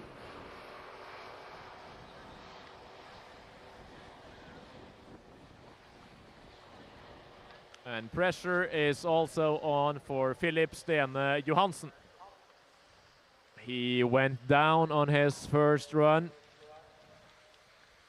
And now it's time to be strategic. We saw the Swede on one of the last bibs in the first run doing just a 1260, but with a perfect grab, ending up in a current 4th position. Philip is coming in forward. He does the 16. Yeah, that's a make.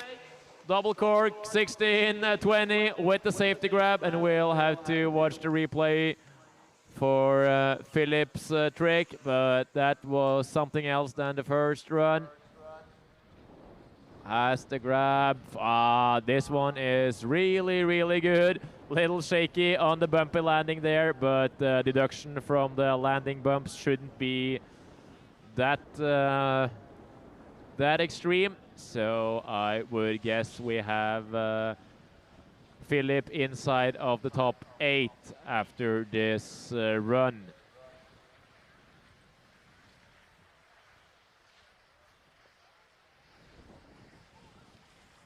And we are waiting for the current leader, Leon Wist Benjaminsen. He will be the next guy to drop. Did a flawless double cork 16-20 with a tail grab. Grabbed the rear part of his ski on the very tip of it. That's way more rewarding from the judges than grabbing almost the tip of the tail. When you're actually trying the tail grab, you will be rewarded if you do it properly, and you will be deducted if you do it a little sloppy. And the judges, they are taking their time to find their right place for Philip on the scoreboard. No cross on the safety grab. That's what a veteran like me likes to see. When the riders does a safety grab and the skis cross, that's not the most beautiful position to fly through the air in. And I would guess I have some people backing that. Leon Wist Benjaminsen on course. He rides more or less without pressure after a super solid first run. Did a backflip up at the first jump. comes in forward and a backflip there as well. And he knows that the job is done for today. He will be one of the 8 guys going through to tomorrow's final. Daniel Strand Sveum also was unfortunate in his first run and had to take a tumble down the landing. Starts with a backflip up at the first jump and a 180 going switch off the second.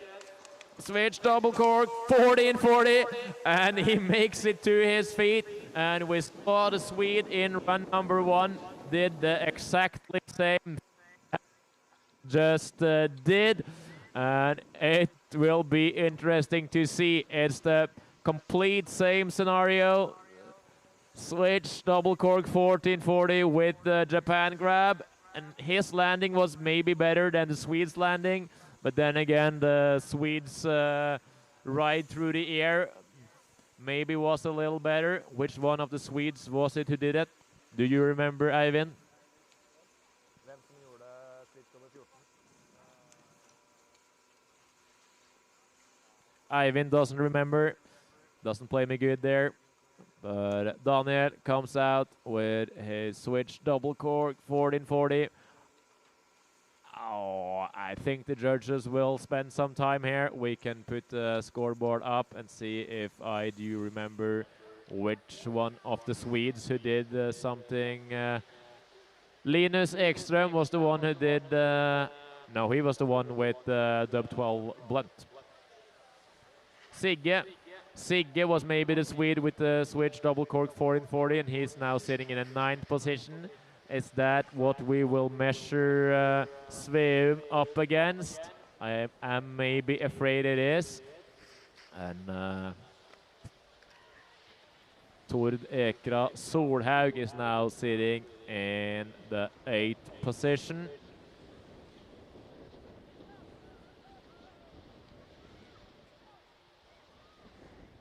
They are taking their time now. And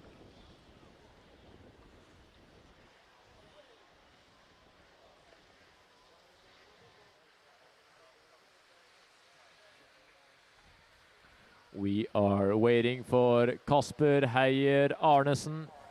He had a little butt check in his first run, so it's now or never when it comes to the bigger competition for Heier Arnesen.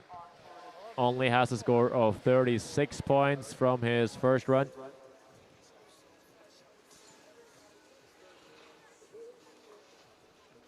And he wants to go switch once again. Then we'll have the switch double bio 12. Oh, that's a hard one to judge. Let's see it in the replay. Comes off the jump, backwards, dives into the switch double where I was sitting. And I guess we could put the scoreboard up, because Daniel's score should be in, and the judges probably will use some time on this one as well. Oh, Sveum didn't make it. He is put into a current 12th position. That was unfortunate for Sveum. And then we will see. I am afraid that's the same destiny that's going in Heier Arnesen's direction. But it's up to the judges. They did a technical difficult trick, but oh yeah, that's a hard one. Not so many doing the switch double bio, so that should reward him. He's doing something else than the rest of the field. Then the landing isn't perfect, but is it enough to get him inside of the top 8? We will have to check back after Nils Ryner's second run. He wasn't awarded way too much points for the double bio-ish 1440 with the mute that he did in his first run. And here he comes once again. Oh, wow, that's something else. Double bio, 1440 with the mute grab. Way more amplitude than the last run. Dives into it. Yeah, this is the one. This is something completely different from the Swiss skier. Kind of in between axis on the first one he did. This one was the real deal, and it should take him high up the rankings. So if we get the scoreboard back up, we'll probably have the chance to see where Heier Arnesen was put on the board. I am afraid he is just outside where he wants to be.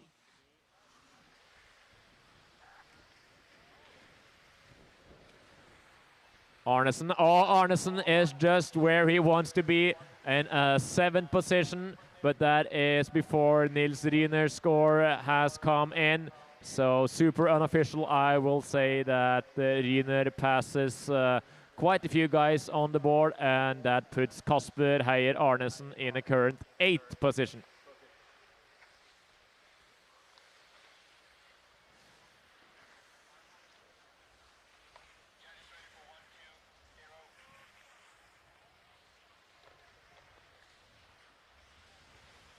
Melvin Selberg from Sweden is now on course, and he also has to improve his first run score to have a chance to ride tomorrow. Or, of course, he can ride the park if he wants to, and he probably will, but with the bib on, then he needs to step it up.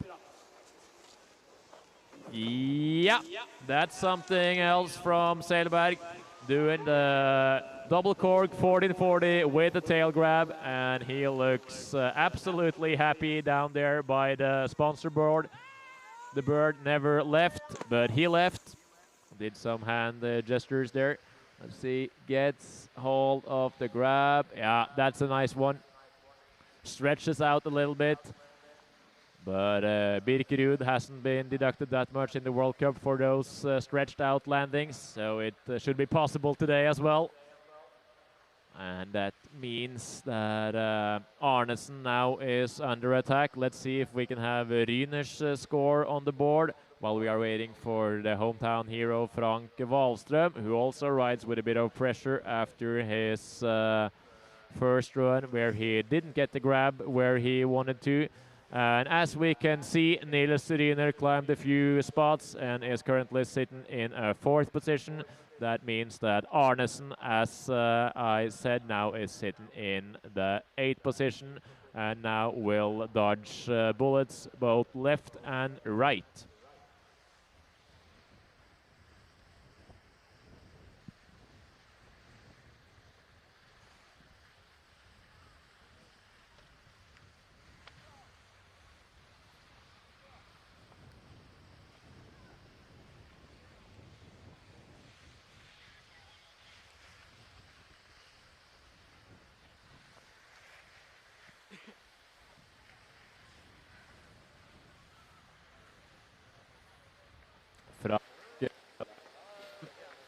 Frank Wahlström on course with pressure on this time.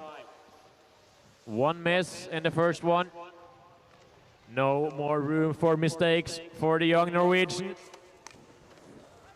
Yeah, double cork 16-20 with the safety grab. Super strategic move going for the safety grab instead of the tail.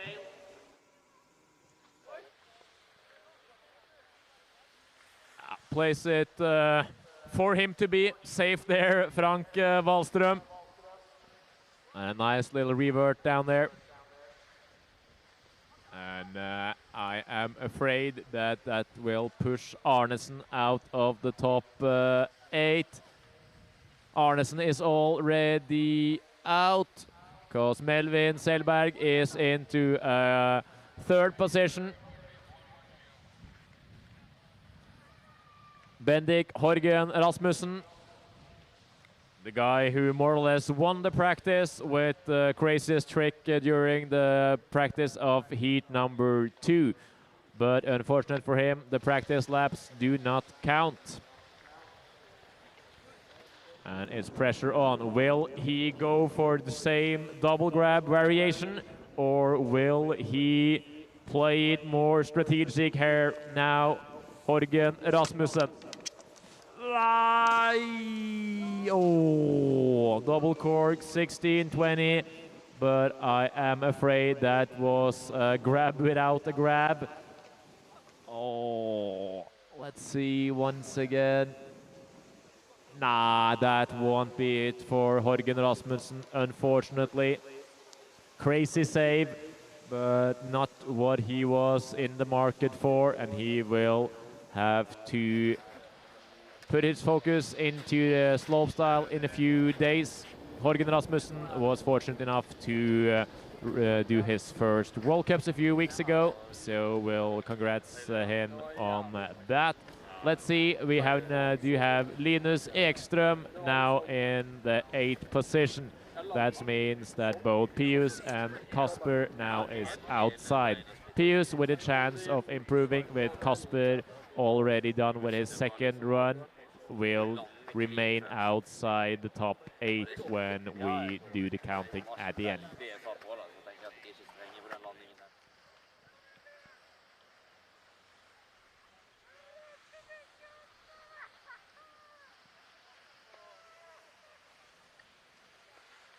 We are waiting for Jeremy Boisson from the Great Britain.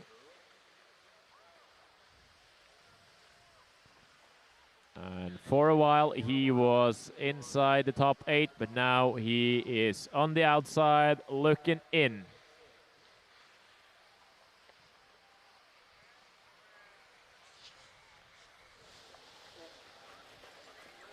He's on his way down the course. Full speed coming forward of the first jump. Double cork, 16-20, but then again it's the grab. Oh, was it there or was it not? This one, let's see.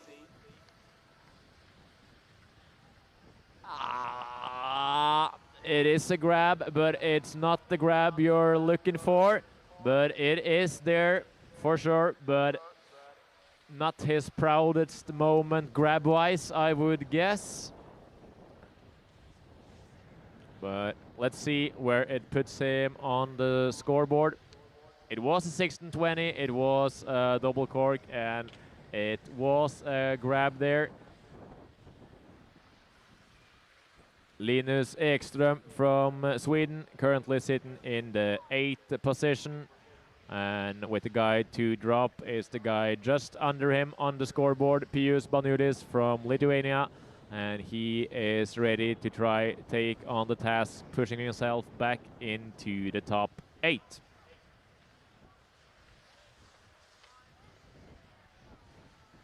And the judges, they are taking their time. Jeremy now sitting in a 13th position. How far could that Cindy grab take him?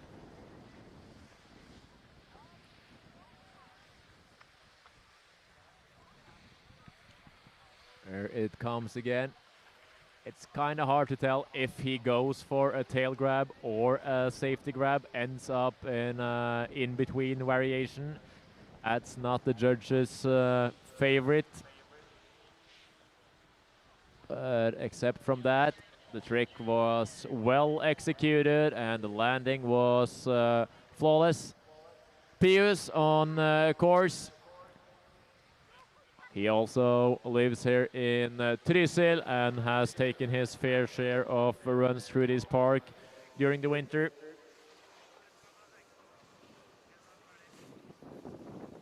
Forward into the jump.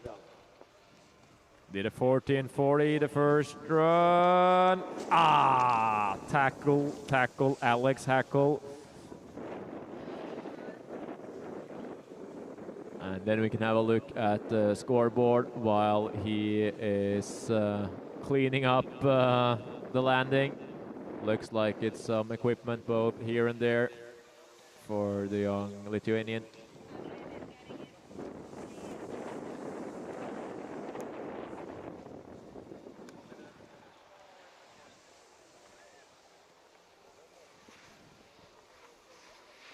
Here we do see it once again. Gets the tail grab.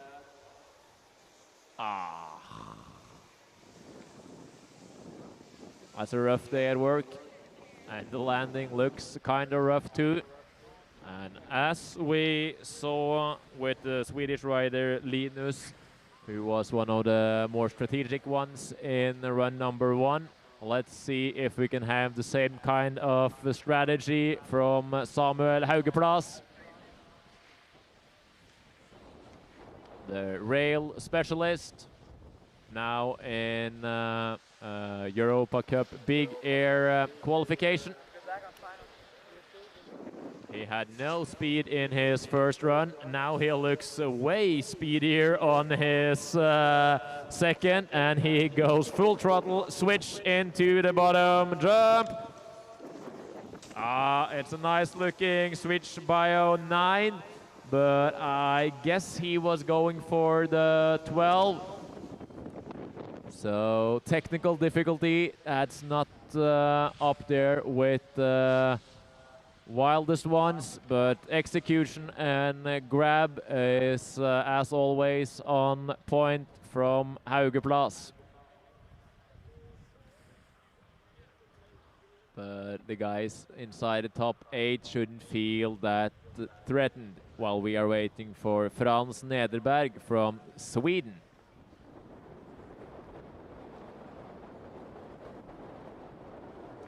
I guess the judges will use a little time on this one because it's no one that has done a trick like this yet. No one has done a perfect switch by 09, but now the judges are ready, so we will have to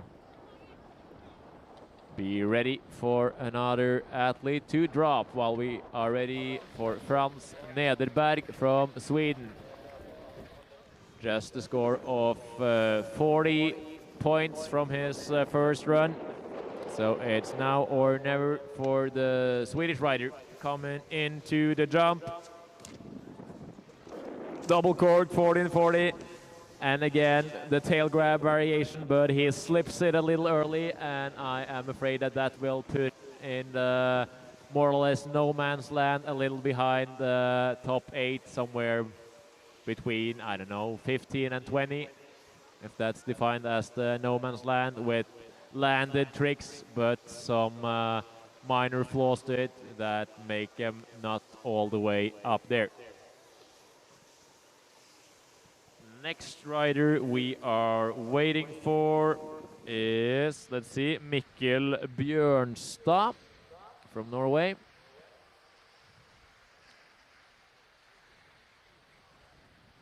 Because he did not ski his first run, and will maybe have Theodor Skarpnor.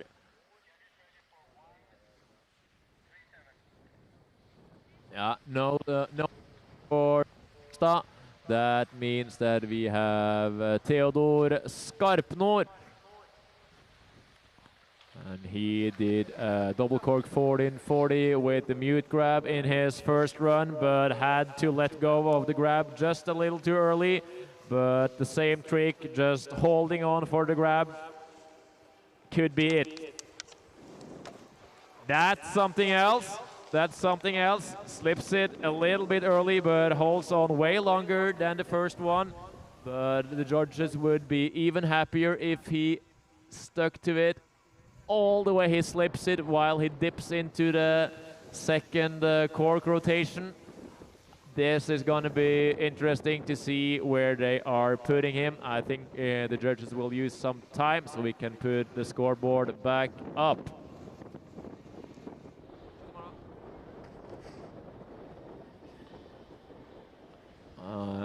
Jeremy Boystow now sitting in the 8th position. And where do we have Skarpnor currently sitting in a 17th with a score of 60. Oh, but he would need quite some improvement. He would need a score of 76.8. So how much better was this performance compared to his first one? Not sure that this will take him all the way up. Maybe we should look more around the 10th, 11th place somewhere. But that's not my call, that's up to the judges. We are waiting for Sverre Berling Grande from Norway. He went down on his first try, but as always in the qualification of big air, it's 2 runs and only the best one that counts. So it's still possible to make it happen for Sverre Berling Grande. Long skier, coming off the Junior World Championships this winter. And he's coming in full speed. Oh, that's close, but no cigar for Sverre. That's a bummer, and he will end up with a score more or less like his first one.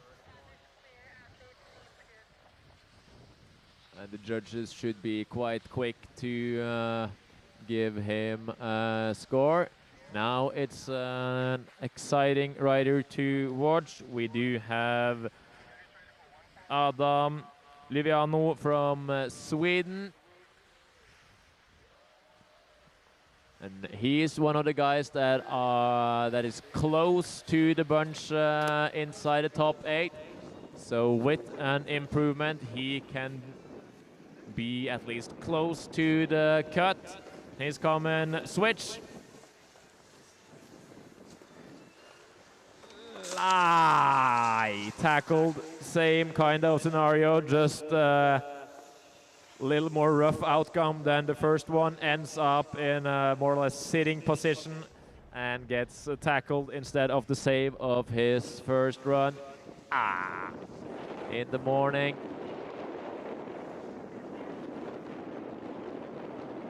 Maxim Legnavsky from Slovakia is the next one we're waiting for.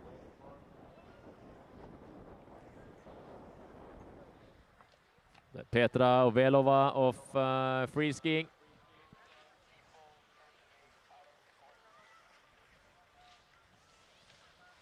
He has a first run score of 34 points.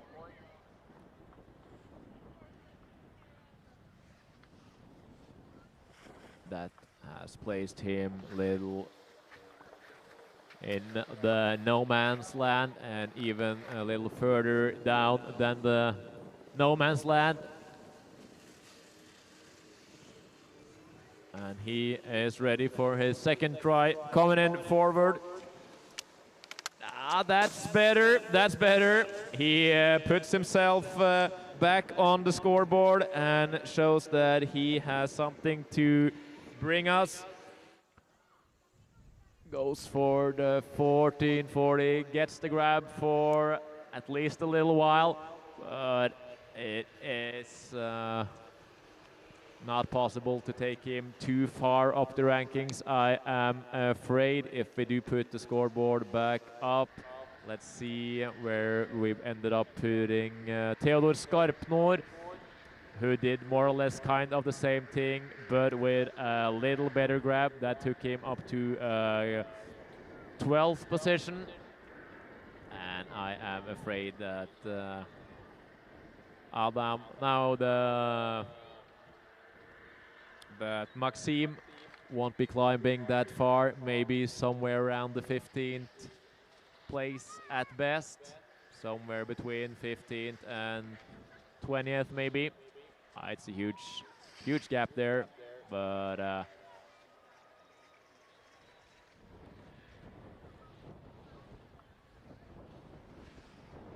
we are waiting for yet another Norwegian. We are waiting for Simen Grønning from Trondheim. He is on course. He did a double cork 1440 with a tail grab, without the tail grab in the first run. So let's see if he gets hold of the grab or not. The one who got away, and he will end up with more or less the same score. No grab, no improvement. I am afraid. No, doesn't get it. He wants it so bad. Can't find the tail grab.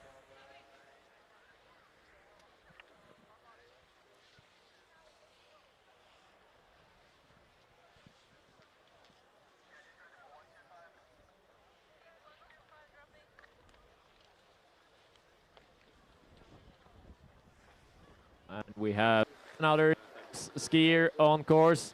Yasso Philippos Sarakopoulos from Switzerland with his first run score of 56. He also needs an improvement. That's something else. Oh, I need to see that landing in replay. Does the double cork 1440 with the tail grab. Here it comes once again. Let's see, way better tail grab than most of the guys in the field. Stretches out, yeah. Oh, yeah, that's a make in my book, but I'm not the judge here today. I can appreciate a little back heavy landing with a wheel. It's not the worst thing that could happen. And let's see on the scoreboard who is on the bubble right now.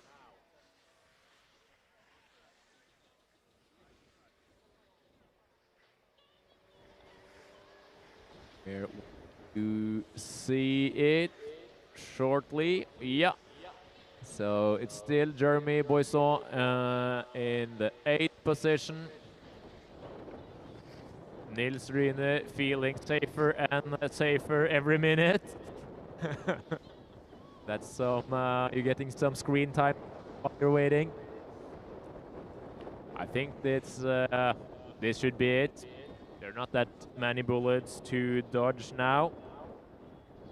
But there are some wild cards down there. So I'm sitting side by side with Nils, who's now sitting in a 6th position. That means that he can have 2 guys passing him and still making it through. And now he's under attack by his teammate.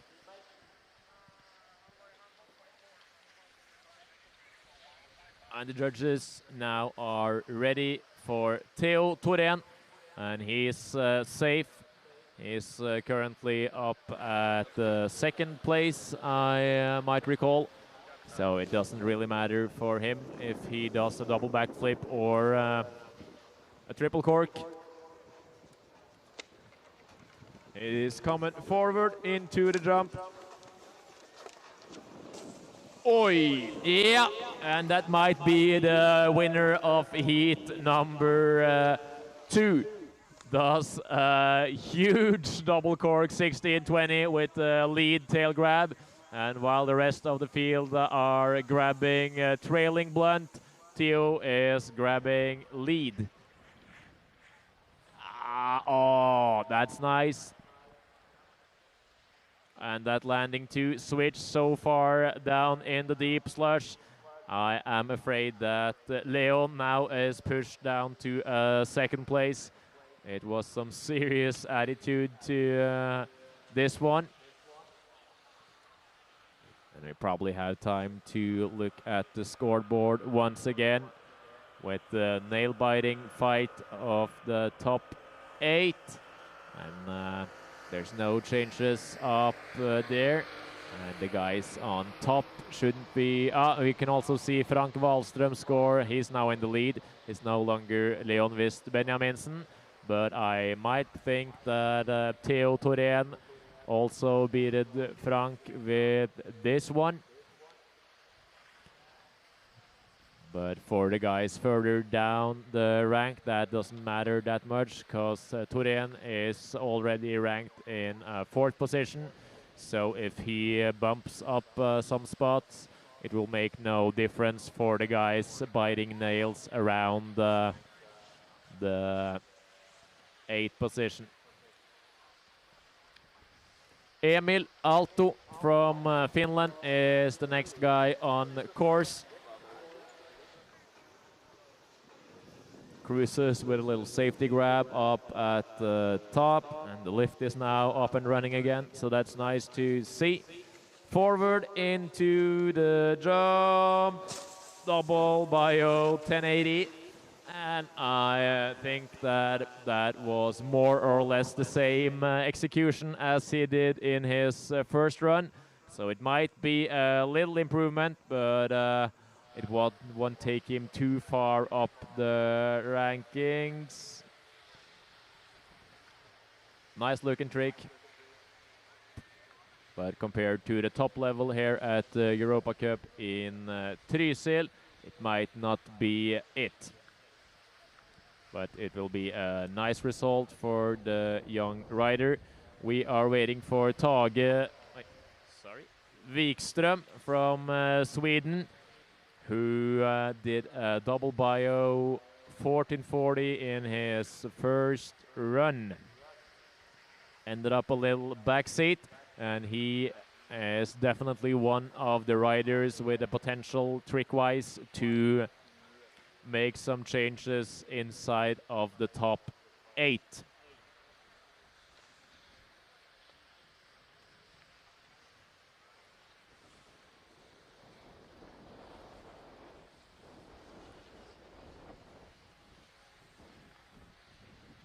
We do have a few more Swedes. We have quite a few Swedes at the bottom of the starting list. Here is the double bio 1080. Let's see him, measure him up against the guys somewhere between 10th and 15th place in that area, maybe. Tage Wikström, the guy with the yellow helmet, is on course. He was one backseat landing away from a great score in his first run. And he is aiming for speed. Oh, yeah, he makes it. Way better amplitude on this one. You could tell from mid-air that this one was going to be the one he was looking for. And that also makes Nils scrolling on his phone again, because there will be some numbers coming in, and it might not be in the favor of the Swiss skier, but he still has some more room between him and the bubble spot. But the Brit, who's now sitting in the 8th position, he should really feel threatened.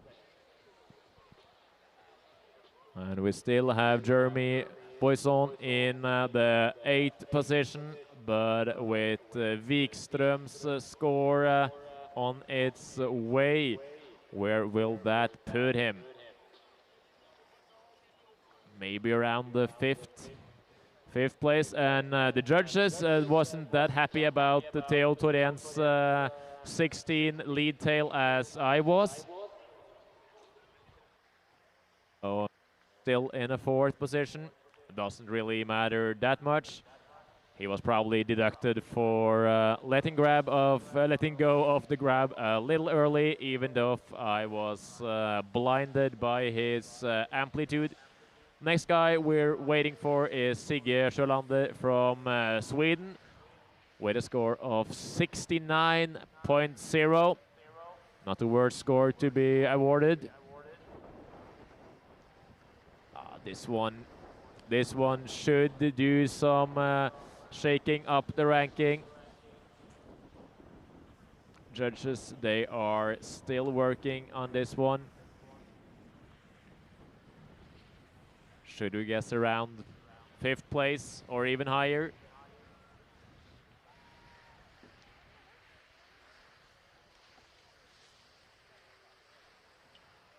Sigge Sjölander on course.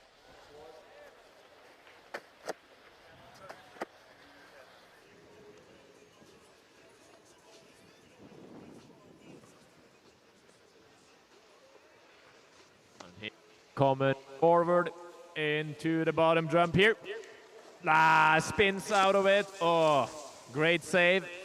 ends up in between the axes and does Alex Ferreira helicopter move down there. That was a great summary of its jump. Nasty position to be in. It's bio, cork, and upright at the same time.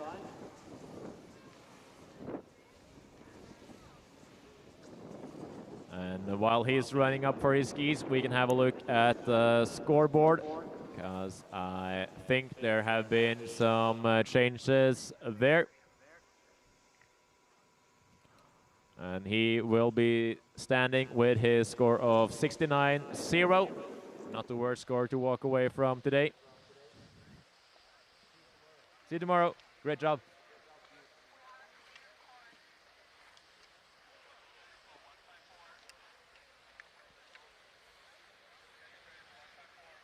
Max Sallinen from Finland. I need to figure out if he's the brother of Jon Sallinen or not. Are there any Finns here? Nah. Can someone confirm?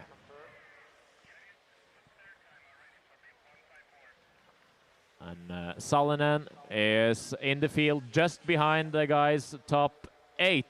So he is one of the guys that have the possibility and the tricks to make it inside the great company of 8 who advance to tomorrow's final.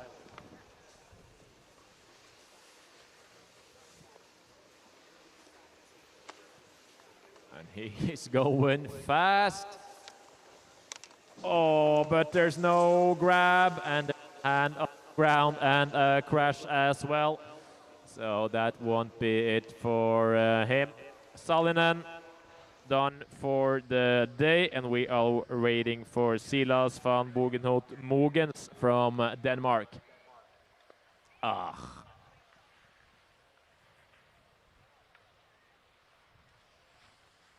Silas on course did a nice double bio 1080 in the first run, but wasn't that lucky with his grab and was only awarded 44.8 points. That should be possible to improve. Oh, the execution is really nice, and it's a wonder that he doesn't over-rotate out of it, but he saves it nicely.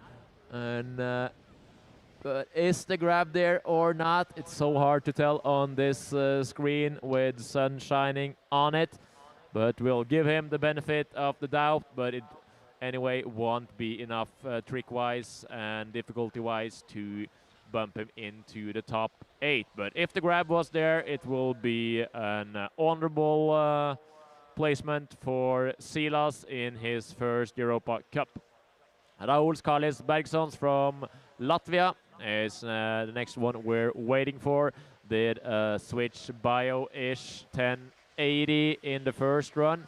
Was awarded 52 points for that. Let's see if he can bring something else. And we see that Boistot now is outside, and it's now Sven Pellier from France sitting in the 8th position. Tage Wikström, he puts himself into a 7th position as of now, and he will have to join a few nail-biting moments together with Sven and Nils. Rauls Kalis Bergsons, I will be surprised if he has the level to hit himself inside the top 8. But if he brings his 1080 to 1440 or at least 12, anything can happen. And here's common switch, but was that break what you needed? Oh, that was a nice one, but it gets away. Tries to upper his difficulty by doing a tail grab instead of a safety grab. Map. So there will be no improvement for him. And we are ready for Ludvig Söderman from Sverige.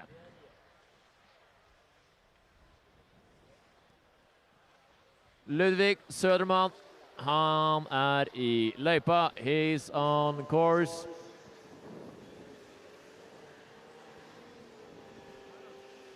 Oh, nice cork 360 up at the setup jump. And only does the cork 7 down there. Almost did more tricks up at the setup jump than in at the bottom one. Nice turns down to the podium down there. And execution was flawless, but the difficulty wasn't there.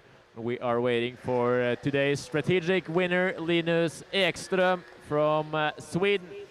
Probably did the smartest decision today and went for his 1260 with the tail grab and his first run, which will put him into the finals, and he could bring that one as well, I would guess. Not sure if this will be scored better than the 12. But now he did a 1440 with the tail grab. Perfect execution, but I might think the judges liked the one from his first run better with a 1260, even though it's less rotation. Tord Ekra Solhaug is finishing up this last run, coming in forward. Oh, that's a rough one. Wants the 16. Can't get it around, and that's it for Tord.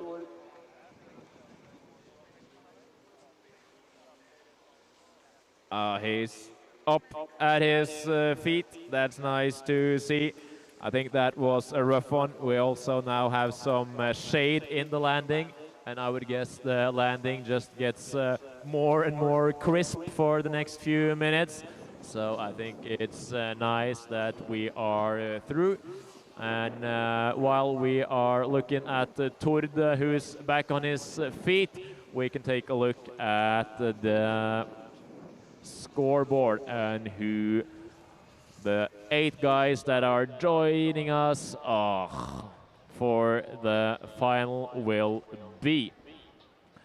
Here we do have it. So in heat number 2, we have Frank Wahlström, Leon Wist Benjaminsen, Melvin Selberg, Theo Thorén, Philip Stene Johansen, Nils Ryner, Tage Wikström, and in 8th place, barely making it through from France, Sven Pellier.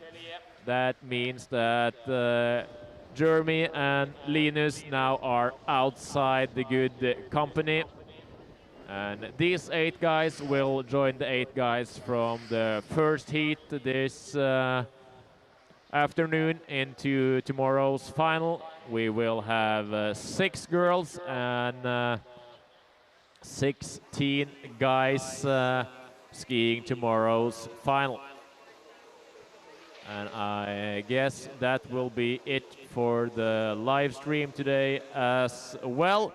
As we see Tord walking it off up there, that's always good to see. So again, huge thanks to all our sponsors for the event.